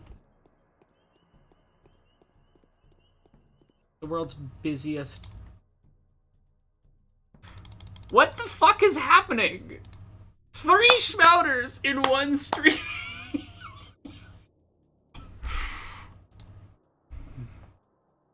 Well, hot damn. I'm gonna have enough smouters for the entire fucking run in like day 4.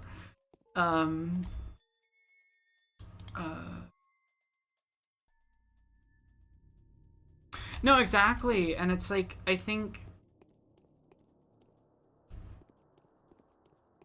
a lot of cis people, and frankly people in general, but especially disproportionately cis people, are in love with the expected idea of who that person will be, especially when that person's growing up, right?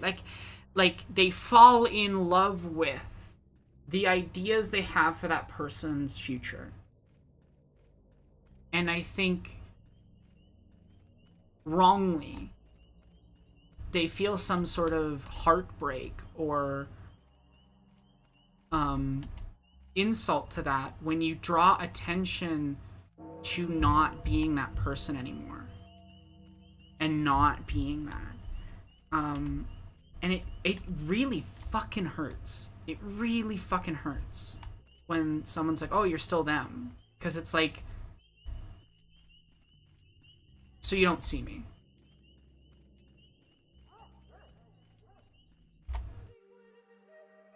I need to add that to the script.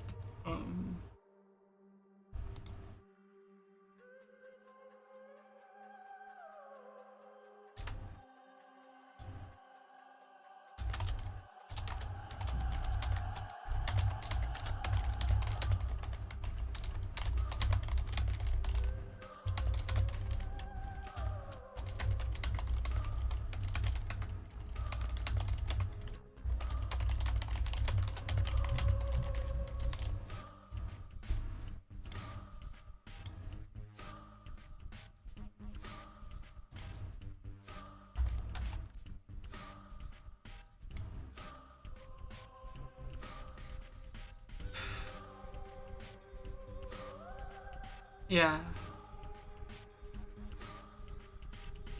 No, exactly, Pathologic. I think it's, and that really fucking hurts. And I don't, I am tired of cis people feeling like, treating it like I am being selfish.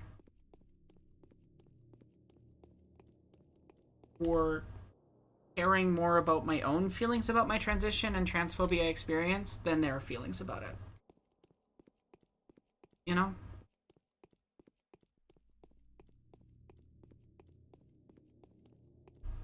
And it feels like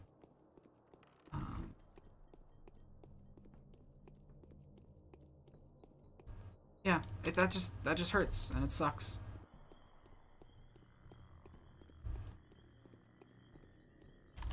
This model always terrifies me because of that one Daniel encounter. Anytime I see that model, I'm like, oh, jump scare.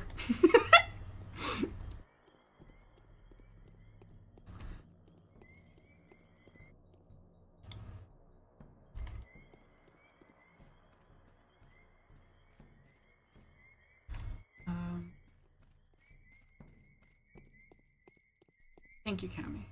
I hope you have a lovely night. Thank you for being here. You're almost done. Day 3. The problem is that, like, the day just goes so slowly if you're not actively doing anything. Very contemplative, which is nice. Even before I realized I was trans, I often had the experience of telling people, hey, this is who I am, and being told, no, it's not. Yep. No, it's very tiring. It's very tiring to constantly have someone else put over top of you.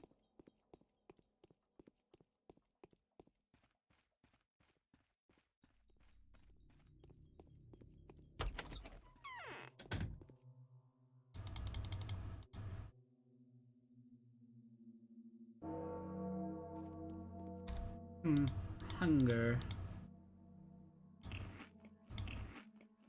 I'm gonna need to buy more food.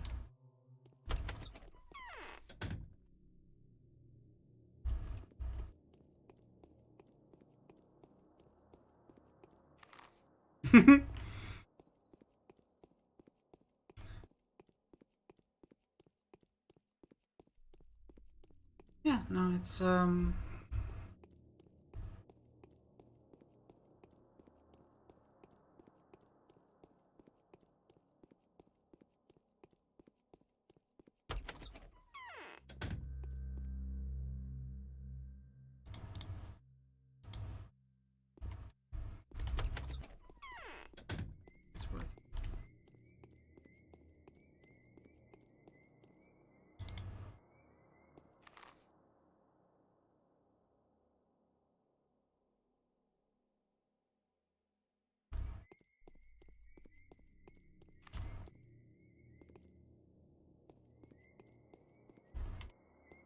Yeah, sorry, Mike. I have a hard time thinking about it, but I fear that expectation, that reaction, and training myself for ignoring it, or ignoring who people said I was, might have made me disregard legitimate criticism in the past. Like, in a way, I haven't been shitty. In another, I'm angry at feeling like I was both. Yeah, no, I definitely feel that as well. I definitely feel that. I think,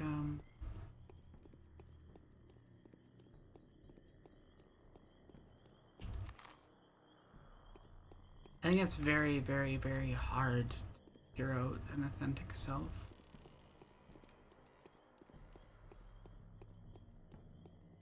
Especially when that self has spent so much time locked up.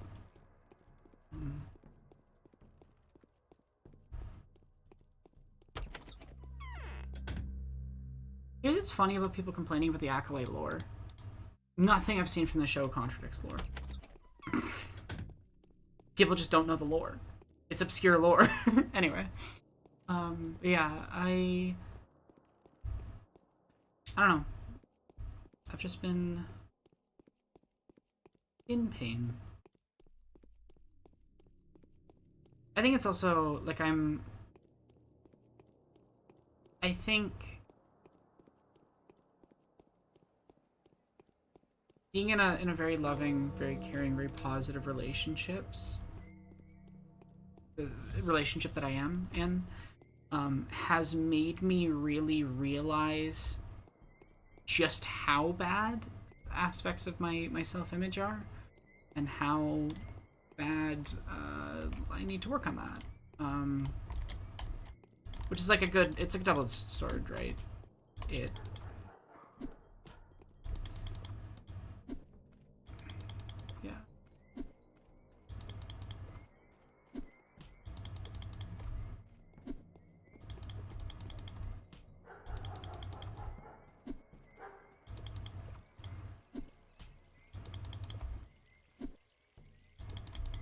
Come on. Thank you. I saved someone.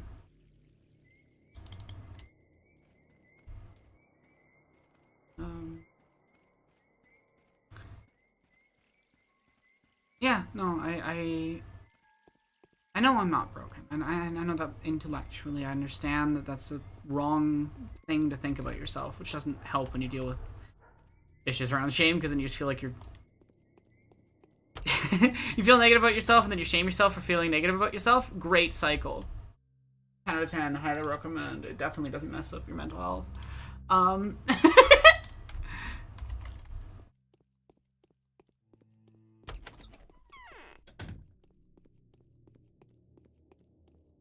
No, I get that, Mike. Yeah. I understand what you mean. I think the other thing too is that I like when you've held yourself together for a really, really, really, really, really, really, really, really, really long time with like no real care for yourself or how you're doing, at a certain point that breaks.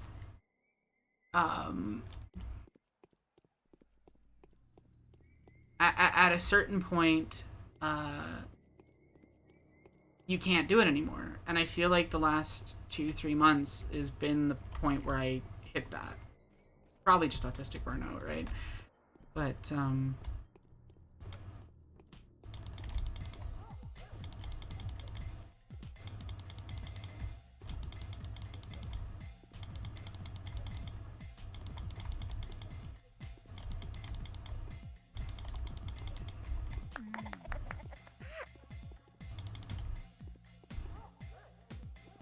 yeah.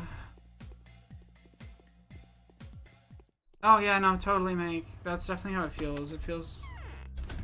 I don't know. Yeah. I get what you mean.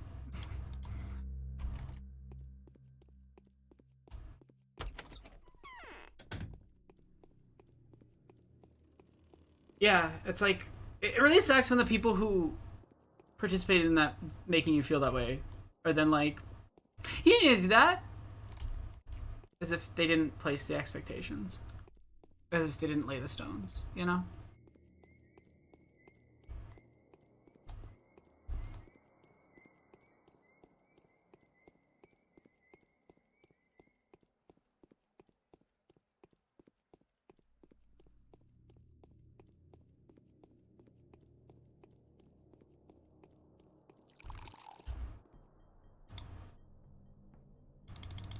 Yippee! Healing.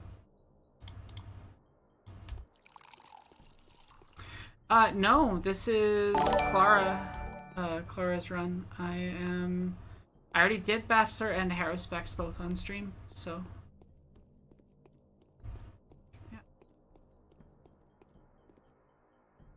Yeah. Day 3 was so slow and boring. I did all the quests in like 5 minutes, and then I spent how many hours now just chatting with you all? And are still the best Star Wars show hands down. Acolyte has its moments, but sadly a bit of a downgrade in certain aspects. Interesting. Oh fuck. Where is he?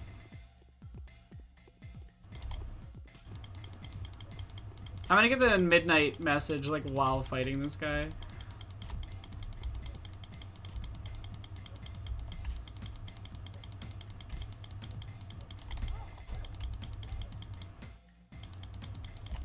Fuck.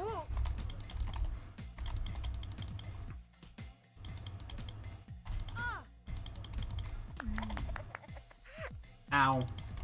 It's a huge waste of resources. The day is over. Your timely efforts allowed your supporters to remain unharmed. A new mime performance is being rehearsed at the theater. So?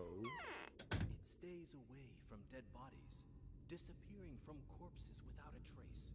It's been established that you can outweight it if you're careful and discreet. The glass will keep the best, as it's supposed to. What does it mean? It means we have a fighting chance. The infectious agent only sticks to living matter and is repelled by dead surfaces. Those who remain indoors are more likely to survive. Scurrying and making a fuss means death. All in all, we can fight. You self-serving jerk. You've got your own agenda, haven't you? You're always up for a fight. You just need an adversary. What about the people? Hush, don't you get in his way. He seems to have a plan. It's all wrong. It's no good at all.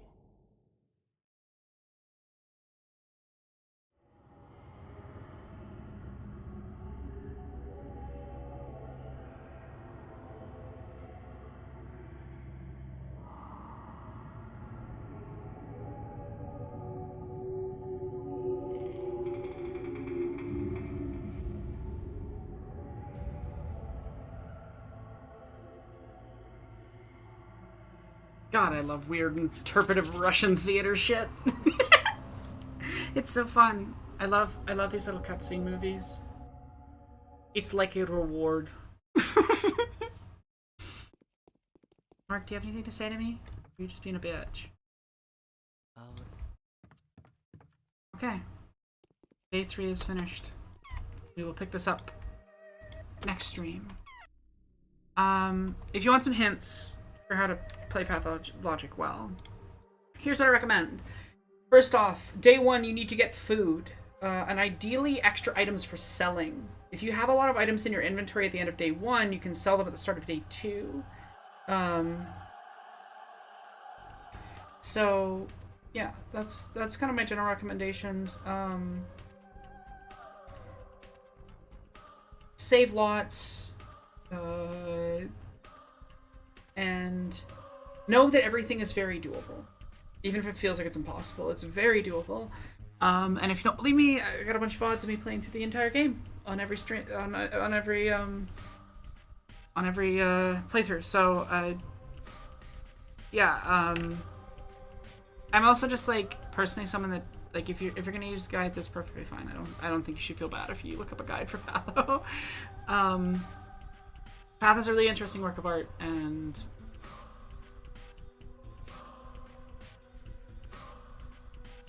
very fair. See, I don't find it stressful is the problem, so I'm the outlier. And, I find it really relaxing. Yeah, thank you so much for being here, everybody. I'm just gonna wrap it up there, and yeah, if you enjoyed the stream and you feel like donating at all, it's swear I had this copy pasted.